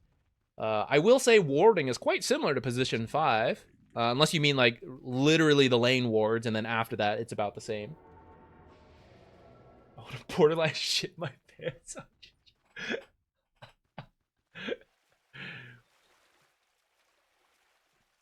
I don't know about caffeine pills, but part of it for coffee is that, you know, you can sip it over the like time. It doesn't have to be all at once. I've never tried a caffeine pill. I can't speak to that in any way, and I have no idea about the health benefits or risks of the product. I know coffee's fine, and I am someone who likes food and taste and drinks and stuff like that. Also, I will say there's like a process. Not that I have a fancy coffee maker. I literally bought like the cheapest, like $10 coffee maker online. But for a lot of people, the ritual of waking up, making coffee, the smell, all of that is part of the morning routine to wake up. Now, some people can't function without coffee, and then that's probably like a little too far into it. You know, we all have our vices. I get it, but that might be a little too far. That's probably like coffee too much for a long time, where earlier I was telling like the receptors in your brain like adjust, right? So those are people who are waking up, and until the caffeine is there, that's not normal for them, right? Because their body has gotten used to it. Ooh, I would let one creep go forward. I don't know if Axe may have done this intentionally or not. Let's go see, actually. Let's go check. So this is a unique element to position 4 versus position 5 Monarchy. Position 5, safe lane meets right here, meets right like here. You want to be very careful about blocking any creeps on the safe lane because it might go into your tower and then shove out. On the off lane, you typically do want it to shove out. Now, actually, there's a higher level thought here, which is that you actually play the lane because you want to hit level 2 first, so you're okay shoving it in, all that stuff. Kind of advanced and requires everyone in the lane to like know what's going on. I would say for pubs, getting the lane to pull back is a generally safe play. So what you can do, let's see if Axe did it intentionally. Might have been intentional or not. If you let one creep go through and they don't block at all, or if they do block, your creep might just go under tower, the rest will then follow up, everything's under tower, shoves out immediately. If they don't block, one creep walks forward, meets right here, so the equilibrium's still going to be here, but all of their creeps focus one creep for like a second or two. That means it quickly becomes a 4 to 3 creep wave, and it's going to push in your favor. So if you then like block, like fix it like this, some offlaners want this. So I'm not saying this is fully a mistake. Just try to see what happened. If the Axe meant to, you can ask stuff like that. Some people just want the equilibrium to meet a little further back. And now you're just laning back here a bit, away from the tower, helpful, but you're not going to give up the level 2 too quickly because you made the lane push in. So there's like a bunch of different philosophies on how to approach it. Depends on the matchup, all that stuff. So I'm just like, I guess I'm just talking it through so that you're aware.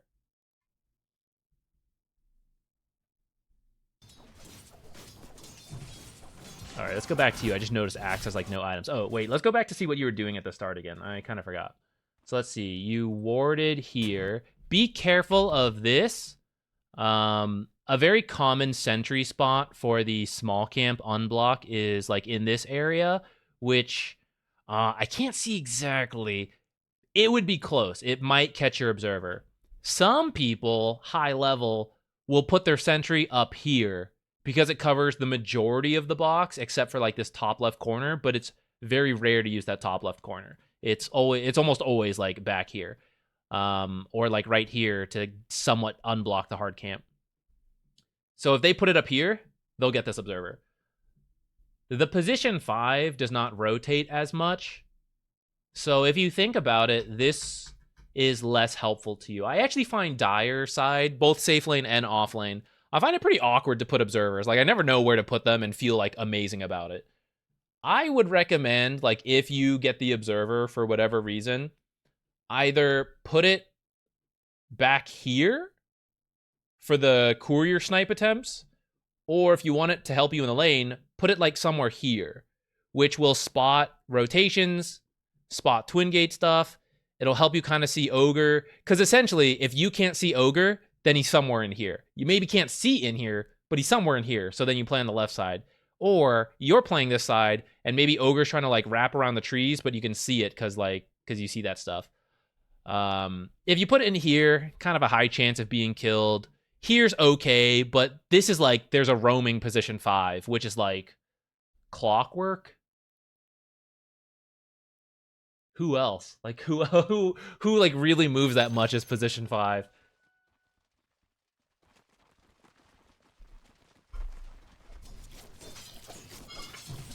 Okay, back to the lane.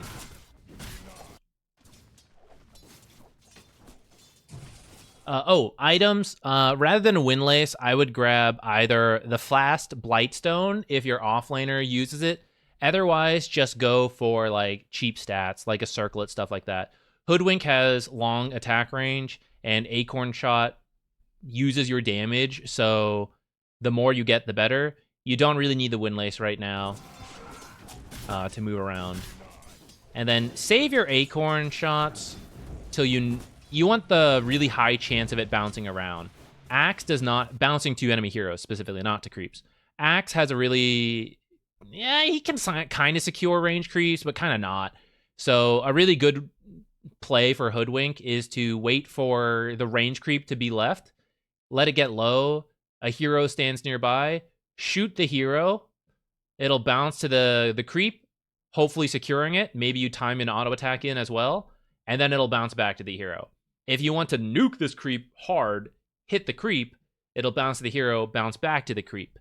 That will, if the bounce is quick, probably guarantee you get the range creep, but usually the bonus damage from Acorn Shot plus your attack, like we're at 100 physical damage, it's pretty good. So hit the Clinks, for example, range creep, hopefully it hits the Clinks again. Maybe it goes to Phoenix, that's fine too. But that can be a really good use of Acorn Shot. And that way you're more likely to bounce between just heroes. And the one creep it bounces to, you're happy with. Or the two heroes are alone, pop, pop, pop. Hit between them. The early Acorn Shot's fine because you were full mana. Like, I don't hate it. But, like, you don't want all your Acorn Shots to be like that. Here. So right now, position 4 difference to position 5, right? We're happy. It's pushing into us. We're pretty happy with this. Don't feel too much pressure, like, oh, we gotta pull, we gotta get things back. I'm happy, I want to maintain this. So if you didn't block this, consider blocking it. Like, if it's time, like if this is happening before the first minute spawns, consider body blocking. Camps have already spawned, so, you know, not really happening. Maybe if you think you can fight the 5 support, you can prevent the pull, or you just chill here. Let them go do a small pull, harass the Clinks 2v1, do a hard pull, and it'll match. It'll match out. It'll be better for you, most likely. You don't need to look for more. Like, see how you're, like, chasing in kind of far? Some of this is like, oh, I'm a little too excited on it. But you chased a little bit. These creeps are getting low, right? You're starting to, like, look a little far. This is okay. Just, like, reset. Phoenix is back here. Means Phoenix is not pulling. Phoenix is back here. Phoenix is not near the creeps, right? Pretty happy with that. Don't need to chase further. I'd love to hit Clinks a little bit. Don't want to draw creep aggro. So just try to be aware of the timings. It'll happen sometimes, right? But if we know the creeps are coming, we just fall back, hit these, and make your way like to this left side so you can start hitting Clinks. And you can maybe hit the Phoenix who's running away from you as well. Or you can choose to stay on this side in case you want to do like hard pulls or prevent them from doing any hard pulls. But again, Phoenix is on the left side, so I know Phoenix can't be doing that. Axe. Wouldn't having some items sure be useful right now? Looks like he's rushing a ring of... Oh no, Phoenix, what happened? Wait, did Phoenix... Phoenix dove in and you just like killed him with Acorn instantly. Oh my god. Oh no, Phoenix. If you ever see your offlaner going for a greedy build like this, by the way, for Ring of Health, make sure you pass over Tangos early. It's greedy, but like there's a payoff if you get there, so help them get there. It's too late. I mean, it's too late to buy items, right? So you're committed to helping them get there. Then apparently you're gonna solo Clinks along the way. Very nice. This act was toxic as hell. How to meet at minute 3. Well, that's unfortunate. That is unfortunate. This is a good pull, though. Great pull. NPR redeemed the next one. Sounds good. Good coffee beans. Way better than a good coffee maker. I've heard that. I've heard that. I can't claim to have ever had a great coffee maker to really do a comparison. And I can't say I know what good coffee beans are. And I'm going to keep it that way. Because right now, I buy my coffee from HEB. It's fairly cheap. I sometimes buy it from Costco. I know it's not like the top quality. It's good enough for me. I'm going to keep it there. I don't want to get into the really expensive coffees at this time. Maybe one day when I'm rich, when we're like 1 million subscribers, we'll do it. For now, no. I'll keep drinking my cheap coffee. You got a turbo podcast? Fantastic. We'll talk about coffee, NPR. NPR is here for the podcasting.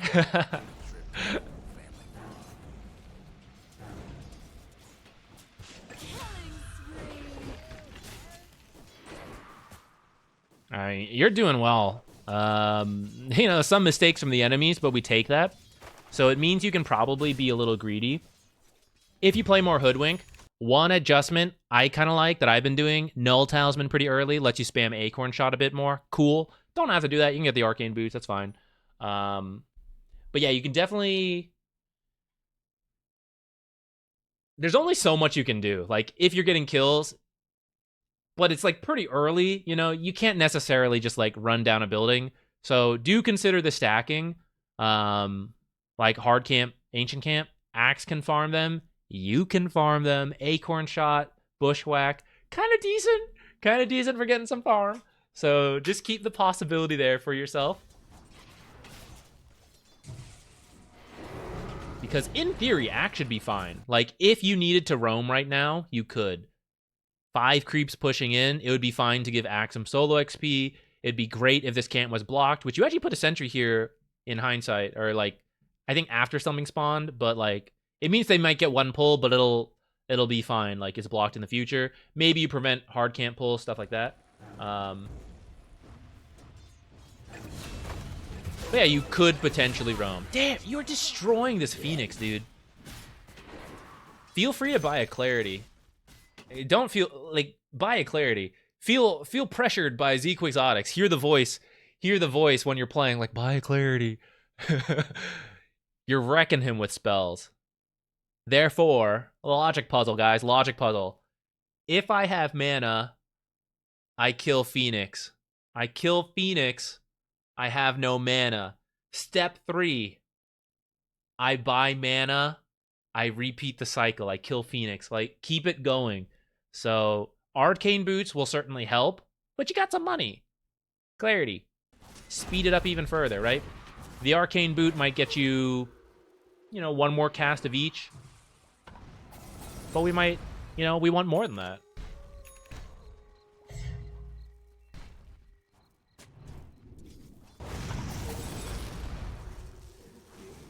I don't mind one more set of tangos here. I'd also say you could probably get away without it. I know as I say that, Ogre walked up and ignited, smashed you in the face, and you lost a chunk of health. But if that wasn't, like, if that didn't happen, you'd be at half health plus, healing under tower, healing over time, especially as you rotate to, like, 6-minute runes and stuff. And there's just, like, no one's fighting you as you run around, and you just, like, slowly heal up. Sick one, Monarchy. Excellent bait. Excellent bait. Ooh, get her! Get her! Get her! Damn, okay. Not quite enough. We've been got. Okay, if you'd stayed, you know, maybe it would have worked. We didn't know that. I thought you could get her. I got caught up in the moment. But in hindsight, you didn't quite have the damage because Acorn Shot doesn't bounce anywhere when you're not in the lane, not near multiple heroes. So when it's just one hero, Acorn Shot's not that good. But I was in the moment with you. I really felt it. I thought we could do it.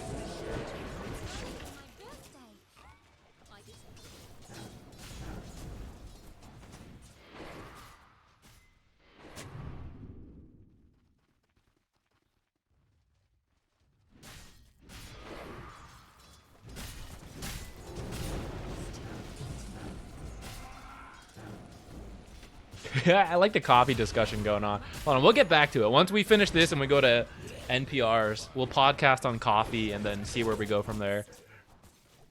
I'll get back to this in a moment.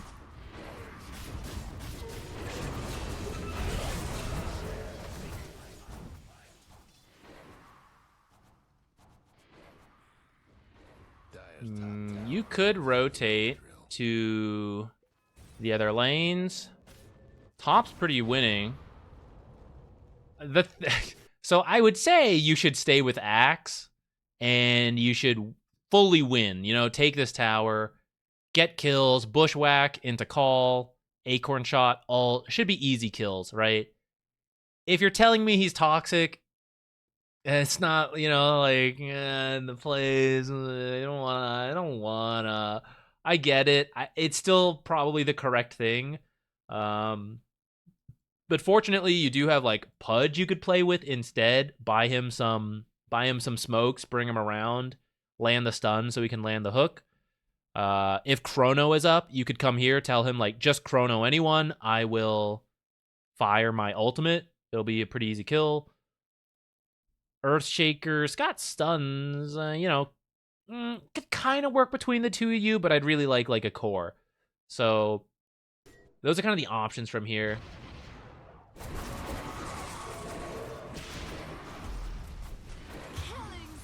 Rest in peace. Looks like he came bottom. But this guy doesn't have Chronosphere, so I don't think he'll really do too much here. I can't say I've watched too many Hoodwink games, but I would say for the Javelin over the Glove of Haste, you don't actually attack that fast. Like, that's not your damage. The damage the Acorn bounces, right? Which doesn't actually matter in terms of attack speed. Your base attack time is 2, so attack speed's actually worse on you than usual heroes. So rather than start with Glove of Haste, I would buy the Javelin, which might proc on your Acorn hits or just your regular auto attacks and get you more damage that way.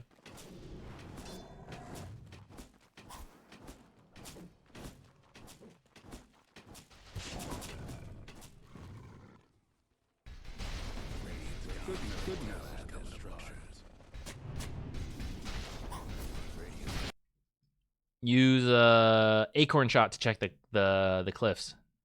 Sentry, Acorn Shot. Cover wider area. And then, I guess you can put in a defensive observer for him. Like, if I put a sentry here, didn't find anything, I'd probably be okay with an observer up here just to protect Faceless Void while we leave, go play with Axe, Pudge. See if you've been with Faceless Void, but only recently has he got Chronosphere back up. So really, in the end, we just kind of like absorbed XP from him. So it'd be better to do that against someone else. You guys are running from her, but actually, you know, you'll Chrono into the sharpshooter. Oops.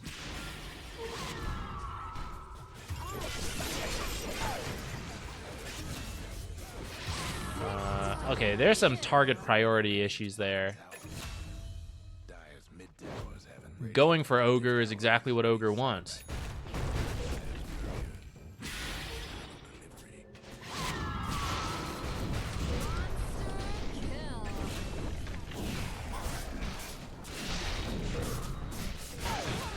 Nice. Someone's having technical difficulties. Hey, Practice Man, what's up? We're doing replays today.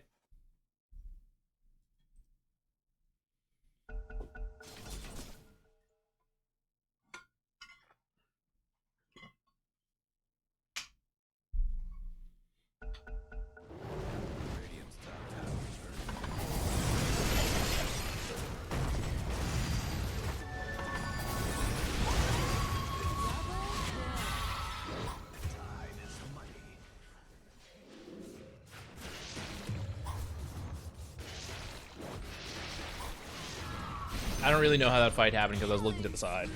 Top tower's in bad shape. Radiant's covering up the structures. Dire's bottom tower breaking through the dire structures for now. The dire Maybe a wisdom rune steal. 2. Okay, so this is the type of play, guys. Technically, it worked. Paid off. Super good, right? 2 wisdom runes. This is the type of play I wouldn't recommend you make, though, because the odds are supposed to be low. It's a little bit up to you guys to decide how you think your games go, and like, oh no, Zach, this is the classic 16-minute rune, like double wisdom rune steal, right? It's like fine, it's very standard down here. Then that's okay, like adjust for your bracket. But the wisdom rune spawns at like 7, 14. Yeah, people are slow on it sometimes, but it should be picked up pretty soon, right? Really, at best, we could have expected 1 wisdom rune to be here. So to come down here, like to TP, to run, this is really risky. There's no TPing out, right? Because we TP down here. Nothing here. Let's say no one's here. We don't get punished for this. Okay, run back out this way, right? The teleport plus 40-ish seconds, depending how fast your hero is. That's a lot of time spent on getting this. So what are the odds we get this? Well, if you came here at like 13 minutes, 30 seconds, TP, run in, you get here 14 minutes, boom, there's a very high chance, 14 minutes, we got it.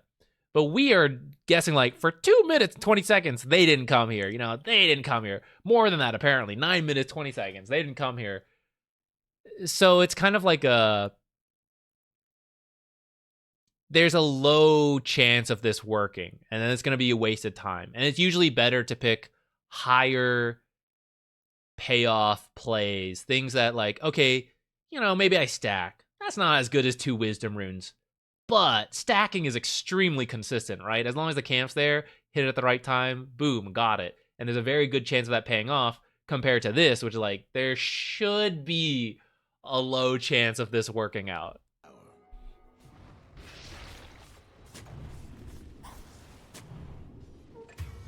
I think I can't remember if I put in some clips of the Disruptor game we had where you were there, Practice Man. I think I might have. I think you used at least some. But yeah, I understand West Coast. What is it? It's like 1 p.m. for you now, right? So yeah, I understand it's probably not the greatest timing. But appreciate you dropping by. In 1400 MMR, people don't pick those runes. Okay, well then here's my challenge to you. I don't disagree with that statement, but I would challenge you to make this play not at 1630, but at like 1330, or arrive around 14 minutes. Like you're moving at 1330, because that way it'll work now, right? Here we're stealing 2 wisdom runes at 16 minutes. Adjust it, stealing 2 wisdom runes at 14 minutes, same payoff, but because it's a great play, you're going to win games, right? You're going to go up against better players who are checking the runes. They're checking at 15 minutes, boom, still works. They're checking at 14 minutes, 30 seconds, boom, still works. And only till you get to the players who are like, I'm also here at 1350, Then we fight over. That's actually possibly still a good play, right? But it'll be a better habit compared to this. So if you still want to go for the occasional late wisdom rune steal, I don't blame you. I totally understand adjusting for your bracket. But just make sure you keep in your mind, like, this only works because of the bracket, and I need to adjust it if I plan to, eventually keep winning and play against better players. Damn. So close. I am like that too, man. I miss all my sharpshooters. Damn. How close are we to Manta on this guy?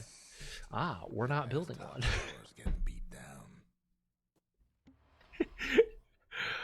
Foolish me. Foolish me. Double kill.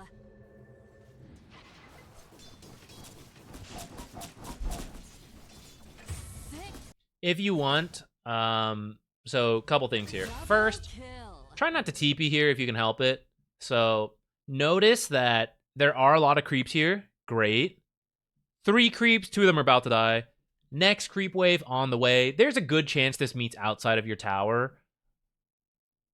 you could walk here. If it needs to be you, you could walk here. And then as they continue to dive axe, dive all this, you could TP up, right? So you give yourself more rotation possibilities. Next, and I know it's painful,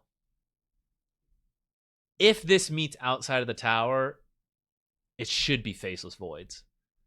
This is the type of farm you need to be careful of. This timing might not work out. If it goes under the tower, then so be it. Like, it's yours.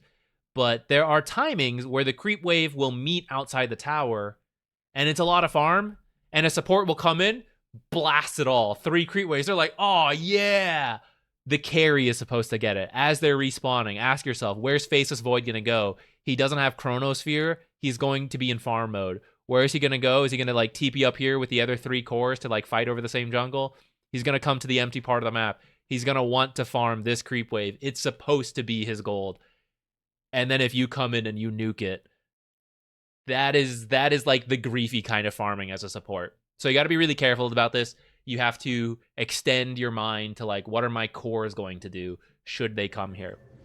Is it urgent for us to push this out right now? Like, literally right now. Can't wait 5 seconds, right? And you see, even without you doing anything, it ended up meeting out here. So if you didn't use any of the spells, there's, like, still 8 creeps here for Faceless Void to come to. That's a good chunk of gold for the cores, especially at, like, 19 minutes. Ignoring all that, farming speed efficiency tip to steal farm faster as Hoodwink. Acorn shot the ground and then bushwhack around the creeps. If you can't, like, just use the tree line, then that's fine. You don't have to do that. But at times, especially like when they're pushing your towers, you can acorn shot the ground, toggle it if you need to, and then bushwhack around it. Right now, you don't have bushwhack leveled up, so it won't kill everything. But once you have full bushwhack, or fully maxed bushwhack, between bushwhack, acorn shot, you'll probably kill most creeps. And then as you finish the maelstrom, you're definitely finishing off the entire creep wave.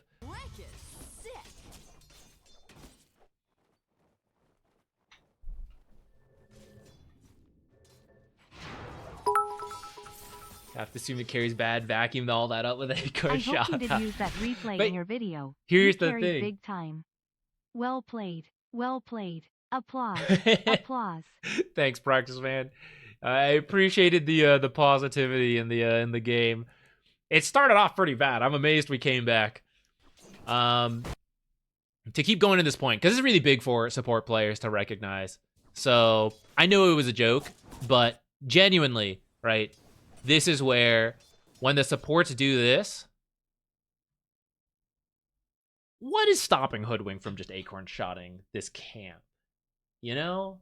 Or how about a more contentious lane? How about this one? There's enemy heroes here, right? We got the safe wave clear. What if Hoodwink came here and acorn shotted this, right? Hoodwink could farm jungle stuff like Faceless doesn't really want to come here. Like, if he TPs, push this out, he wants to farm this stuff. He doesn't want to, like, move all the way back here and then move backwards inefficiently. So if you were to walk out and farm this, Faceless wouldn't mind as much. If you were to walk here, clear out the 2-3 creep waves, farm this jungle camp, Faceless Void still has a lot of options. TP, shove this out. He could go bottom jungle, could go top jungle. There's still 2 camps. Maybe by that point, this one respawns, right? This is the farm that supports can do to stay farmed, but that doesn't take farm from the cores. And, you know, it's classic, like, report my carry, he's got no farm. You go back through the replay, this kind of stuff's happening. And not just once, but twice, 3 times, 4 times. It's like, that's where the carry's farm is. It's like, it's literally like 3,000 gold in you that is supposed to be in the carry.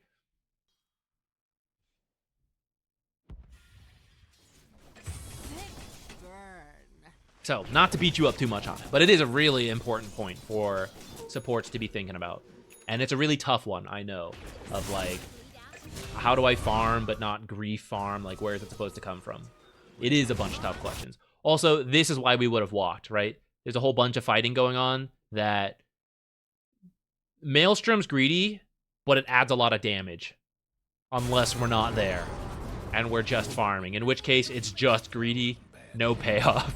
So that's why you need the teleports as a support. Try to walk everywhere, especially when the creep wave is still pushing in. If it was literally under that tower, that's a totally different story. You could TP here and then immediately run back to your team. But if you can walk, if it's not urgent, right, you can walk 30 seconds to pretty much anywhere you need to be. So what is in 30 seconds that I have to be there right now? Team fight? Yeah, I gotta be there.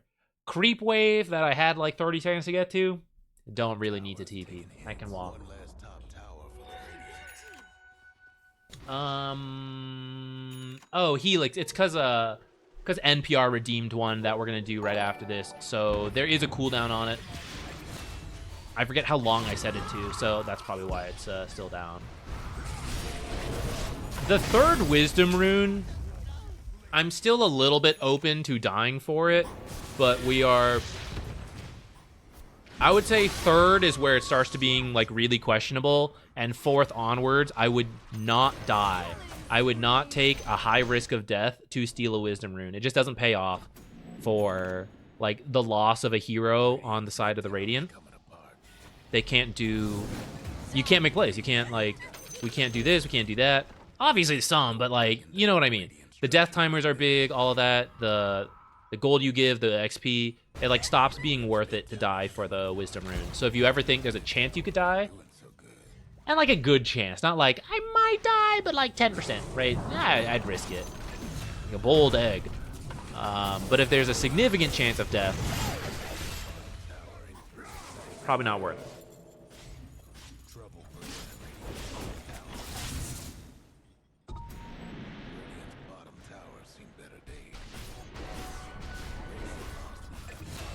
Seems like Max Bushwhack over Scurry. So actually, Max Scurry is the current build.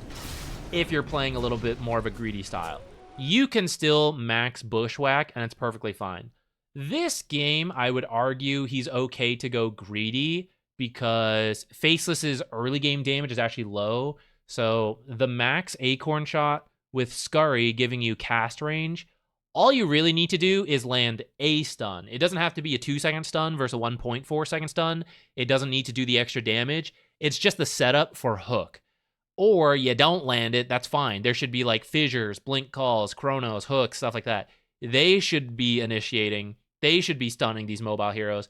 And you just bring a lot of damage with a Max Acorn Shot, Maelstrom. The reason Scurry works with that type of play is because, one, the charge time goes down a lot. So it's much easier to use Scurry. When you use it, you get... first, the important part is the cast range and attack range. It makes it a lot easier to shoot out Acorn Shots from a safe distance. And if you're getting Maelstrom, then you're really good at split pushing waves safely. So the Max Scurry build lets you... Let's say bottom, right? You can be running all around these trees. People are trying to chase you. You're like dodging in and out of trees. You're shooting acorns from like here to here. It kills off the whole creep wave and you're like already scurrying back. This like 4-1-4 build works for this greedy style of like, I'm just shooting acorn shots. But if you need to be the stuns because you're playing an NA and they haven't drafted any stuns, you're the one stun of the team, then yeah, you gotta maybe max Bushwhack first, like 1-4-1. And then from there, maybe you're maxing Acorn Shot next. I don't know if I've ever seen like a 1-4-4 build. I'd have to go double check. Because that could still be useful, extra cast range on Bushwhack, but I don't know if I've seen that. Is Sharpshooter affected by Scurry? I believe so. Alright, I think we'll move on to NPRs in a moment. Podcast about coffee time.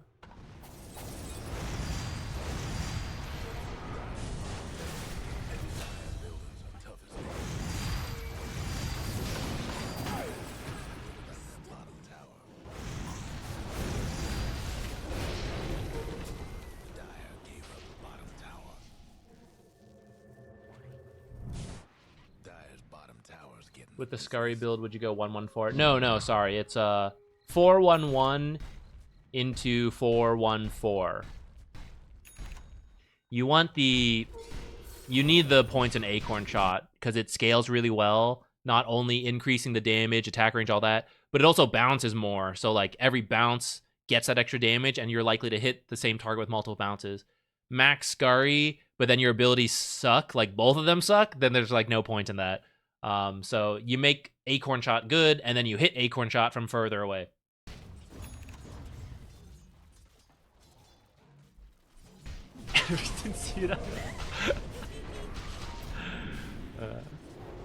Yeah, there's like no damage in 1-1-4.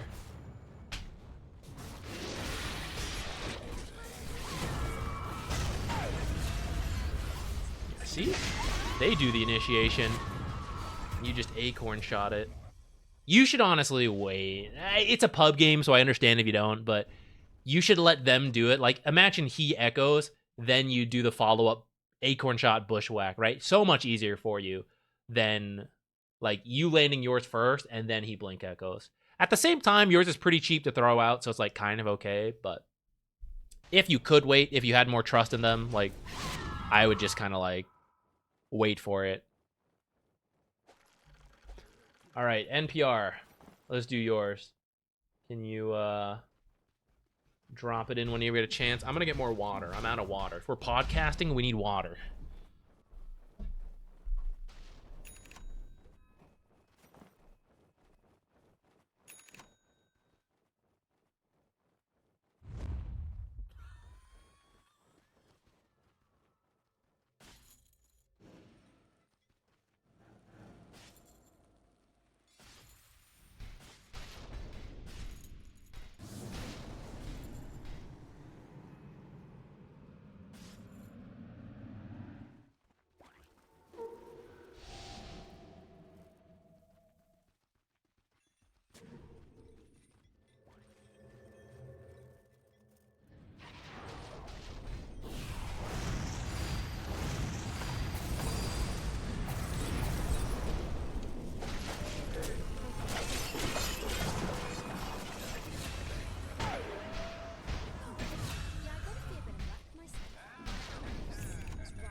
Radiant's bottom rags is getting hammered.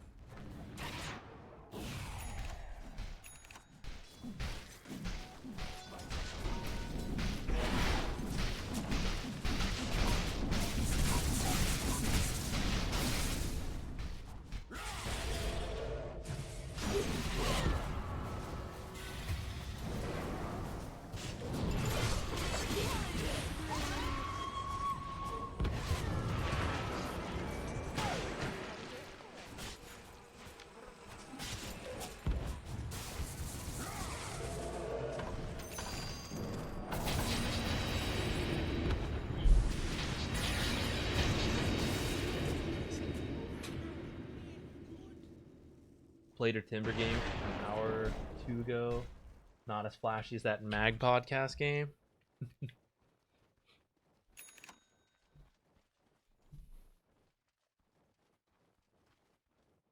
Excuse me. Yeah, I apologize about the ads. I understand the viewer experience with ads sucks. On the creator side, the ads are kind of necessary because I don't really want to pressure people into like having to subscribe and stuff. But at the same time, it's like the revenue stream, right? It's the current state of affairs. With the ads on, for the current amount of people who watch and things like that, it's essentially like another like 10 people subscribed like in a given stream or so. So it's kind of a big difference at all levels of streaming. But I know it sucks. I do apologize for that. And we try to like run them when we're not doing anything, like when I go get water and stuff, so that not too much is missed. But yeah, I guess as the guy on the other side, I can share like why they're there. Can you still manually trigger ads to prevent people from seeing them for a duration? Yeah, so like that's what I usually do when I get up to go to get water. I like run the maximum I can, which the maximum the creators are allowed to run is like 3 minutes, so it clears out all those for the future. I try to do that before we play games so they don't usually interrupt the games. I forget quite a lot. But yeah, I know it sucks. I'm not gonna lie. I don't like watching the ads either. Last of my kind, but first in this. Tend to be less egregious about it. For now, Joy K, I'm just sucking you in. I'm boiling the frog in water slowly. Which I think was a fake. I think they do jump out. I can't remember. I feel like I heard something more about it where it's like they just leave. But maybe that's not true. I don't know. But yeah, Twitch, or just like social media platforms in general, make it so you like they bump it up too, and then you kind of have to bump it as well. For example, like now, at first, like the subscribers, depending on how many people you had subscribed, you could get a higher share of that amount. They canceled that for a while. It's back again. We're not at that amount. I think I need like 300 subscribers to get there. Then there's a higher split where I get more money than usual. Ads are the same. Like you could run a small amount of ads, and I would like to have it set so like we only run ads in between games, stuff like that. But if you don't follow what Twitch has as like the base for ads, then you make way less from the ads. So there needs to be like a certain amount of ads at a certain frequency or whatever, or you make way less. So I don't blame anyone. You guys don't have to tell me if you use ad blockers or whatever. I get it. And I'm not even complaining. But I do appreciate anyone who watches the ads. And that's why even if you don't subscribe, simply watching the stream bumps the viewership numbers up. That's helpful. If you do watch the ads, that's helpful. Like, don't feel pressured at all to subscribe or do anything like that. Just like being here is tons of support, and I'm grateful. And if you do choose to subscribe or anything like that, also very thankful to you guys.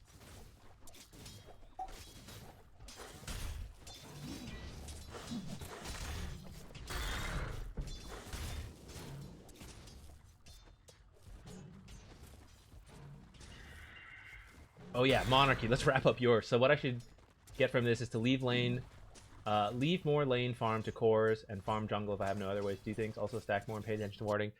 Okay, so let's definitely stack and warding, definitely. Jungling versus pushing the lanes is an extremely complicated situation. My rule of thumb for you for right now, look at it, look at your cores. If you think the core can get to the lane before like too much farm is lost, I should let them have it, then try to let them have it.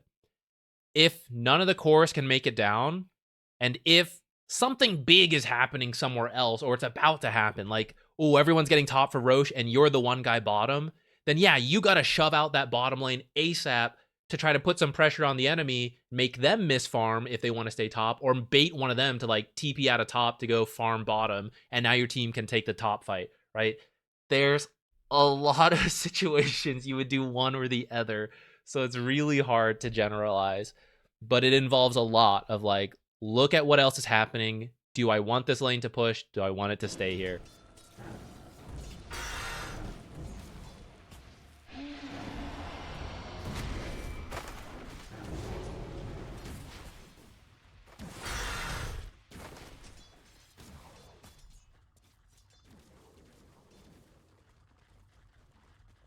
Yeah, okay, well, actually, Twitch runs some ads regardless that content creators will not get money off. But fortunately, this channel is large enough that we do have a way to, like, I can make money off of the ads. So, yeah, thank you. I appreciate the understanding, guys. And know that, like, I also get it. And yeah, I try to keep running them, like, outside of games. The unfortunate thing about Dota games is that they're very long sometimes, and you get absorbed in it, right? So I forget about it. Other games, like I've seen Alex, who plays Marvel Snap, do it. It's a lot easier because Marvel Snap games are so short.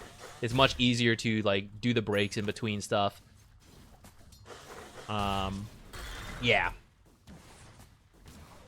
I try not to let there be missed content, but I know it does happen. I know ads run in the middle of games when I forget to do stuff. Open 2 streams, 1 muted with ads and 1 to watch with a blocker. Dude, big brain. I don't know what the legal... I don't know what's like okay or not. I was thinking like YouTube videos, I have some control over the ads as well. I try not to go too crazy with it. Although the videos that make the most money are the ones I always forget to do any control over, and YouTube sticks like 8 ads. And it still gets decent viewership, and I'm like, should I be controlling it? Should I just let it go crazy? Just let YouTube do what it wants? But I was like, what if I just made a video for ads? Like, hello, this is an 8-minute video with 10 ads. locked in there. Can people just run it? Like, surely people do this, right? Like, you just have those videos running or something? Like, how much would that generate? It's probably not really worth anyone's time to do that, but, like, it occurred to me. I don't know. Like, I'm curious. Yo, I heart of Eltol. Thank you. Prime sub. Let's go. Is there even a workaround for Twitch ads? I can't remember. It's like a constant arms race going back and forth on it's allowed or not. So I actually don't even know where it's at right now.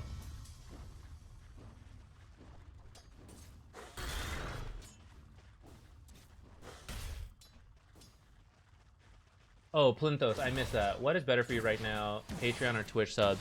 So I'm not really picky on it. Full disclosure for you guys, financially, I make more money from a Patreon sub because Patreon does have like a cut to using it, but it's much less than the Twitch. However, Twitch, although it's not the best discovery platform, having a certain amount of viewers and subscribers is also good in a discovery aspect. And it's very difficult to put a number on that, like, for me, but I don't sweat it, like, one way or the other. You don't get anything from subscribing to me on Patreon. That's not true. You get to see, like, some of the coaching videos and stuff, which, if you like that stuff, then that's great. If you're interested in that stuff, it's there. Subscribe to Patreon.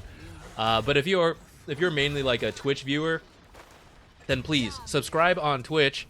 Again, totally optionally, but subscribe on Twitch and get rid of the ads, right? So you don't have to deal with them. You get to see the cat. Sometimes we show the cat on the stream when I'm gone and people are watching ads. Like, if it helps your viewership, please do not worry about like me making like an extra $1 or whatever the difference is.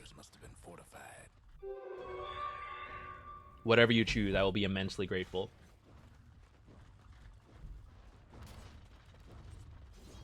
Yeah, we're barely... NPR signed up for this. He knows we're podcasting.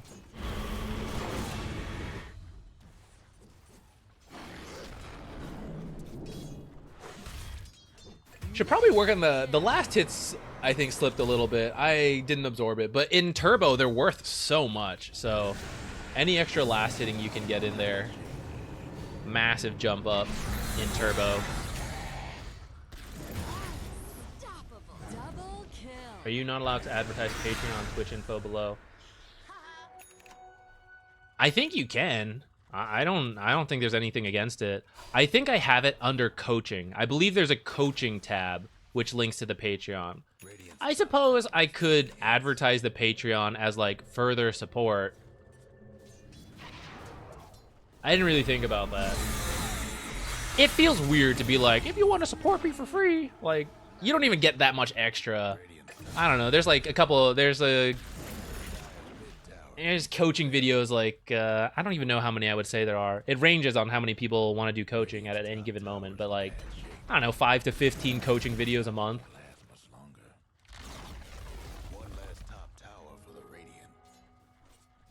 I should mention Twitch Primes more. Okay, well you're right. You're right. We should work those in more. I gotta be a real Twitch streamer. You know, we're not doing the hot tub, but like we should at least mention the Prime subs more. What do you do for health insurance? So I'm super lucky. I am on my girlfriend's insurance as a domestic partner because we live in the same apartment. Otherwise, I would have to pay a shitload for my own insurance because I don't work a job or like a typical corporate job that like provides insurance. Which, if you're not in the U.S., after the age of 26, up to the age of 26, I was on my parents' insurance. But after that, you can't be on your parents' insurance anymore. So then I was working for a bit. Actually, there was a period between when I was in school and working that I just had to buy my own insurance. Then I worked, had my own insurance, quit, but fortunately, I was able to be on her insurance as a domestic partner. Massive amount of money saved.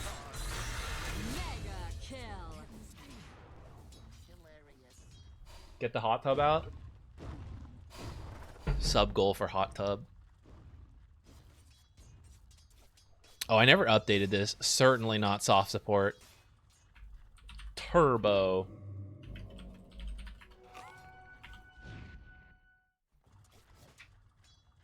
Radiant's mid tower's getting banged up. Maybe it should just be Turbo Podcasting. There's no replay review at this point.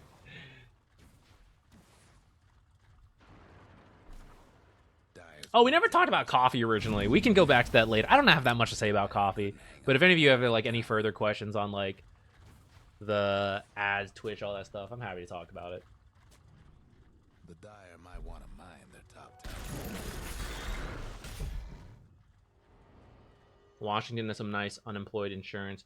Not sure what content creators falls on the employment spectrum. Dude, me neither. I should definitely know more about all that stuff.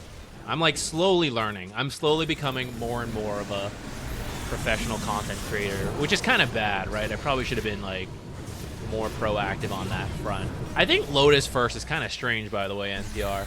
I think can usually get away with the Nether. If you like have to have a Dispel, I would say Yule's is a really solid option. Lotus is nice because I know you do need bonus armor versus the Drow at some point, but you can get by without it for a bit because of your passive. And then pick up like Shivas or the Lotus later, I think is fine. Like, I think Arcanes into... You'll see like Yule's, Kaya, or Blink. Like one of those three is like very good for Timber right now. I know this is Turbo, but still. More for the track. I feel ya. I would say Yule's is still good though for that. Yeah, and then Wind Waker later is sick. That's why like the early Yule's works out. And it lets you go in super ham. Like you Timber Chain in or you Blink in. You Yule's, you Timber Chain out because it's no longer on cooldown. It's like super nice. What's the Dispel advantage of Lotus over Yule's? So Lotus is instant. Yule's is instant too, but you're in the air for 2.5 seconds. You can't do anything else. So you like self-disable for a while, which is not great, depending on the situation. It's like a pro or a con, depending what's happening. So the fact that Lotus is instant and you can keep doing things is great. Then obviously it reflects for a period of time. I forget, what is it, like 6? Damn, I'm so good. 6 seconds. Yule's doesn't do that, right? You drop, you just tank the spells. But Yule's lets you actually dodge certain spells. So, yeah, there's a good and bad about either one.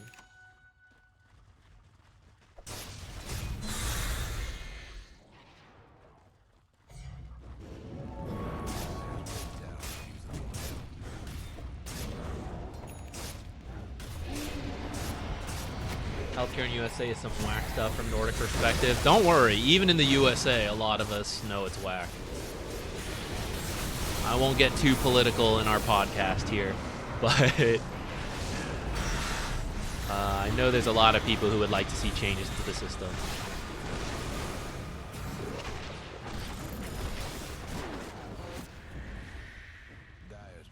No, get political. The main thing is that part of the reason I won't get too political is because this is mostly like for Dota and fun, and I actually do think about this. Like now that I technically have a platform, I do think it's important to try to be like a good influence, whatever. And I think there are some like political issues worth talking about, that kind of thing. But I am not informed enough. I am scum. I don't keep up enough with the news and like know enough details to feel comfortable then like talking from a platform about politics and pushing, like, not trying to push like my own view, but like sharing my view, like what I think is important, right? And I will for things that I feel knowledgeable enough on. That's why I only ever talk Dota on here. But that's why, like, I don't want to get into like real political issues. It's like, oh well, this is the good and bad of it. I'm like, well, I didn't know that, you know. And then that's just me adding more random words and feelings into what is important to stay up to date on. And as I get older, I'm trying to be better and better about that. But I don't feel like I'm at a part where I want to get too into the details.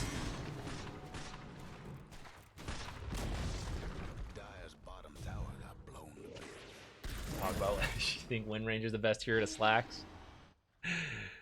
There's times she's really good. I actually want her to become a truly good support. She's like a niche do it if you want support right now. If she gets buffed in some way to become an actual support, I'll play her, yeah. I think she's pretty fun.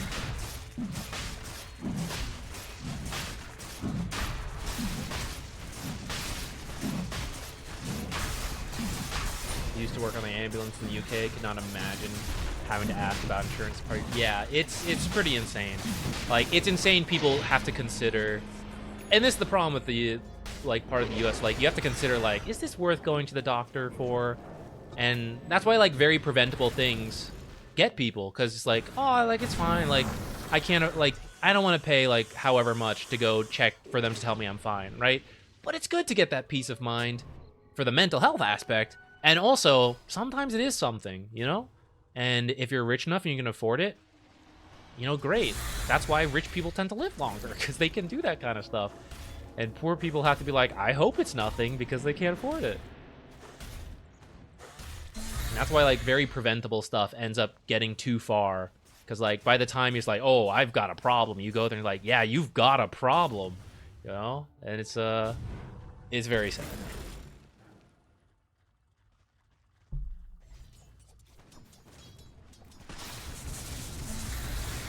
Yeah, I've heard Canada, like, in America, we joke, like, we wish we had Canadian insurance. I know Canada has its own problems as well. I mean, everywhere does, right? I'm not trying to say, like, one place is the best or not. What's crazy to me, though, I said we weren't going to get too political, but we're dipping into it. What's crazy to me sometimes in, like, some of the debates and discourses, it's not, like, a completely theoretical thing, you know? There's literal working examples or better examples, right? If you want to try to improve on something, I'm all for it. But there's, like, examples of other countries doing things. It's like, this works. This is good. This is bad. And, like, multiple countries have gone through it. You know, there's living history of it. And then, like, some of the debates that you'll hear, it's just like, how can we not look to other countries and be like, I'm not saying that's perfect, but that's better than what we have, you know? I know every country's different, and that, like, can come into discussion. But there's some stuff that is like, I don't know, it's pretty applicable. Like, we could try that. We could try something like that. I say that. I'm in Texas now, guys. I'm fortunate I have not had any health issues here, because I am worried. I am so far getting the good stuff from Texas. And I don't have kids. I don't have to worry about the education system here. I don't have to worry about getting shot here. Actually, I have to worry about it. I don't have to worry about my kids. The health insurance, stuff like that. I have not had any major health issues. I've done some, like, eye checkups, stuff like that, you know? I've only had the good experiences. I want to leave before I end up needing any of the bad stuff that Texas is not good about.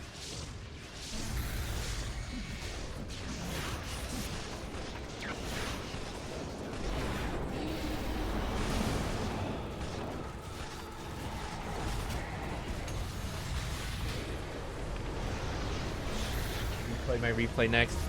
It's usually all raffles. I'm not gonna lie. But let's see, where are we? 350. I have to go to the vet soon.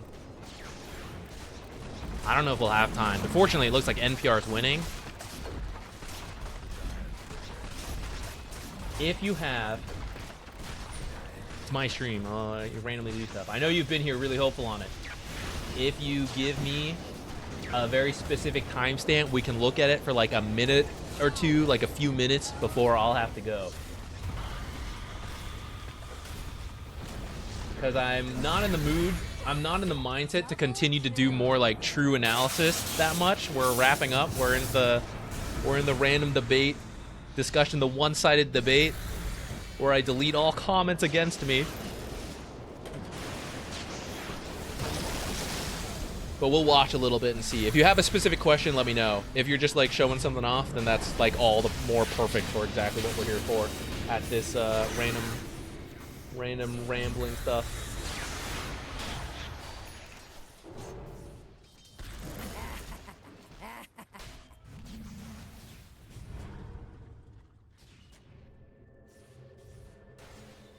Funfer. I will add that to the list. I know it's going to take me a long time to ever actually get to it, but I'll take a look into it.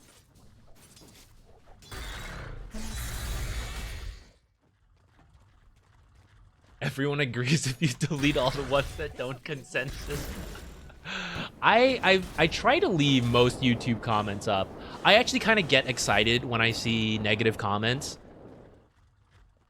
It's a little hit or miss. I think about them more than I should. Nothing has like destroyed my spirits, right? Don't worry about it in that sense.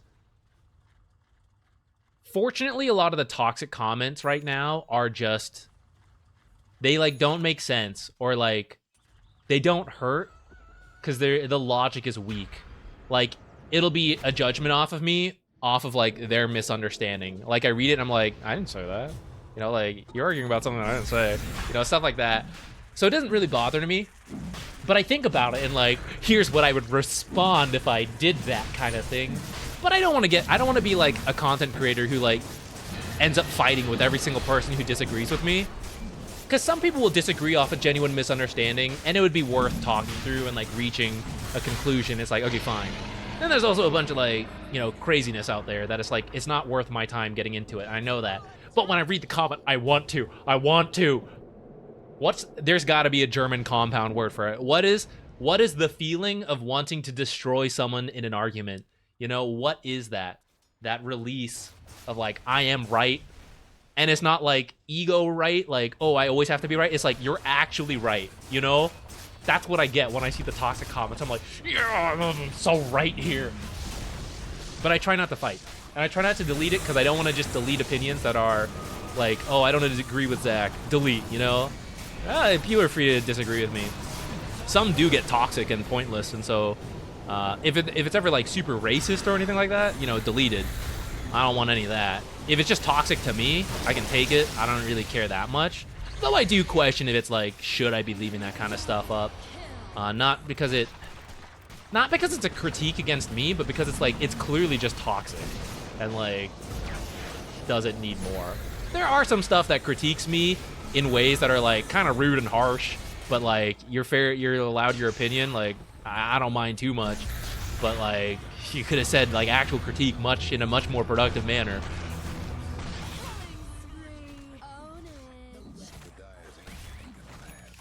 But it makes me excited to go back to it. It makes me excited to see it because you guys are all cool and nice, and so you guys just leave nice comments.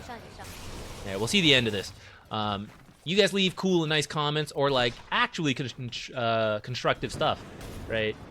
But the random comments that are like more toxic, that means someone who didn't watch me before got shown the video and they gave it a shot. And maybe they didn't like it in the end, but they gave it a shot. And that means I baited them in a little bit.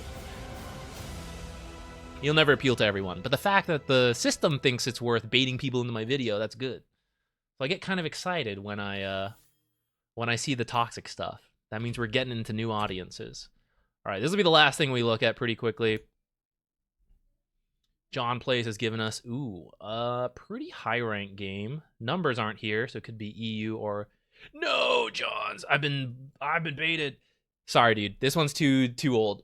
I won't be able to look at it. It has to be within the last week, or you can't download it. Ad starting soon? No way. We're stopping the stream soon. Delay. Wait, where do I press it? Snooze. Snooze my ads. Where do I... It's not letting me do it. Rip.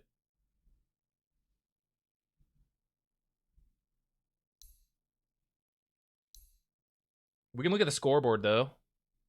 LMAO. Big drop.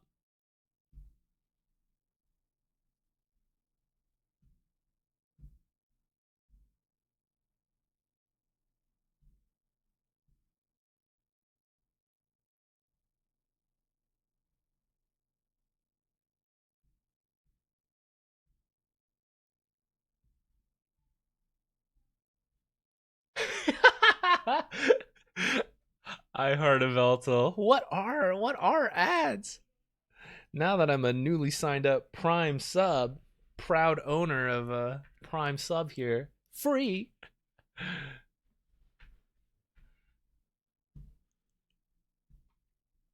All right, let's wrap up.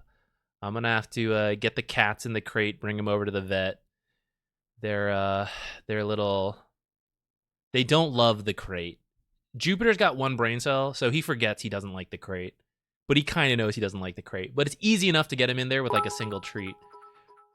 But Hef, Hazy, I Hef's haven't got the watched brain. your Disruptor video yet, but have you tried the 2311 build at level 7? 2311 build at level 7. I have done that before. It's really, to me, it's a choice of whether you want Glimpse or Q.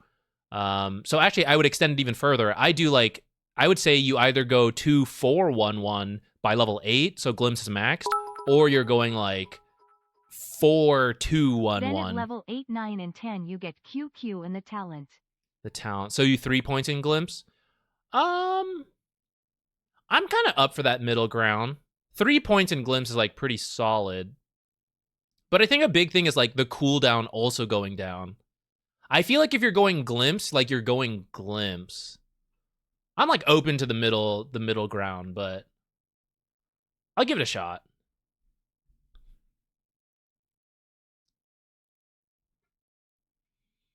They might change it with the... Oh, he's definitely getting changed. There's no way he's not getting changed. He's being changed.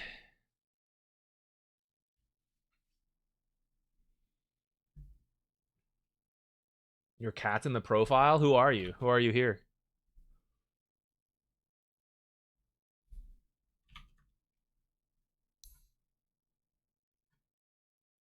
Aw, cute cat.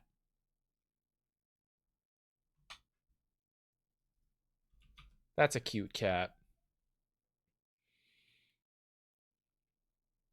Thank you, Monarchy. Have a good night. I hope you can sleep well. Let's see, where do we want to go? Who's even playing Dota? Let's see, Ricky's playing Diablo. Should we go to a Dota stream?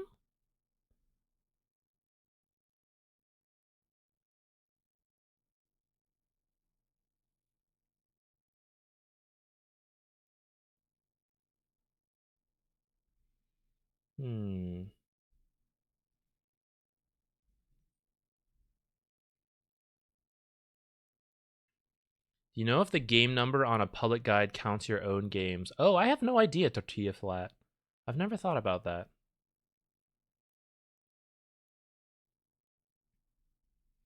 Dota stream. Let's see, where can we go? Seeing a melee player. Oh, right, yeah, that was cool. I like that. For a second, I was trying to remember, because we did several streams this week, so I was like, wait, who did I stream? Who did I raid? Yeah, that was cool. And I love Melee too, so it was fun to hear him. I had to go after that. I didn't get to stick around too long. But it was cool. It's always interesting to hear from one competitive game to another, right? A lot of us have gone through it at a casual level, but to hear someone who's like at a higher level of it, I think is always interesting.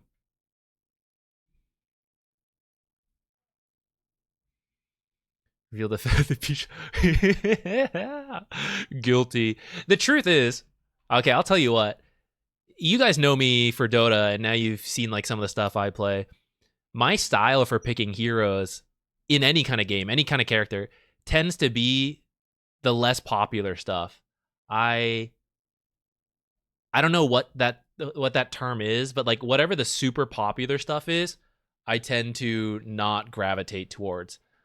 I picked the less popular thing. That's why I like a Treant spammer before he was good, and I stopped playing him when he was good. Nowadays, like sometimes it lines up, especially, I try to keep up with what's meta, so I try the meta stuff. But in the past, when I was just playing casually things, it's like, oh, did you know PA is the best carry? I'm like, screw PA. I'm a sniper carry. Like, whatever. Sniper's too popular too. He's a bad example. But like that kind of thing. I like the weird stuff. So Melee, everyone's like, oh, Fox, Fox number 1, Marth, whatever. No one's playing Peach.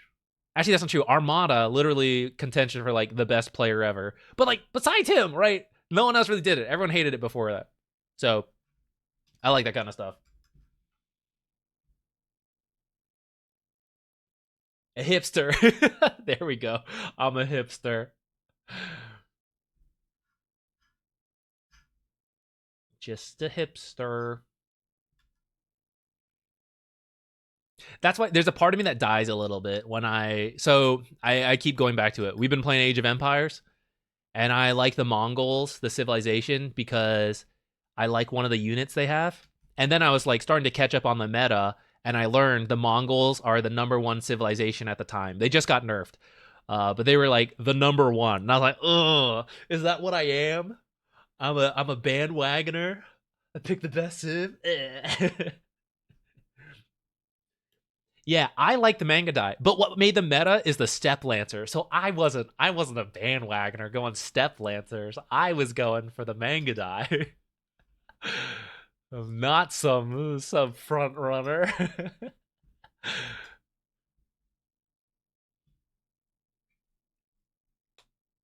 That's why I'm a Ness Lucas player. Exactly. Hey, one of these days we should play Melee, brother. I enjoy me some Melee occasionally. I don't have the my GameCube is still in North Carolina. I need to go bring it. I need to bring it back here to Texas. Not a true would play Japan. It's funny. Japanese is like the only other, besides the English, the Britons speaking English. I can understand some of the villagers when you give them commands and stuff. I'm like, I understand. He's going. He's building. You know, I can understand it a little bit.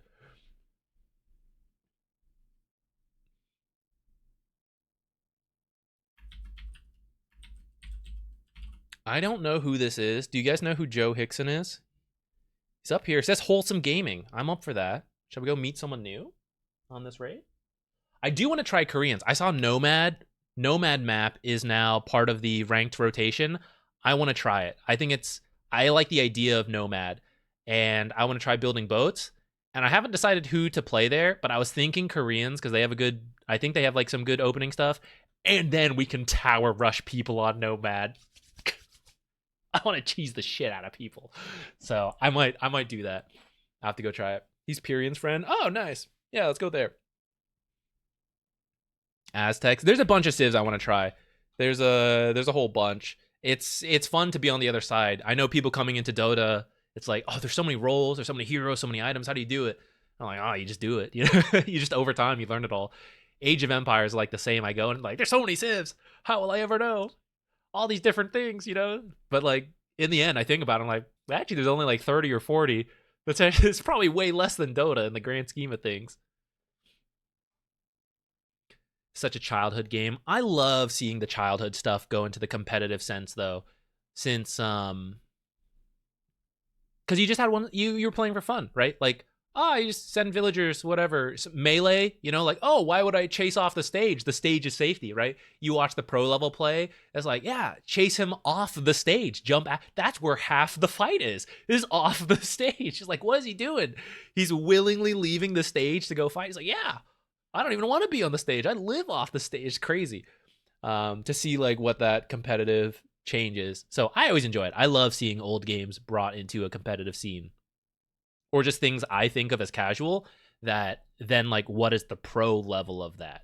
You know, I always think it's fun. All right, guys, let's go do this raid. I'm going to try to stream tomorrow. I don't know what we're doing yet, whether it'll be Variety or Dota, but I will try to do a stream tomorrow. So feel free to tune in with your Prime subs. No ads. There you go. Value. And if not, Friday will definitely be Dota. And we'll just see if there's a patch or not tomorrow. Fingers crossed. Stream AoE? Maybe. If people were into it, I wouldn't mind. It could be fun. Maybe open with Dota, and then once we get tilted by our NA teammates, go over to the 1v1 in Age of Empires. That could be chill. Thanks, Heated Chaos. Have a good evening as well. Day, night, wherever you guys are. Thanks for tuning in. Always appreciate the support.